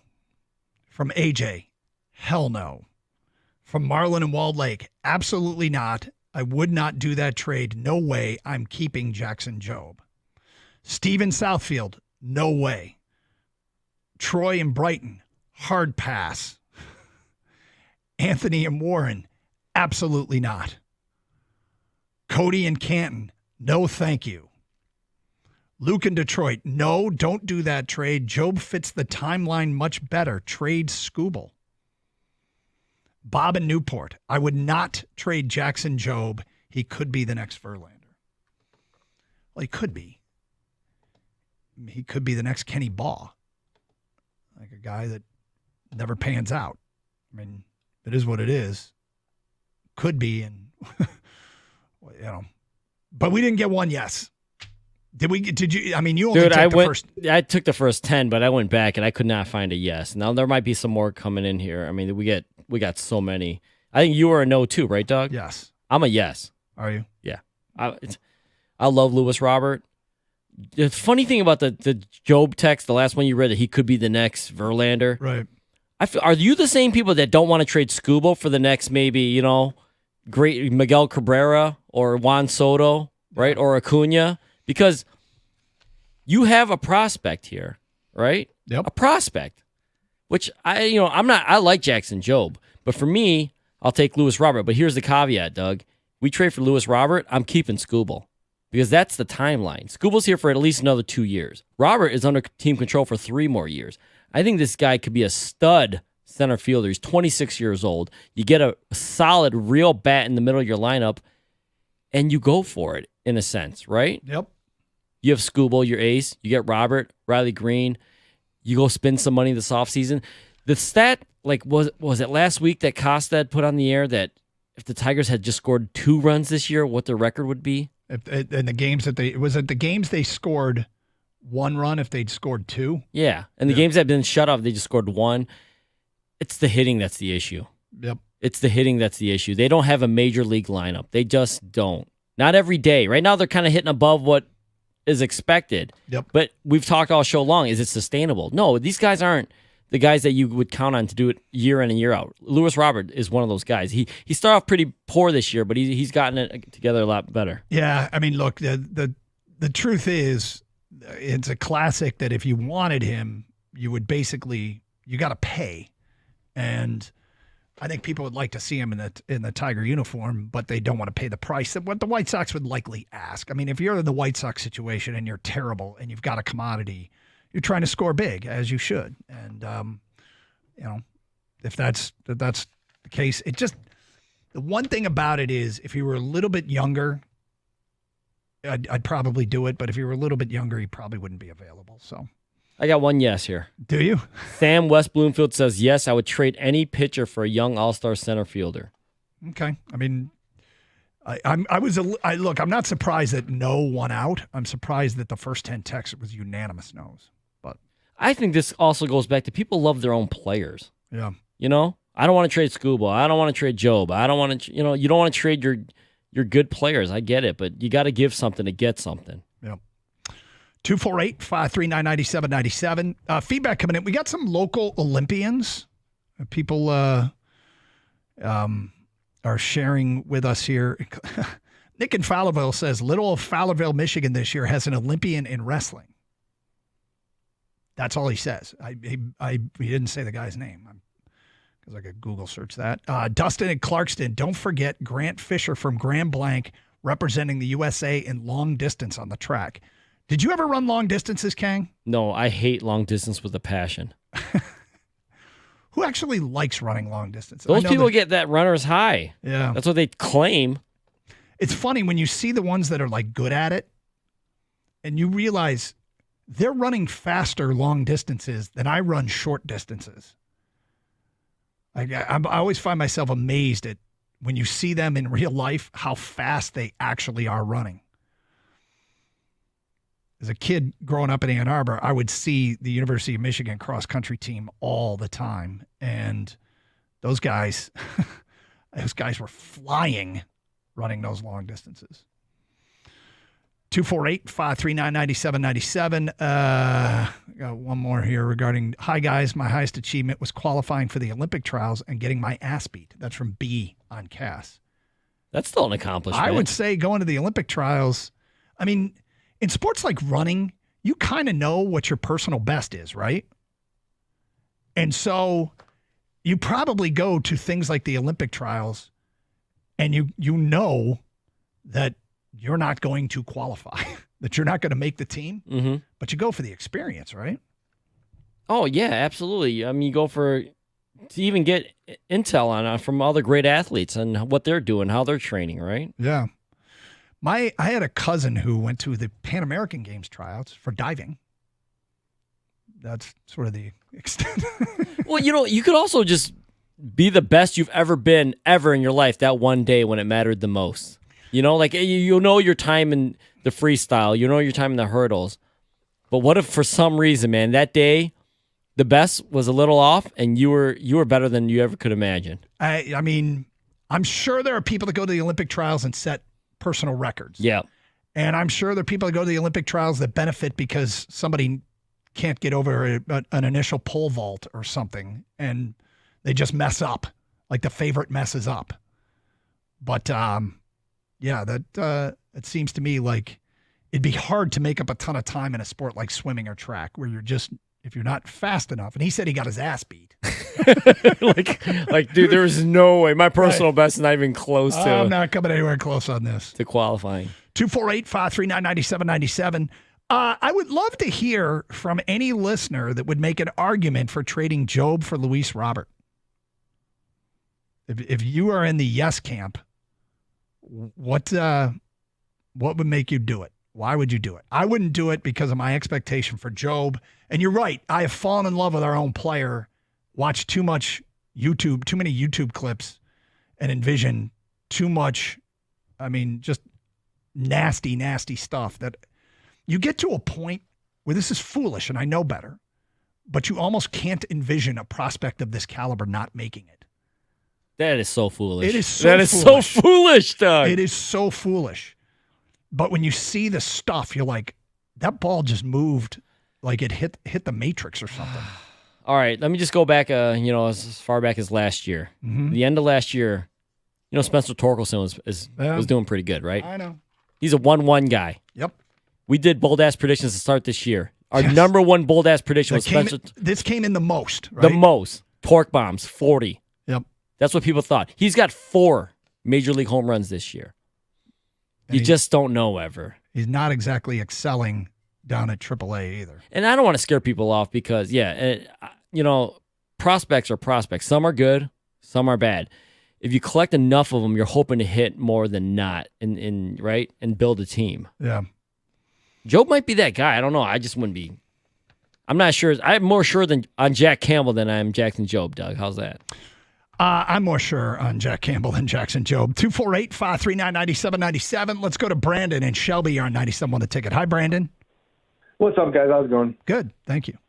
So first, I just wanted to give a shout out to Kang because Kang killed it all week in Brigator.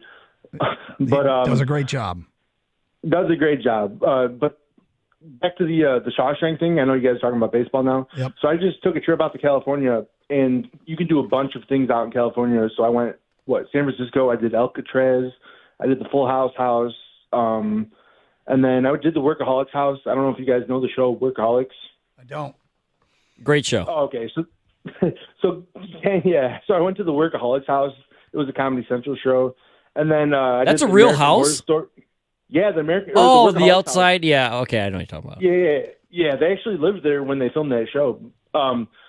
So I went to the American Horror Story house. But when I was in California, it's like you could just drive down the coast and just. I didn't go to those places on purpose. That's not why I went to California. But while you're there, you might as well check out some cool stuff. That's awesome. And yeah, I would imagine if you're in the LA area. I was just gonna say that if you're in that area, I mean, there's good chance. It's like every other block. Chance. Yeah, that's hey, look, that's the Brady house. Yeah, or that was filmed there. Do you put that in your Zillow ad, or do you put that in your real estate? This was Workaholics was filmed here. I mean, you might.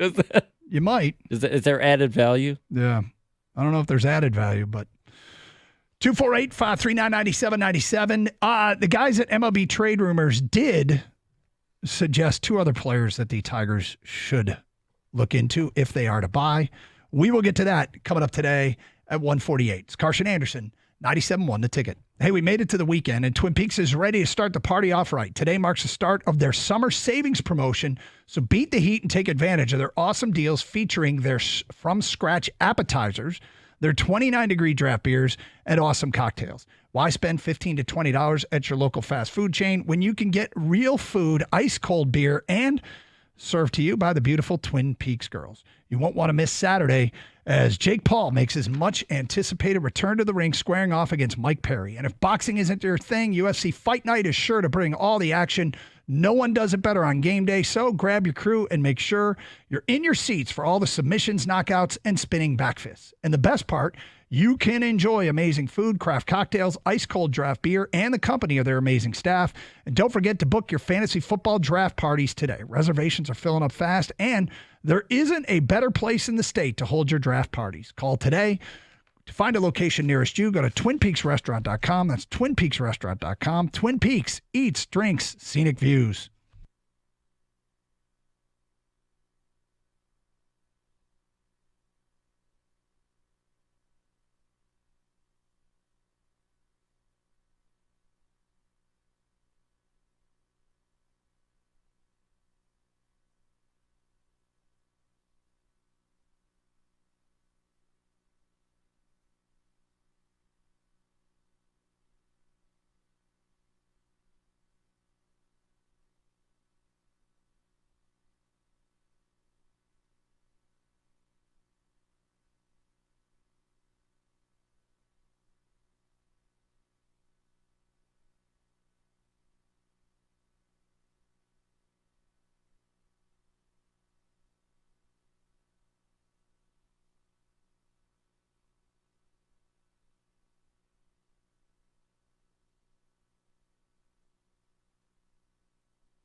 I think it's funny there in that Sports Minute.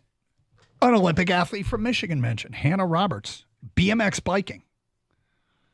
From Buchanan, Michigan? Never heard of Buchanan, Michigan. From an unnamed texter, FYI, there's a Lakeland High School graduate from White Lake that will be competing in Paris at in the Olympics in women's hurdles. Luis Robert is an absolute stud, but so is Job. I'd do it if I could get Garrett Crochet with him. John of Farmington Hills, that's sure. I would do it because we would keep the proven ace, Scooble. That's from Steve in Ann Arbor. I think that's huge. Yep. Luis Robert is a known Gold Glove power hitter entering his prime. Robert is what you want and need to fast track this thing. Robert and Green and Keith is 3 hitters that would be scary. Like it? Yes, I want Robert for Job. I would trade any prospect anytime for a borderline MLB star player. Most prospects suck. Give me the MLB ready talent. So it's coming around a little bit. The other names mentioned, Brent Rooker, outfielder from Oakland, could be available, and they suggested the Tigers make a move for him. And Randy Arozarena, a decent hitter, struggling in the outfield for Tampa. But he's a guy who can steal a base and has been a 20-home run guy in his career. But I was surprised that the Tigers buying was getting that much talk. This is giving it the old 360, isn't it? We're talking about all of the different things that the Tigers could do, from small sell moves to large sell moves to actually buying. Kang, I did the live read there for Twin Peaks, and they mentioned a great place to hold your fantasy football draft. You are a hardcore fantasy football player. Has your draft been scheduled yet? It has not been scheduled, but we do have a location. We've changed the things around because the Lions no longer do the Ford Field thing, which was awesome. Yeah, that's pretty cool. Yeah, so they got good all of a sudden, so they don't need people like me there, I guess. But so the loser of our league, who loses the toilet bowl, has to put some money towards food and also find a location, and they get the location set up for us. So that we have the location set, we just don't have the exact time and date yet. Gotcha. Don't you do your draft really late? We do try to do as late as possible because of injuries and things like that. You know, I mean, you just don't want that late preseason game that meant nothing where a guy gets a carry and he's out for the year. Right. During the draft. Was it James Stewart? James Stewart was the famous one here locally. I remember this wasn't an injury, but Andrew Luck had retired during a lot of people's drafts. Or the reports were coming out because he was already hurt. He wasn't playing that game, but I think Schefter or somebody leaked out like, hey, tomorrow morning, Luck's going to announce his retirement. And then I think Luck had to address it earlier than he wanted to. That's interesting. Yeah, that's stuff we're trying to avoid. Yeah, I would understand why. You're in a keeper league too, right? Yes. It's a very small keeper league. We only get to keep one guy. And everyone else goes back into the pool. But who are you keeping? Man, you know who I'm keeping. No, I don't. That's why I asked. Anthony Richardson, son. Oh, God. And that's the part of the strategy. You draft guys late or later with thoughts of holding on to him for next year. But, yeah, I had him. I got him really late. Or, somebody released him because he got hurt. I picked him up. And with the intention of keeping him? Of course. So, I mean, I basically held up a roster spot all year because of that. But that's part of the strategy. Yeah, you were a big Anthony Richardson fan out of Florida, so I guess I shouldn't be surprised. You're right. I should have known who you were keeping. I was like, you don't even know my roster. You might be able to guess this right. You know? Can I ask you a question? Because I would have done it, and we all have our swings and misses. Did you have Trey Lance on your roster ever? I did not. Because the year to have him was 2 years ago when he was the scheduled starter, but I mean, you're going against other teams. People are going to draft guys too. So that's the thing about fantasy drafts, and I think Brad Holmes kind of said it, or Dan Campbell in the real draft, is you do all this work. You do all these projections, all this. They do scouting, I do projections, whatever. And as soon as the draft starts, you're just marking off all the guys that you had on your board, Just, all that work you put in, and bam, doesn't matter. But gone in minutes. I think it's borderline hysterical that in the last 3-4 years, you, Gator, and I have gone all in with a quarterback prospect. And all 3 of them, let's just say they're not exactly coming through for us. And we continue to watch, and it's like this wounded horse race or something where we all have these injured horses that are running against one another. You've got Trey Lance, Gator's got Zach Wilson, and I've got Malik Willis. I mean, they're all still 3 in the league, and it tells you people, we're talking about baseball and prospects, but you don't know with younger players in general. You don't. It's really hard to project this stuff. But it's funny because I think I'm always paying attention. If there's any positive news about Malik Willis, I'm like, can my guy inch ahead here? I mean, out of all of those three, who's got a shot still, you think? The best shot? I mean, it's basically who's got the worst shot. I think probably between me and you. I think Zach Wilson is still. You think he's got a shot? Well, he's got a better shot than the other two. I think he could actually stick around as a backup at worst, maybe. Yeah. Maybe. I think our two guys are trying to hold on for roster spots. Well, it's paying attention to training camp news, watching preseason games. I saw a story, like Trey Lance is in Dallas now, right? Yeah. Yeah.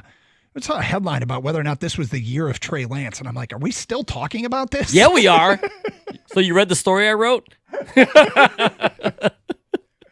No, but the thing is, Trey Lance, he played like 2 games and broke his leg in like the second game, and it was in a monsoon. I feel like he never got a true chance on the field. Like in practice, apparently he was beat out. It is what it is. But I'm talking real game time. Yeah. We didn't see enough from him. Zach Wilson, we've seen game film on Zach Wilson. He just does not look like he can play in this league. Maybe the change of scenery helps. The Malik Willis, he's had really, only a limited amount of times in the league too, but didn't look great either. No, he did not. Well, we'll continue to monitor this race to the bottom. In the meantime, Mike Stone has made his way in studio. How are you? I'm good. How are you? Good, thank you. Yeah. You guys were talking about receiver when I was in the car earlier today. Yep. And the George Kittle, Mrs. Kittle fascination that's been going on. Yeah.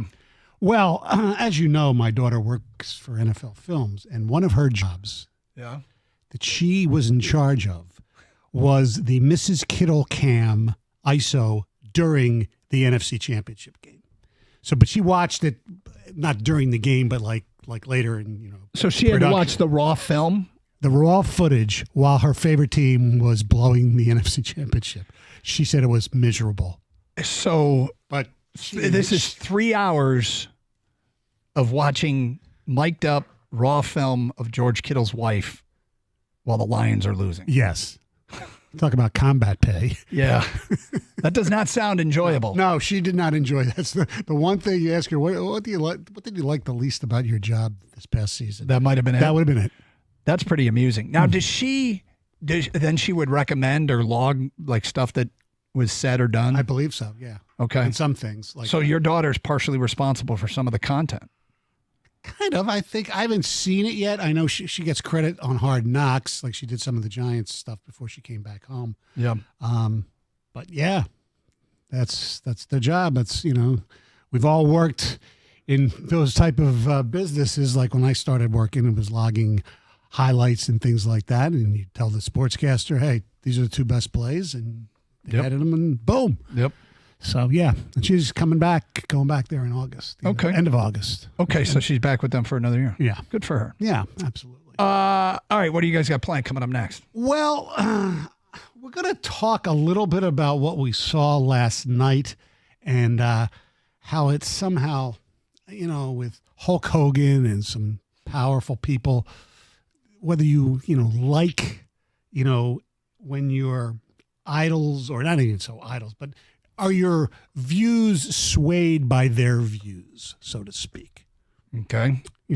On both sides. Yeah. Okay, it's not going to be a political discussion per se. But do you listen to celebrities for political advice? Well, it's not even listen. It's like, for instance, there are some people that, okay, I'll give my example. Mel Gibson and his family were not exactly favorable to the Jewish people, but when Lethal Weapon comes on, I don't turn it off. Okay. Stoney. That's what that's as easy as I can say. That's funny.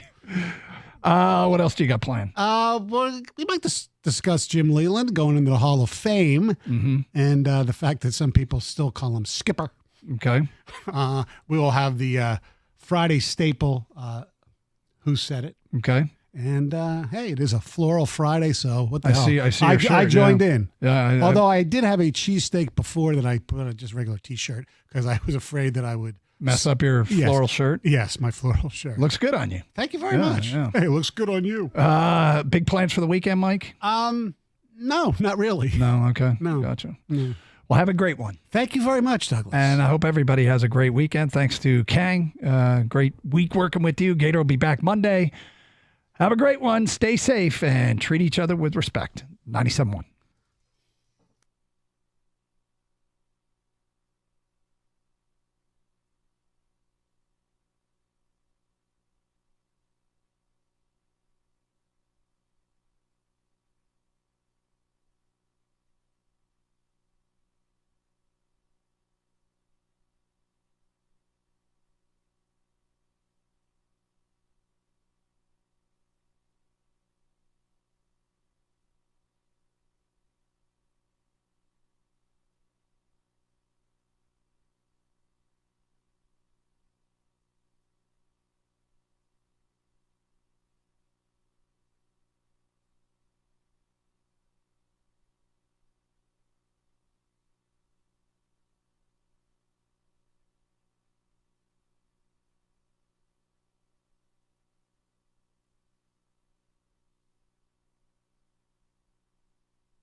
Thank you so much.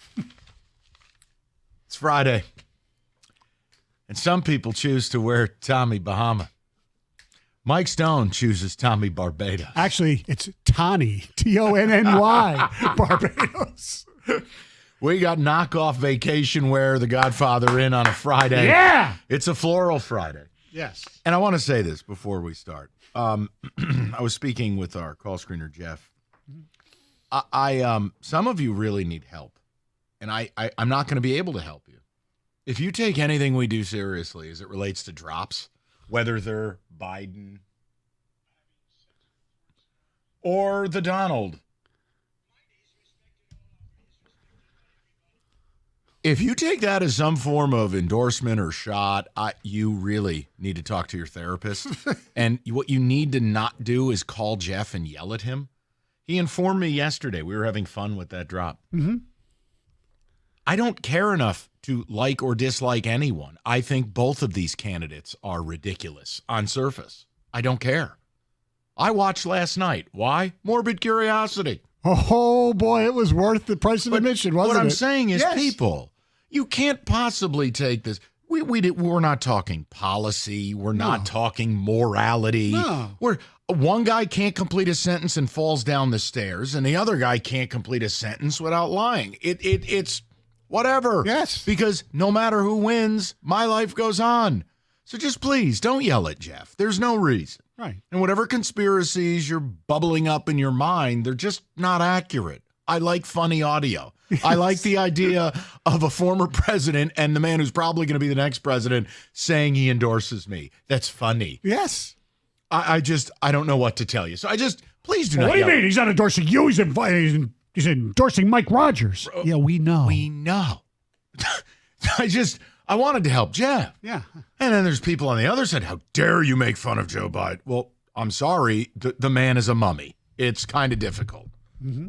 Okay. Yes. Now that we've hopefully made Jeff's day easier. Stoney, how do you want to start today? Because we do have Tigers second half for us to get to. Correct. We do have your top 100 athletes. We do have the NCAA 25. Training camp opens, but you have a different direction you want to go in your Tony Barbados. Yeah, and it's based on last night. Yeah. Let me hear what part of this before I decide this is acceptable. Last night was just must-see television.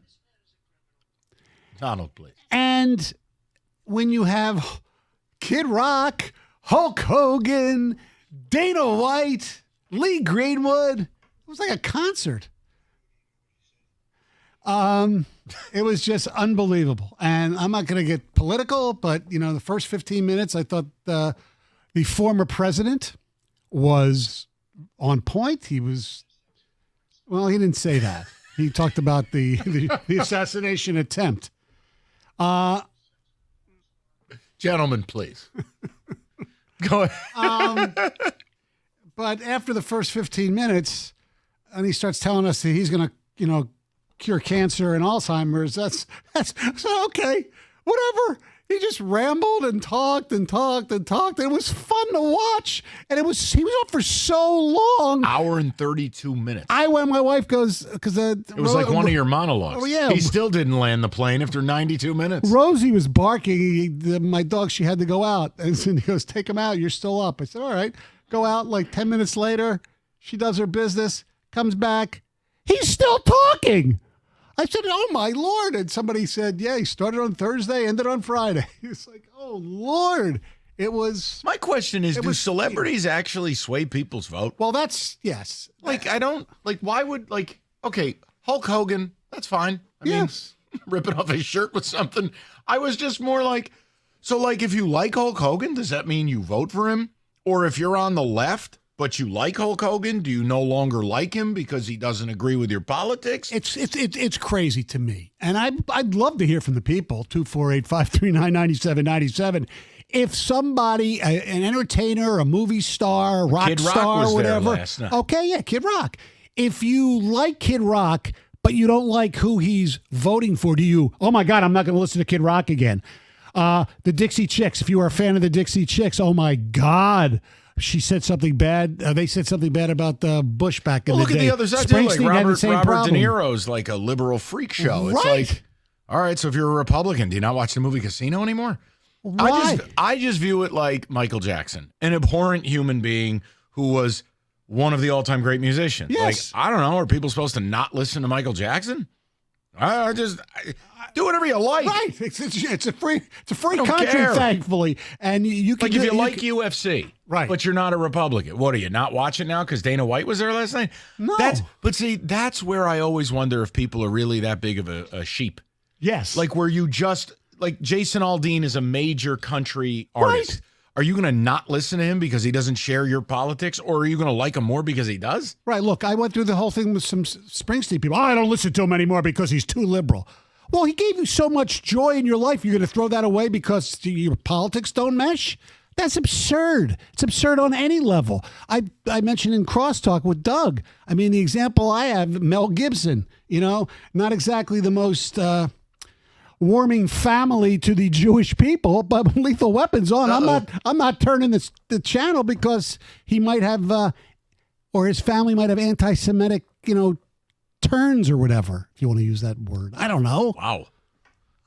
To me, that doesn't make a difference to me. None of it impacts me. It's a No. lot like sports. I mean, I really don't care about what an athlete does or doesn't do or does or doesn't believe. Right. As long as they're good. I never liked many New York Giants, but I root for the helmet. Right. I'm sure right now there are people who are Lions fans. There's got to be a player on that team who does something on social media you don't like. Right. And it's like, what are you going to do? Not root for the team? Right. I can watch last night because, like I said, I got a lawn chair out and I'm just watching the world burn from a good safe distance. It was compelling, And in a month, funny theater. Guess is what? it was. I'll watch the DNC. Yes. Because it's like the Muppet Babies to me. I watch all of this and I go, well, the sun's coming up tomorrow either way. Exactly. I don't know. We got to talk about football. We got to talk about baseball. We got to talk about this and that. I'm going to cure cancer. I'm like, oh, all right. Good. I'm going to cure your dog's cancer. Maybe, Oh my God, this is awesome. maybe he can cure his opponent's dementia. I don't know. I'm going to get Jackson Holiday. Let's party. Really? Yes. I don't know. But no, it was just, look, I watched it out of curiosity. I'm not invested in it. It doesn't matter to me. Stop None of lying. Mike, by the way, if you're not watching, has that ear. Oh, yes, I'm wearing an ear bandage like some of the people in the crowd. Like, listen, I mean, come on now. I mean, I understand you really like your guy, but like, what's the Democratic equivalent? You going to start falling down the stairs because Biden does? The hell are we doing here? You imagine? Show your loyalty. Fall down the escalator. Oh, my God. I'm sorry. I apologize. 248-539-9797. Kenny, ticket text rolling in on a Floral Friday. What are people saying about last night? So before I even get to the text, I want you to read the same PSA that you read to Jeff's callers to my texters, because whatever Jeff's callers were going to say, they basically said, all right, I'll just text it in. But why? What is everyone so angry about? It's the second you say a political anything, whether I'm it's not Trump, saying anything. whether it's Biden, whether you play a drop, whether you just bring up the fact that there was a convention last night, even if you joke about it from any aspect of it, it's going to turn into, red versus blue. But it's not. I don't like either side. It doesn't matter to me. And that's kind of what's being lost in this whole thing. Of course. It goes right over everybody's heads. The second you bring up a name, the second you say the word Trump, it doesn't matter what you say after that or before that. The second you say the word or play the drop, it just turns into a complete bleep show on the text. I guess for me, I just make fun of both sides because I don't care. But I'd love to hear from the people who are texting you to call us and explain their anger. No, see, that just undid everything Mike just said about Jeff. No, It's sunny, it's a Friday. No, they don't have to yell at Jeff. They can tell Jeff what they want to talk about. And I love them to tell me I'm an idiot because I enjoy watching what I watched last night because it was a freak show. Yeah, I was surprised Hulk Hogan made an appearance. I can't lie to you. A little surprised. Yeah. Like when I think And I about don't care people, that he did. when I think about people I want to hear from about politics, I'm not sure Hulk Hogan made my power rank. No. Neither did Amber Rose. But no, it's 2024. Right, and if De Niro speaks at All right, the listen. DNC, I don't want to hear from him either. De Niro's a total nut job. I know. Oh, my God. So, perfect example of what I'm talking about here is this text just came in, and this is one of the more readable ones because the other one's laced with expletives. Why? Yeah, because I don't know. Because they're gutless.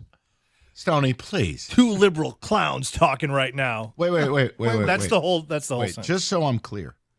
Was there any negativity thrown at Donald Trump's way by us? You also said you wanted people to impersonate Biden falling downstairs. So I'm just saying. What planet do...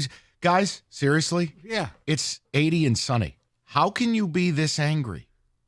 I don't care. I wish you all the luck in the world in November. I won't be a part of it because I wouldn't vote for either of these guys. I actually like a little bit of what both of them represent.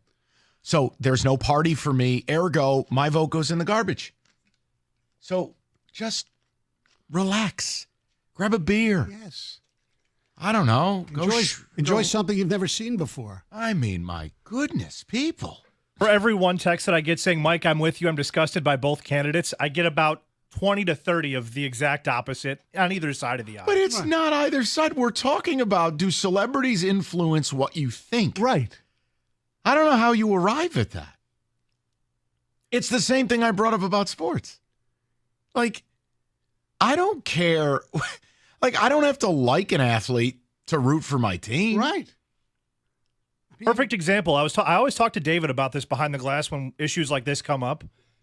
He rooted for Ben Roethlisberger like every Sunday for years. Terrible guy off the field, but you still root for your guy. Right, but it's like, I can't believe politics is a sport like this. Oh, it's almost like Michigan State and Ohio State, Michigan. It's crazy. It's pretty bad. It's bad. And people just lose their you-know-what over it. But I just wonder, aren't a lot of people like me? You just feel like you don't have a place.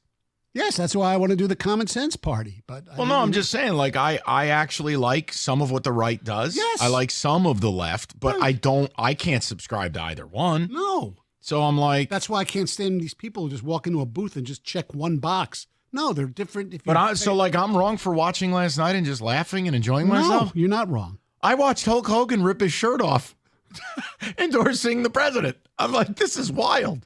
That makes me bad? It's the same thing when I watched the debate and we pulled a bunch of confused Biden drops. I mean, what are we doing here, people? Come on, relax. It's 80 and sunny out. Smile. Take a lesson from John L. Chill out. Where's your coach? It's Friday. That was the tour stop. The tour stop. God, can you imagine? The Palace sold out. I was on the stage for that, baby. Who else was on that roll call for the what was that, 2002?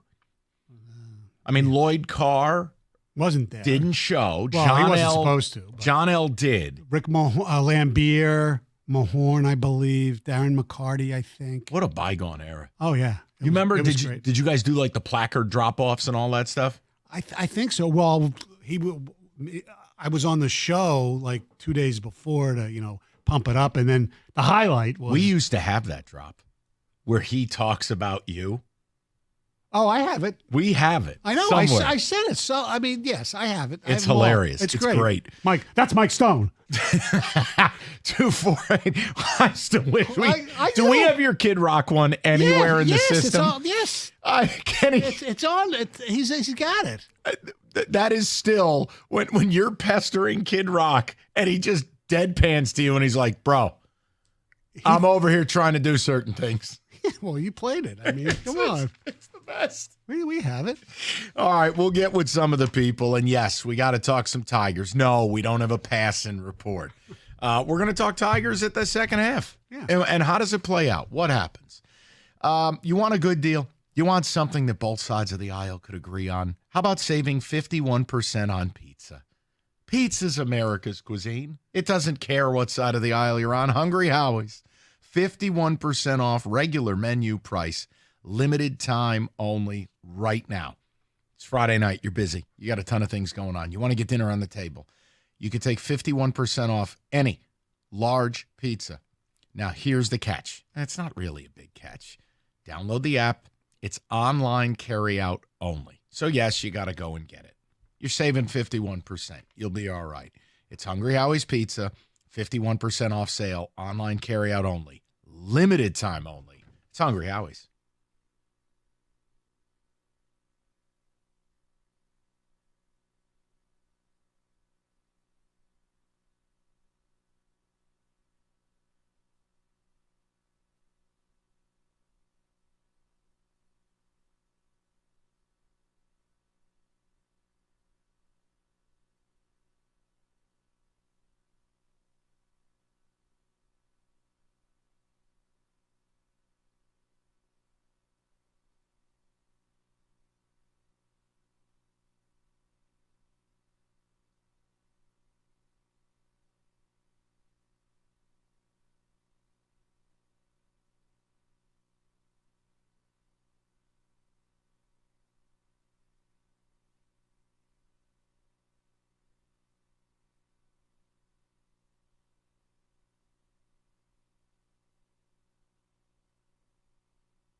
Thank God we have it. That's it.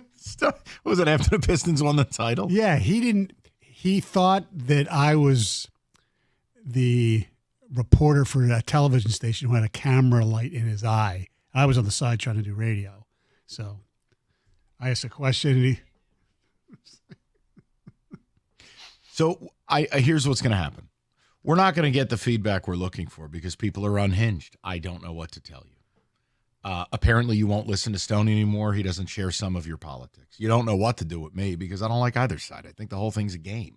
And believe me, I have voted for both sides for presidents in a lot of cases. The point I'm making is we started just having a little fun. Right. Fun's not allowed. It was the idea of like, do celebrities talking politics, like, do you stop what? Like, again, right, that's the point. De Niro is hard left. What do you not like his movies anymore? Or Kid Rock, he's hard right. Yeah, Tim Allen. You're not going to go see Tim. You're not going to watch Home Improvement or whatever the show is. Yeah, I just wondered because you see Hulk Hogan up there last night or Dana White. Dana White runs one of the most popular sports out there. I can't imagine allowing Dana White's politics to affect how I view UFC. Right. It just doesn't work that way for me.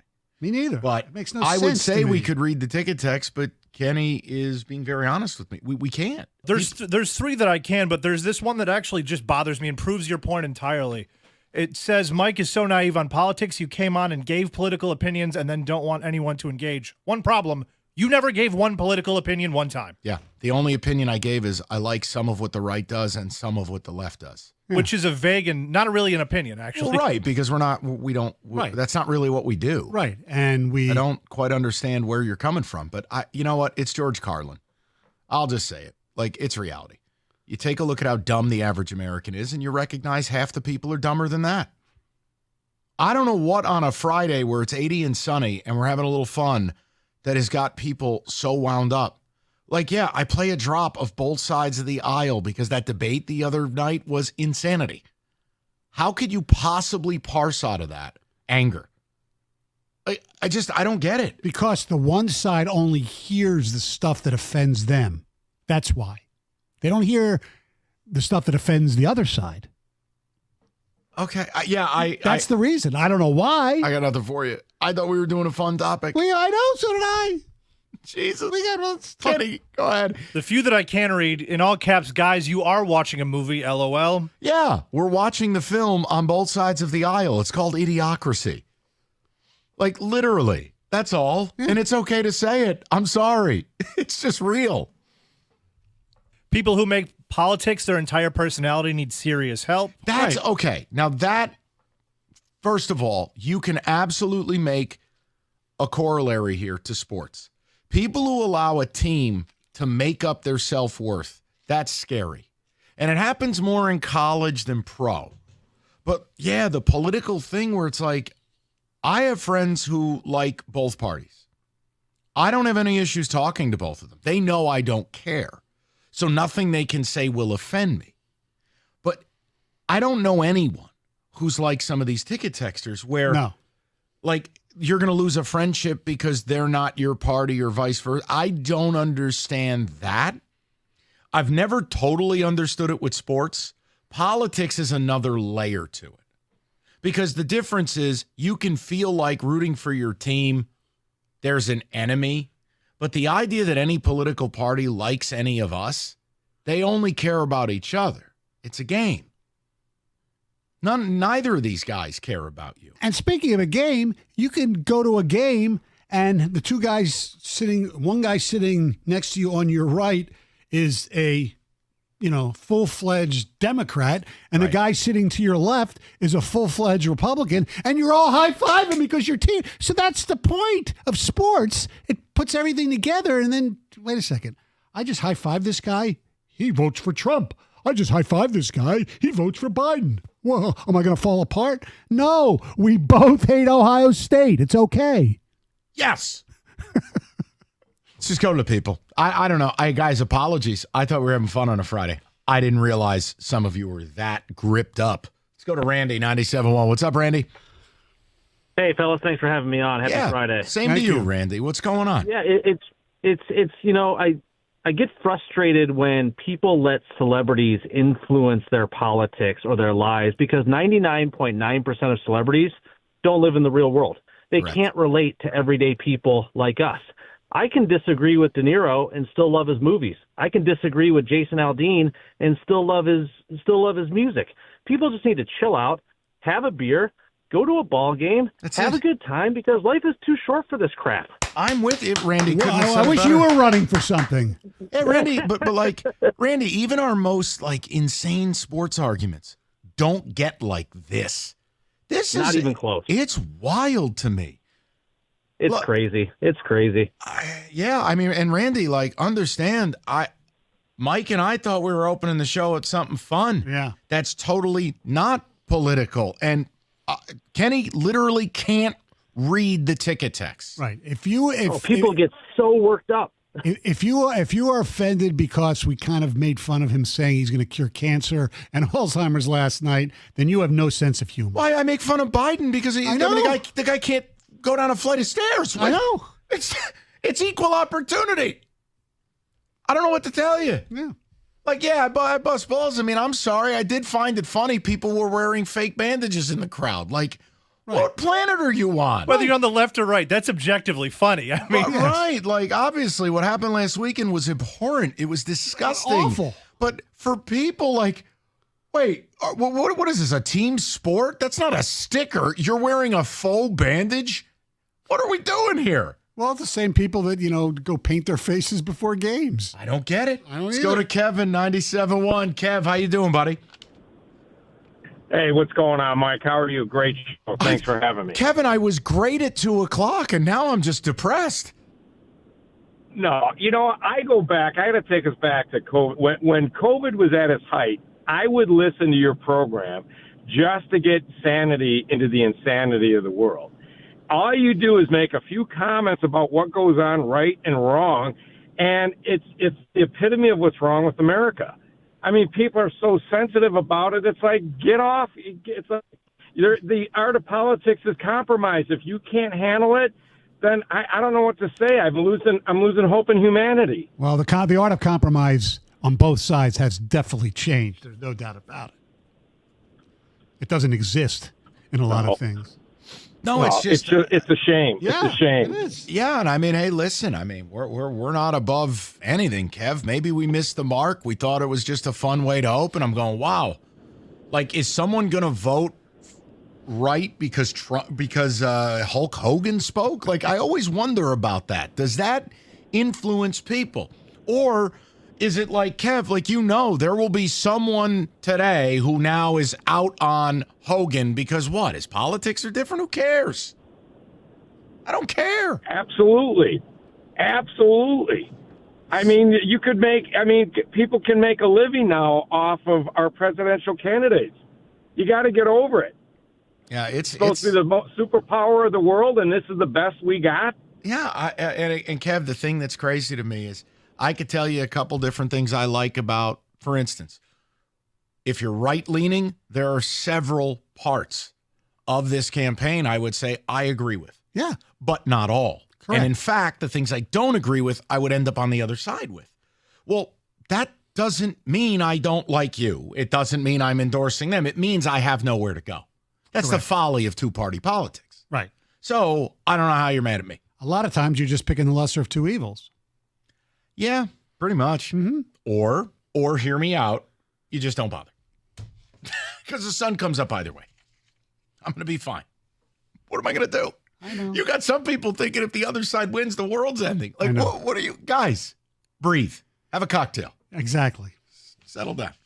248-539-9797. Look, we got people who want to rap about it in a decent manner. I'm Good. down. Yes. But if you're ticket texting MF, CS, MF, B, C, D, head, like guys, I can't help you. I can't read. We can't read those. Right. And I don't know the genesis of those messages. Please tell us where you're setting them from, because the old cliche might be true. Your mom's basement. No. Stoney's a little fired up, guys. I'd like that retracted from the record. Okay. 97.1.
All right, we'll get to the people. I'd say we'd read the ticket text, but we can't. I mean, if you can clean your language up and calm down, Kenny's happy to read it. But we were just rapping about like the celebrities at the convention last night. You'll see celebrities at the convention in a month. Does that really influence people? And then does it make you stop like Jason Aldean, major music artist? You mean to tell me if you don't agree with his politics, you don't listen to his music? That doesn't. I don't get that. And it doesn't necessarily help. I forget which year it is. Excuse me, but they had the vote It's for 2024. the vote. No. I know what year this is. The Vote for Change tour that went around to different cities supporting. I believe it was John Kerry. It was REM. It was Springsteen. It was all these people, and he got his ass kicked. I mean, who cares? Oh, I'm with you. It was funny. I'm like, wait, that's Hulk Hogan tearing his shirt off. I know, exactly. What the hell are we doing here? It's Kid Rock doing American Badass. Let's go to Jerry, 97.1. Jer, how you doing today?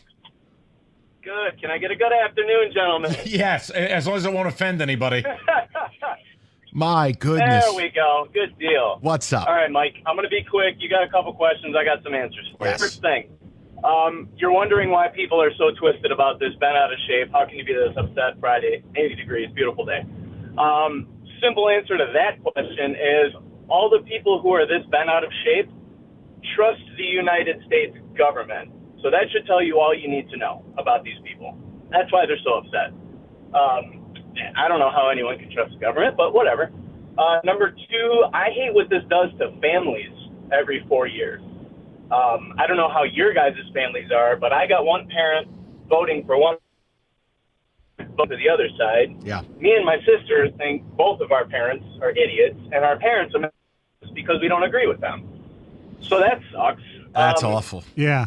But it never used to be as bad as it was. No, I think never, it's just in the never, past. Ever. Since the the last century. 2 elections were like this. Yep. Yeah, but Jerry, last 3 actually. I guess I didn't think about it like that. I just don't. It doesn't get to that level within my family. No. And we've got people at That's both good. at I'm both happy to hear that. both ends of the spectrum. But it just, I'm never going to let that impact how I love a family member. It just doesn't make sense to me. Right. No, and nor should you because you're a level-headed person. Thank you. And last but not least, you talked about like the celebrities and the endorsements and stuff like that. I think that, I don't know, like if let's say I'm like a mega Hulk Hogan fan, right? Right. But he endorses Trump, am I going to turn around and go, well, I'm a Hogan fan, so I'm going to vote for Trump? The average person is going to say one of two things.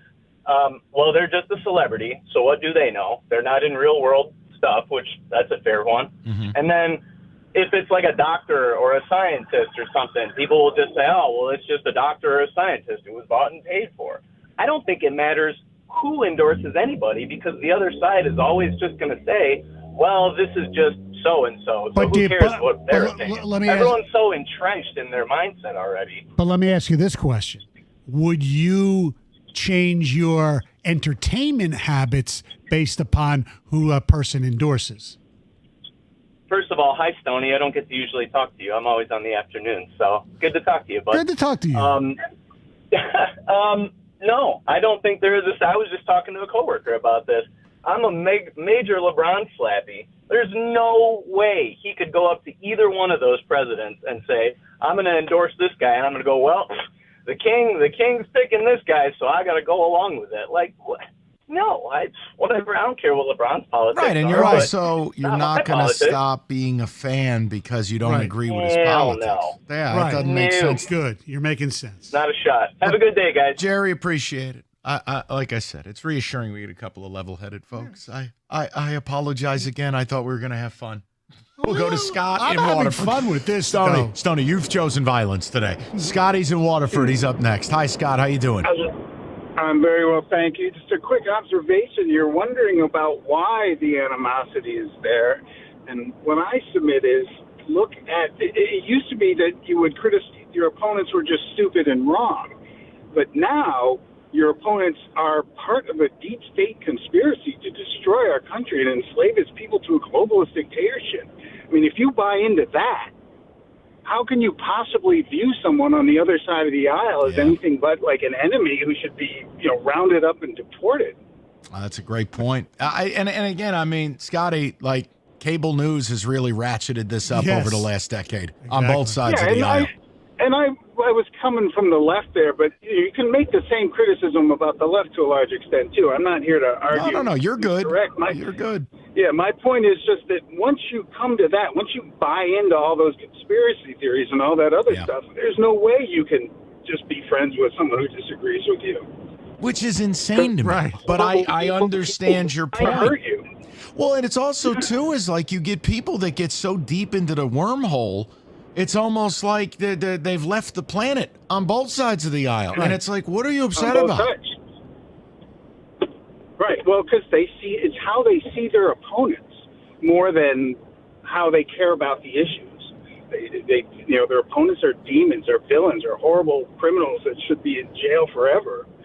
Well, and the problem, and again, I mean, I don't want to levy political opinion, but both sides of the aisle have some problems in that arena, and we'll leave it there. Oh, exactly. It makes it confusing. I agree with that completely. Yeah, I agree with that completely. But that's why you can't be, you can't just sort of be, it's like that McCain question when he was running against Obama. And a woman got up and asked him, told him, I think he's a Muslim. And McCain said, no, he's a decent, honest family man who I just happen to disagree with on issues. That will never be said again in an American presidential election. Oh, Ever. I hope. John McCain was a great man. No, Scotty's right, though. Because there's no room for discourse like that now. Can you imagine Donald Trump saying about any opponent he has ever had, he's a kind, honest, decent man who I just happen to disagree with? All right, and then go to the other side. I mean, no disrespect, but it ain't like way too. I'm not trying to. It ain't like Biden's throwing bouquets either. No. It's just both guys. It's like a bar fight, except it's an election. Yeah, but it's a bar fight between a crazed guy and an old guy who doesn't even remember anything. Pick your poison. Again, I guess if an apology is required to my listeners, so be it. I choose to find humor because I can poke at both sides. But, man, I don't know what to tell you. Like, if you want me to list out issues I agree with on both sides, I'll do it for you. I don't know what to tell you. No, we don't need to do that. No, I'm making a point. It's like, gee whiz. The greatest thing that could have happened out of all this is in the debate when the golf stuff came up and they actually played golf against each other. That would be the funniest freaking sporting event of the century. Pay-per-view. Yes. Let me go to Mike, 97.1. Mike, what's going on, brother? How are you? Hey, guys. I know, Mike, that you're not a big fan of social media, but I like looking at stuff on Facebook, and I don't do any politics or anything, but, a lot of my friends, I'm sorry to say, I'm a registered Democrat. I'm with you. Some's good, some bad, whatever.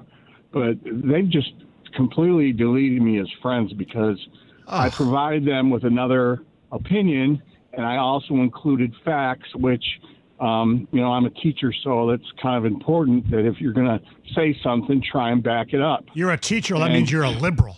Oh, jeez.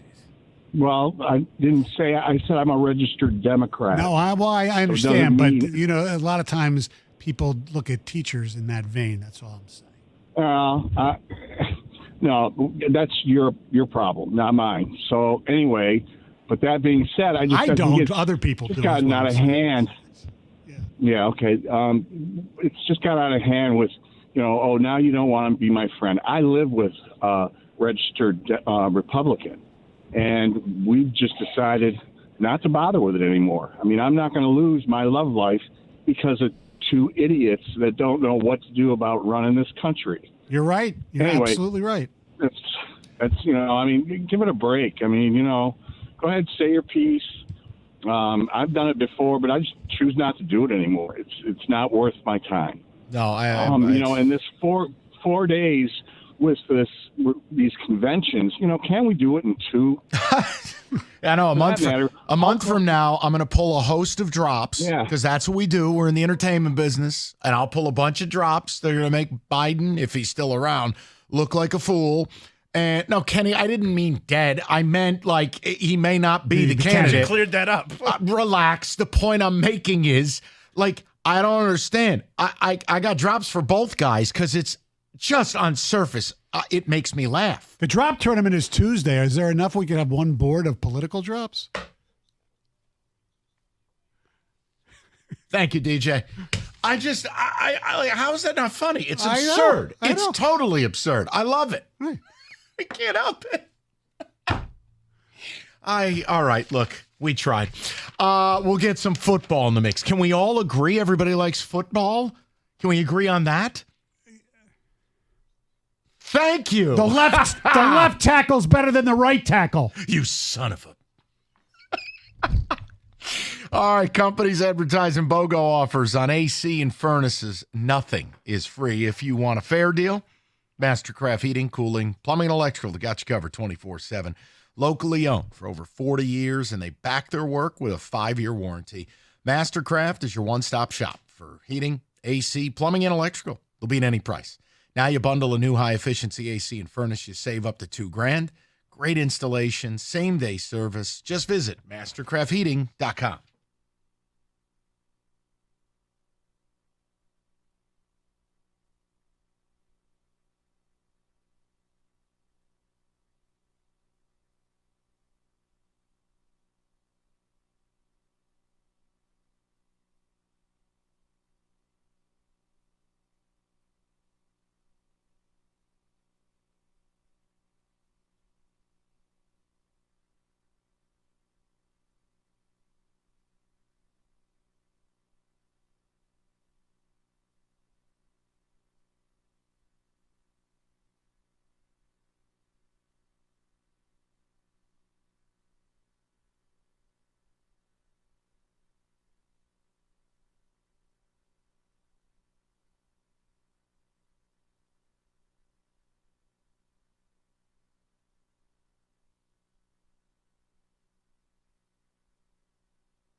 All right, let's touch the table. Little football.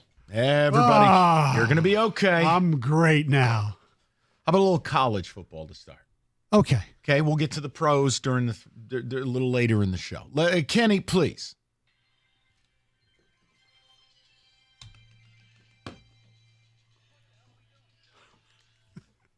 So mix in some fun here. We got the new video game came out this week. So we take a look back. There's a list of the ranked cover athletes for the NCAA video game. I want to see what you guys' take on the rankings are. We start at 15. Sound good? Yeah, I'm down. Are we ranking these as far as greatness? We're ranking them in terms of their college careers only. Okay, no So problem. it would make sense for them to be on the cover that time. So number 15, Mark Ingram. He is the first Heisman Trophy winner on the list. Flint, Dad was a Spartan. And a Giant. Still went to Bama.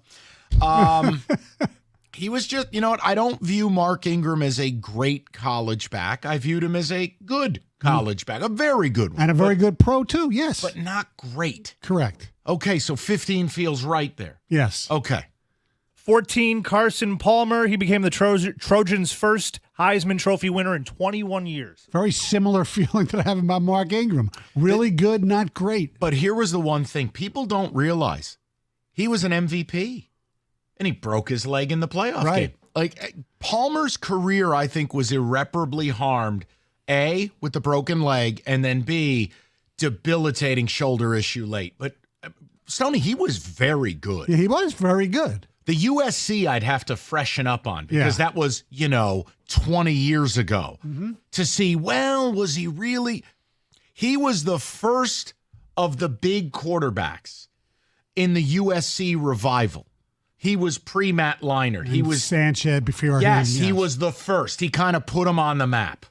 Speaking of 20 years ago or around there, 2002, Chris Winkie. Okay, shouldn't be on the list. First of all, the guy was 30 in college. Minor league baseball player. It was Bull Durham. He can't be ahead of Ingram and can't be ahead of Palmer. That's terrible. We'll bump him back then. Michael Crabtree is number 12, 2010 cover athlete. He was a great college player. Great. And again, the catch against Texas. I still don't know what those two Longhorn defenders were doing. They were doing horns down. It was something. And he toe tapped the sideline and got in with 8 seconds to go. But no, I'd have Palmer ahead of him, and I'd have Mark Ingram ahead of him. Also, Richard Sherman de-pantsing him was all-time amazing. Number 11, 2013, RG3. Legend. Oh, he was a great college Legend. player. He should Think be about higher this. up, man. How many great college football players got a stadium built? Robert Griffin III got a stadium built at Baylor. He turned that whole program around. In fact, this might be low. RG3 collegiately was must-see TV. It was, and again, nobody remembers how great he was early in his NFL career. Go pop in the tape against the Rams, and it was the advent of, wait, did they just run a read option? Wait, is the quarterback running 80 yards for a touchdown? And if we ever did the what if he never got hurt, where would Kirk Cousins' career ended up? Absolutely true. I think RG3 is underrated. 1998, Danny Werfel. Shouldn't be on the list. System quarterback. I hate you. Both Winkie and Werfel should be out of here. We can just move it along then. By the way, that is like the original college football. That's college football like 97 or 98. 98, yeah. The original. No names on the roster. You were playing with QB 8, RB 23. Oh, wow. Number 9, going back to 06, Desmond Howard. I'll stay out of this. He was a great college football player. I mean, I'll stay out of this. He makes lunatic predictions on game day. I get it. He's not very good on TV anymore. He was a very good college football player. He was a really good college football player. And he dropped the ball. One of the greatest laughs of all time. He dropped the ball. He did drop the ball. He was tripped and dropped the ball. Both things can be true. Yes, exactly. He dropped the ball. Number 8, 2009, Darren McFadden. He was a great college I'm biased. I'm a total slap for Run DMC. When you go back and they had Felix Jones, Felix the Cat, and Run DMC in the same backfield. Remember the Wildcat? Yes. That was in the phase, not D'Antonio Wildcat with people who couldn't run, but Arkansas with Felix Jones And Run DMC. Wasn't McFadden the first one to really do the Wildcat? Yes. That, and then remember the Dolphins tried Ronnie it at the Brown. same time? Yes. Run DMC was an awesome college football player. His worst statistical year was going 1,113 yards, 11 touchdowns. That's his worst year in college. And doing it at Arkansas, not a power. You don't have better players than the opposition. Yeah, Run DMC was – Kenny, you want to pop in that Run DMC highlight reel? We got to get to the household names now. Number 7, 2005, Larry Fitzgerald. He was a great college player, but he played at Pitt. Nobody got to see him play. True. No, it's true. I know. And I can't let the fact he's one of the 4 or 5 best receivers NFL-wise of my generation. He's probably appropriately ranked. He was fabulous, but Stoney's right. Pitt, mid-2000s, yeah, I don't think anybody really saw you there. Number 6 is the oldest one on the list. 97 was the cover year. Tommy Frazier. All-timer. Oh, boy, he was good. Joel Makovica, Lawrence Phillips, Corey Schlesinger. I mean, that Orange Bowl was unbelievable. Those were the Nebraska teams. They were a machine, Kenny. I remember they showed up, Spartan Stadium. I ordered the game on pay-per-view, ABC. I had to hand my dad $4.99 to watch Nebraska take on Michigan State. Was that Saban's first game? Nick Saban's first game, and Lawrence Phillips is still running. They had He's running from the cops. Pull this up. They had 600 yards rushing on Michigan State. What was the score? It was 49-0 or something? Might have been 52-3. Okay. Give or take. But bottom line, Tommy Frazier, all-time college football player. Number 5, to quote Stephen A., stay off the weed. Year 2000, Ricky Williams. He was great in college, man. Yep. He was great. No issue with it. No issue with it. His highlights at Texas, a guy that big shouldn't have been able to move that fast. And now we get into the super iconic college names. Number 4, Reggie Bush, 2007. No argument. Still a human cheat code. Yes. And a really good pro, too. Yeah, the resume speaks for itself. Number 3, Charles Woodson of 99. He should be number 1. To me, that is the greatest college football player maybe I've ever seen.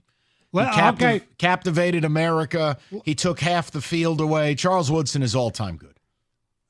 So all you people who don't think he gives any credit to Michigan when they deserve it. I can't win, Mike. I can't win. Sparty. He just said that Charles Woodson could be the greatest college football player he's ever seen. The best. He he just single-handedly altered games at a position that's next to impossible. And you're not even mentioning when he played both sides of the ball too. Captivated everyone. Yes. So let's start paying attention to the order here, because if you have that, we had Reggie Bush 4, Charles Woodson 3. Tim Tebow is number 2, college career. I understand why. Yeah. I just hate his guts, but I'm admitting that on the record. Who's number 1? Barry Sanders was on the 13 cover. They felt they couldn't exclude him from the list. It is the single greatest season for an offensive player. It would be Joe Burrow, 1, and 1A, Barry Sanders, 1988, Oklahoma State, with 2,800 yards rushing. And it was insane. And he might have had 2 really good seasons if Thurman Thomas wasn't the year ahead of him. If you haven't watched those highlights, it's grainy, but man, they are enjoyable. Because again, doing it at Oklahoma State, not a power. You don't have a lot of help. My biggest issue is the Woodson thing and the inclusion of Warfel and Winky. Get them out. Good enough. That is your college football blitz.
All right, 3 o'clock. Nice to have you with us. Hey, Michael. Yes, sir. I just want to mention, and I tweeted this out. I know you're not on social media, but after being chastised for the condition of my headwear the last few days, I finally decided that, I don't know, some of these hats are over 30 years old. Time to give them a wash. So we put all my hats, and about 50 or 60 of them, in the washer today. And I put it on Twitter in the laundry basket after being washed and dried. And they look marvelous. I mean, although some of them, like the American hat, which is there, but you really can't see. Buddy, that's been dirty for 30 years. That ain't going to get clean in 10 I know, minutes. it's not going to get completely clean. I'm just proud of you because it was getting a little tough. And I almost wore my favorite, the Motor City Mustang hat. The roller hockey team we had here. We played at Cobo. Why? It's a cool hat. You're a Tigers return to the field tonight. And no, we do not have a report about a report about a report. Thankfully. I wanted to ask a different question, and it just is the following. Take me to the end of the rainbow. How does this all play out? They're 4 games under 500. They're 7 games out of the wild card. The Scooble stuff is in the air. The Flaherty stuff is in the air. I want you to tell me how it all plays out. Do they make a run? Do they fade into oblivion? Is there a fire sale? Is it Flaherty's gone but not Scooble? Is it both? Are they unexpectedly a buyer? I want you to just tell me how it plays out in your mind. That as the Tigers start the second half of the year, after a very uneven, call it 100 games, I believe it's 98 games, it was a very uneven first half. Some nice highs, including winning 8 of your last 10. And some horrible lows, like leading the league in just not scoring. But what exactly takes place now? I mean, look, the trade deadline is just a shade over 10 days away. What happens? Does Flaherty go? Does the Scooble thing ratchet up or not? Take me through it. Because I don't know. Sony, I said this before, the All-Star break was I can't really invest.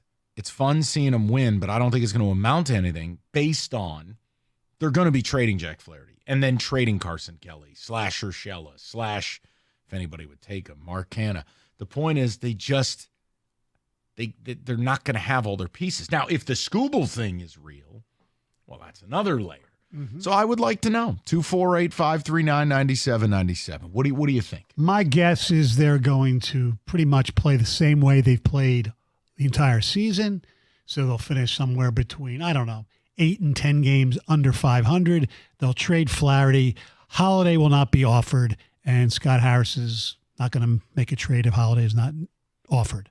Whether we find out that or not, I have no idea, but that's what I think is going to happen. And I think they'll lose Carson Kelly as well. And I think in the long run, it's a good thing. I don't want a false run because I know we get sucked into it, and I don't want to get sucked into it where it it hurts the franchise long term. Correct. No, I don't believe they're as good as Houston. I don't believe they're as good as Kansas City. No, Houston's playing really good ball. I don't believe they're as good as the Red Sox. No. I don't think over the long haul, mathematically speaking, you've got, 64 games. Do the math on what it would take for you to get to 90 wins.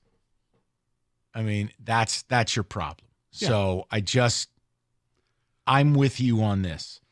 It's easier emotionally if they just fade to black than it is to putz around and you go, well, maybe kind of, sort of. Here's the issue.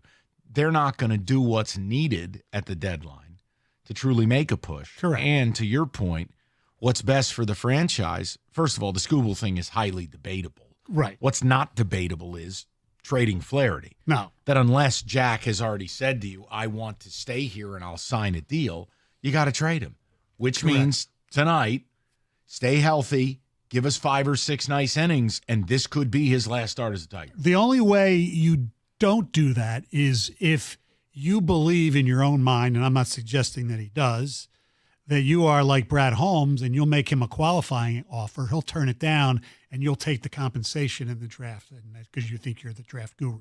That's Right. the only. Now, I don't think they're going to do The that. issue becomes baseball is not like football. Correct. That's why I think they're going to try to trade him and get the best they can get for him. Kenny, tell me how it plays out in your mind. So I'm concerned about what you said, Stoney, about them making a run a little bit. One of these faux wins, put this win streak in a row, like going into the All-Star break. They're what, 8 of their last 10? 10 out of the last 14. Yeah. Sure, yeah. I feel like what's going to happen is Scott Harris is going to do the smartest man in the room routine. Scooble's going to stay here. Maybe Flaherty stays here too, but I'm assuming that he'll get dealt because why would he stay? They're going to trick some people. They're going to trick the fans into thinking, all right, we're going to be good for a few weeks at a time here. It's going to look really nice. And then they'll, at some point just plummet straight towards the earth and we'll all be left thinking, well, what was this all for? See, I get that. I just don't think, say what you want about Scott Harris. I think he's under no delusion that his team is any good. That's part of it.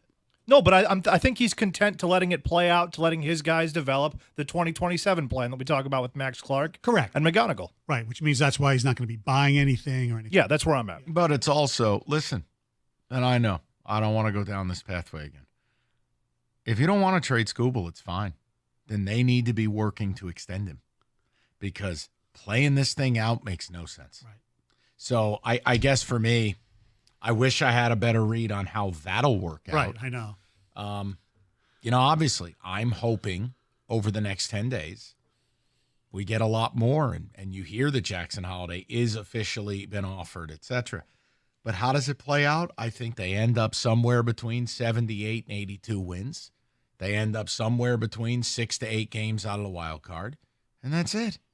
Well, it's just not. They don't go up. They don't go down. They just sit there. Well, according to our friends at Bet Online, the over/under right now for the Tigers that started the season at 80.5 is 78.5. Yeah, yeah. And I mean, I'm the dummy who I thought they'd win 85 games. That's part of the reason I've been so bummed out about it. I thought they would be better this year, and they're not. 248-539-9797. Kenny, what do the ticket texters have to say? They signed Flaherty, trade Scooble and Kelly to the Orioles for the 3 prospects. We missed the playoffs. That's from Scott and Carlton. Okay, that's prediction 1. They stand pat and do nothing and miss the playoffs. That's from Bill. Okay, if they did nothing, can we all look at each other and go and start questioning Scott Harris Yes. that a second straight deadline they didn't get something for an expiring arm? Yes, you can definitely question. Holy mercy. But what's your confidence level that that doesn't happen? Because that's what concerns me, honestly. And it might just be because of the Erod thing, where you're like, that guy has to get traded. There's no possible way he doesn't get traded. I think if he gets nothing for him and he becomes a free agent, they lose him for nothing, I don't see how he can keep his job personally. But I think they're going to trade him and get something for him. Is Scott Harris really that arrogant to believe he's the smartest man in the room and believes in all of his guys will pan out? Look, we don't know. We're all waiting to see Scott Harris put his fingerprints on this thing with something we can see, not with the changes to the development, not with getting the minor league system in order. I'm talking about forward-facing changes. We're all waiting to see what he wants to do. The problem is a lot of the moves reek of Moneyball. So I only have that to go on. Now, look, if they don't trade Scooble, and again, I don't expect them to,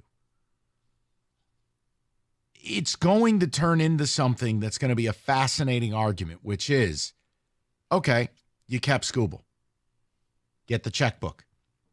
Like, at that point, you could put a pizza on a spear and start dancing around because A, buy out Baez, and B, I need you to spend about $60 million on next year's payroll. Mm-hmm. So that's fine. But see, here's the interesting part. I don't know that that's how Scott Harris wants to do business. We don't know. Exactly. Well, it's just not how it worked in San Francisco, even though he was the assistant. I don't know. Look, Mike, it's part of what I said to you. I'm going to win either way. If they trade Scooble, fine. If they don't, get your wallet. Because you just can't keep doing this. No. All of the trade Scooble talk this week has me to the point where if he's not traded for Holiday and Mayo, I will be utterly disappointed. No. You can't be disappointed in something that hasn't been offered. I will be disappointed if you see the reports that just say Tigers unwilling to move Scooble. That's disappointing. Because to me, it says you didn't vet it out. You didn't push the limit. You didn't play the game. And if the offer still isn't good enough after doing those things, that's okay. You keep Scooble. But I will. That's the only way I'll be disappointed. Or you read the article, it says Tigers turned down that package. That, to me, would be disappointing. Yes, we agree. We'll get some people in the mix. We'll do it next, 97.1. America's favorite place to watch sports, Stadium Swim, located at Circa Resort and Casino. All the biggest games. Best viewing experience built for you, the fan. 6 pools, 3 levels, perfect view of the big screen. Look, Circa Resort and Casino, downtown Vegas, right on Fremont Street. Book your spot today at circalasvegas.com.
Cruising along on a Friday.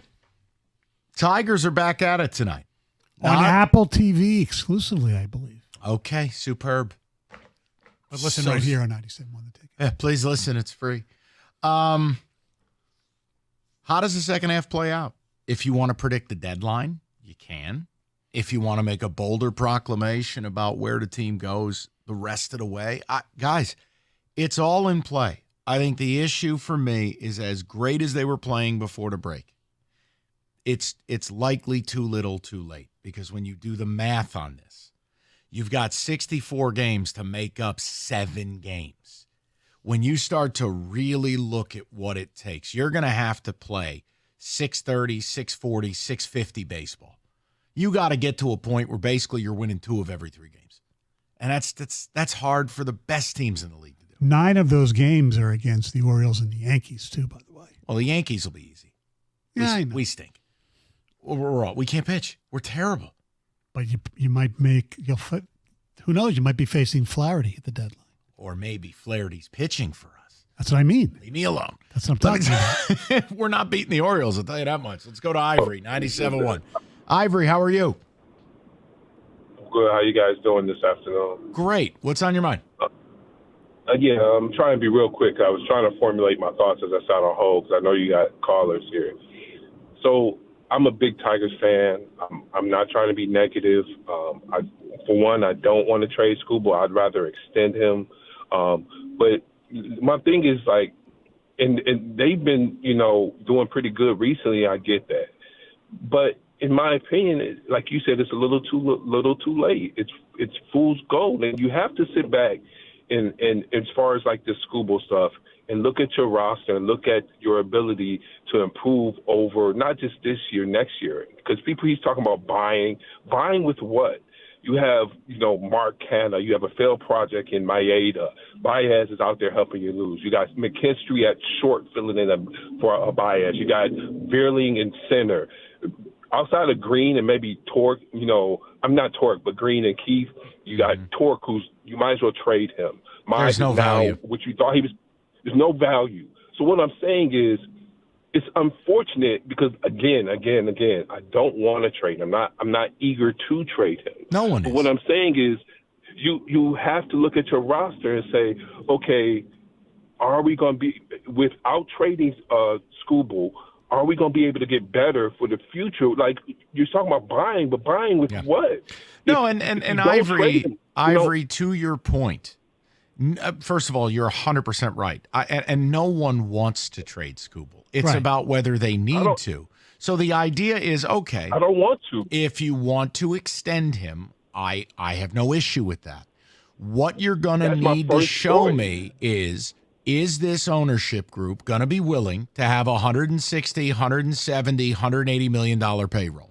Because if you're not, it's going to be years before you get good.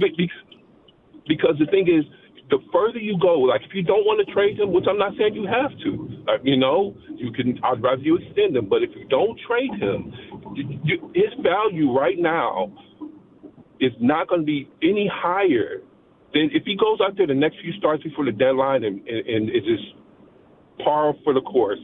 Scooble is Scooble. His value, you venture into the unknown. Like after this. You're right, because if they wait till next year, it's one less postseason. I mean, yes, his value is as high as it's been. And look, Ivory, I'll say it again. You don't want to get into a situation where, I'm not going to say it, but where something happens. Well, sure. If somebody gives you what you want right now, like the Orioles, I'm sorry. I'm not a GM. I'm just a fan. But he's a goner. Sorry. I don't care how good we're doing right now. He's gone. Yeah, and Ivory, and you're not wrong. And again, I'm fine if they keep him, but it's going to put immense pressure on ownership because I don't understand the rationale in keeping Scooble unless you are going to make major expenditures in short order. Because again, Max Clark, McGonigal, whoever you just drafted a few days ago, these players are years away. Now, you maybe a guy like Max Clark is hyper supersonic speed and he's up here in September next year for a cup of coffee. We're talking about Max Clark, known commodity, 600 at bats, all-star performance. Years away. Yeah. So my point is, fine, you want to keep them. See, this is the Scooble people never want to have this conversation. If you want to keep them and extend them, great. Can you give me any hint, much less a firm handshake, that Chris Ilitch and this ball club will have a $170 million payroll next year when they have a $97 million payroll right now? No. And who are the people we're signing? Exactly. We went through some of the free agents yesterday. Where are the shortstops? There aren't any. All right, what are you going to do? You want to sign Alex Bregman? You want to pay him deep into his 30s? No. Right? Everyone freaked out about Matt Chapman. Like, I'm just making a point. I'm happy to keep him, but I think it is going to present real pressure from the customers, not just mean Mike Stone or mean Mikey V. The customer base is going to go, all right, you kept him. What are you putting around him? Right. We don't have time to wait until 2026 or 27. No, you never know what's going to happen. Let's go to Kent, 97.1. Hi, Kent. How you doing? Good. How are you guys doing? Good, man. What's going on? So, for me personally, at some level, I do trust Scott Harris. The trade last year with Erod kind of fell through, but I was more on Erod's terms, just not wanting to go to the West. And now he goes back to Arizona, which makes zero sense. The biggest thing that I want to comment on was also Scooble. If we do trade him, I grew up in 2012, so I was watching Verlander and Scherzer and Porcello and all them. So I want to win just as bad as everyone in the city. At the same time, you can with the 18th ranked offense and scoring runs right now. But if we do trade him, you look at all the guys we've drafted who were high schoolers. They're not going to be up in 5 years. And also what's a little concerning is a lot of them are left-handed bats. So are we going to have a full left-handed lineup with Reiner, who we just drafted, Clark, McGonigal, Chase Young, Riley Green, Kerry Carpenter, Cole Keith? I mean, that's 7 out of the 9 guys are left-handed, and I just can't see a way you put that lineup together. So I think maybe Jung gets traded or even Kerry Carpenter as well. That's a great point, really. I mean, he's right. Unless some of these guys are switch hitters, which I don't think they are. They are left-handed. Well, and so is Cleveland. To be fair, I mean, Cleveland's one of the better teams in the AL. They're very left-handed dependent. No, Ken, and look, you do face more right-handed pitching. And part of the conversation, Kent, about the Scooble thing is A.J. Hinch and the way he wants to manage, there needs to be a level of roster flexibility. There needs to be some mixing and matching. It's how he goes about things. You don't have balance. You don't have options. You don't have talent, offensively speaking. So you have to weigh it out of, all right, I mean, obviously, a rotation featuring Scooble and Job and Olsen is exciting. Hell, put Mize on there as a 4 or a 5. Totally fine. But yeah, Kent, I'm with you. Bringing in right-handed, bringing in Jackson Holiday, bringing in Colby Mayo. Boy, would it add some real sizzle to this puppy and balance. So, yeah. I totally agree with that as well. And if you do want to extend Scooble, which, I mean, a lot of the other hosts on the station, like Mark Ryan, have been saying, extend them. Okay, but who are you dealing with? You're dealing with Scott Boras. In no way has Scott Boras even accepted an offer 2 years before, his player went to free agency. He's going to want to, extend this as far as possible, and you're going to be in the same situation like you were with Fulmer and Matt Boyd, where you didn't trade them, and you could have got these young talents. Yeah, and look, I'll defend Mark on this note. I have no problem if you want to extend him. I don't think – look, I just don't know too many people who get unhinged about this. But if you do, that's on you. Mark has every right to say, I want to extend him. Cool. Is he amenable to that? When Rieger and Mike Stone, to my left, asked him, he just said, I'm leaving it to my agent. He didn't say, I love it here. He didn't say, I love being a Tiger. He didn't say, I'd love to have my name on the wall. No, that doesn't mean he doesn't feel that way. Correct. My point to you is, the extension, it does take 2 to tango. And Boras has signed deals 2 years in advance. I've given you some of those deals. But by and large, he will take his clients to free agents. Right, because that's what he wants to do. Correct. And no, we've had a myriad of callers bring up Blake Snell. Does Tarek Skubal lead the league in walks? No. Does Tarek Skubal require out-of-zone swing and miss as his only exclusive way of survival? No.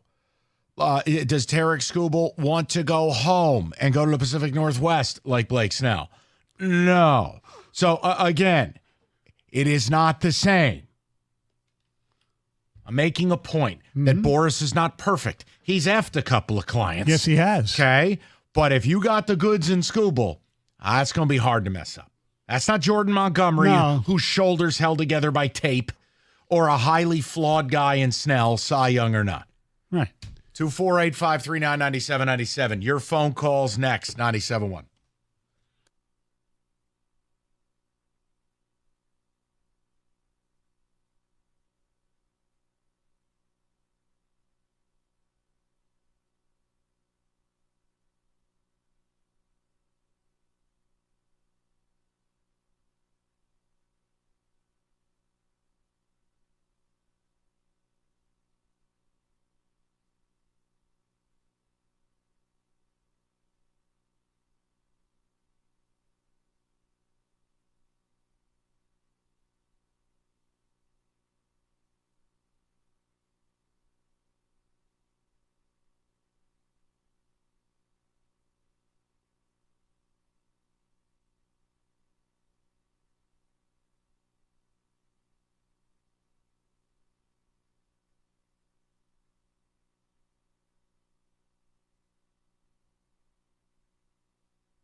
Thank you. Appreciate that. Listen, we're rapping about the Tigers' second half. It feels like it is just returning. Everything points back to Scooble. You can go whatever way you want with this. It's really about what happens in the next 10 days. But what happens the last couple of months?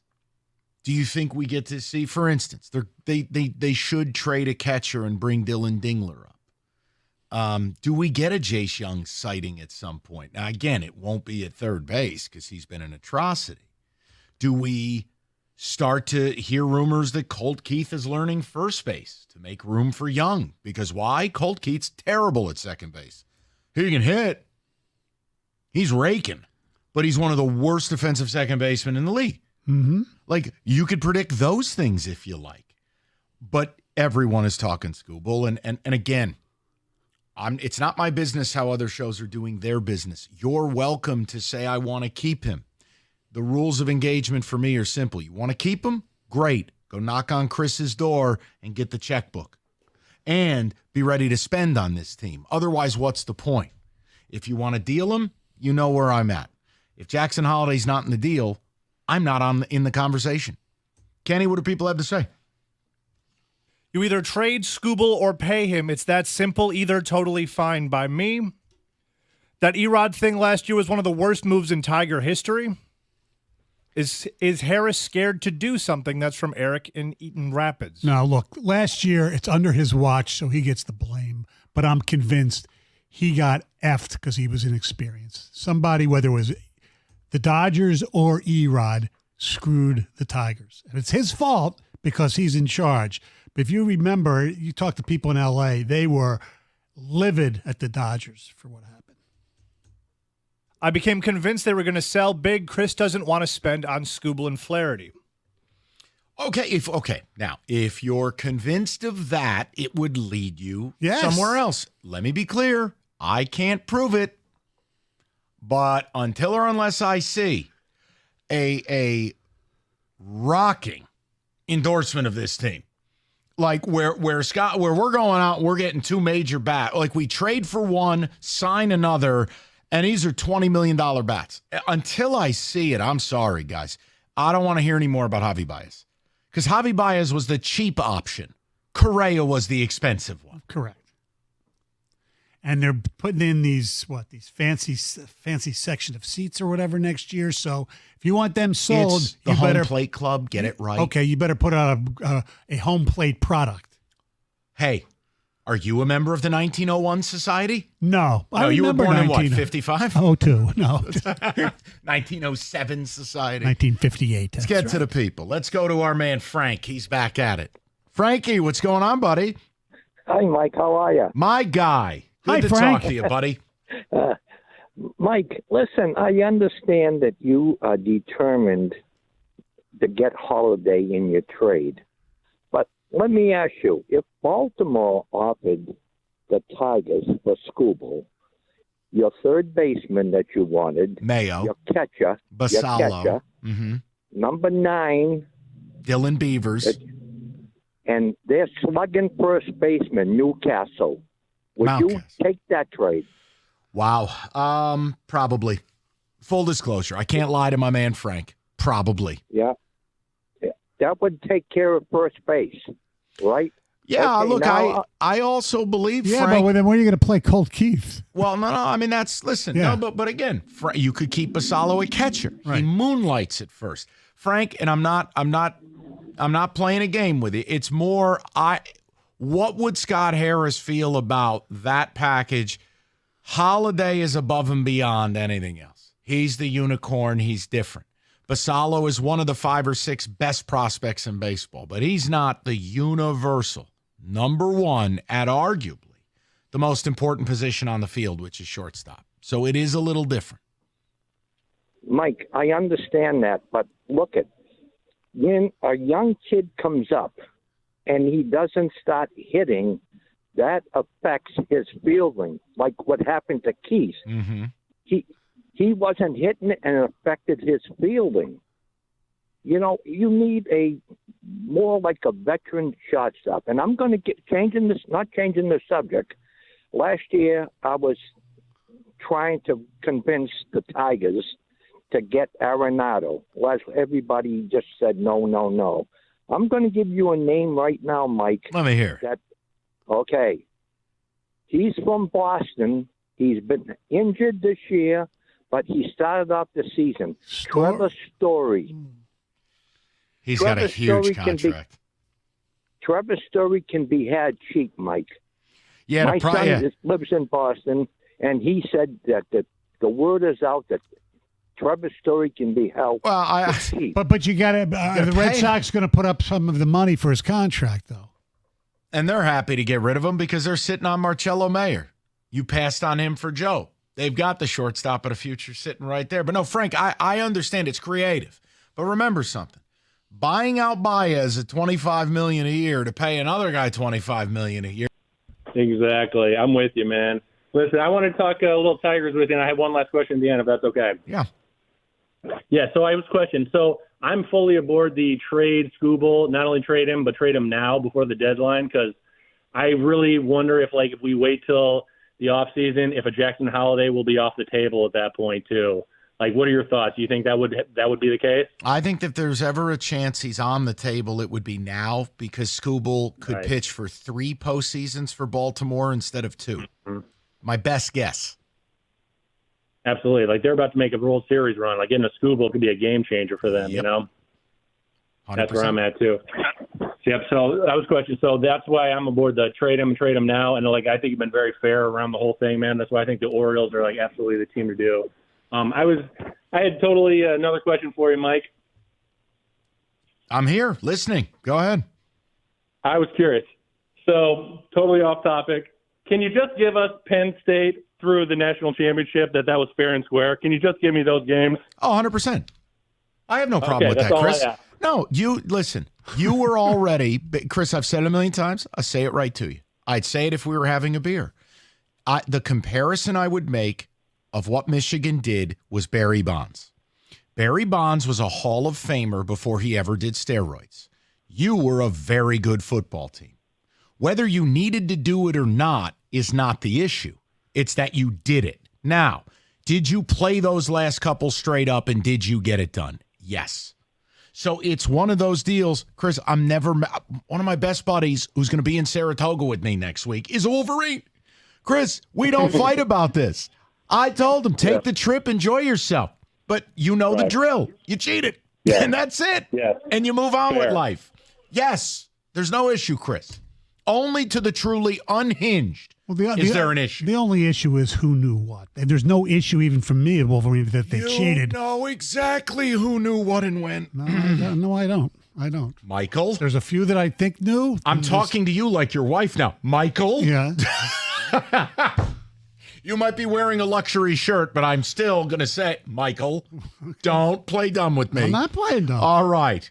We'll get more to people. We got to do a football today as well. Hold on. Trevor's story, just to clean up. He has an opt-out after next year. Next year, he makes $22.5. No. If he doesn't take the opt-out, he's good for $25 million in 26, 27, and 27. The Red Sox would have to make him a $7 million player for me to care. No. Guy's career looks like he's baked. And he gets hurt a lot. Thank you. We're done here. 97.1.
All right, we're going to put a wrap on this Tigers second half stuff. Flaherty goes tonight. Got to be good. Got to stay healthy. Might be his last start as a Tiger.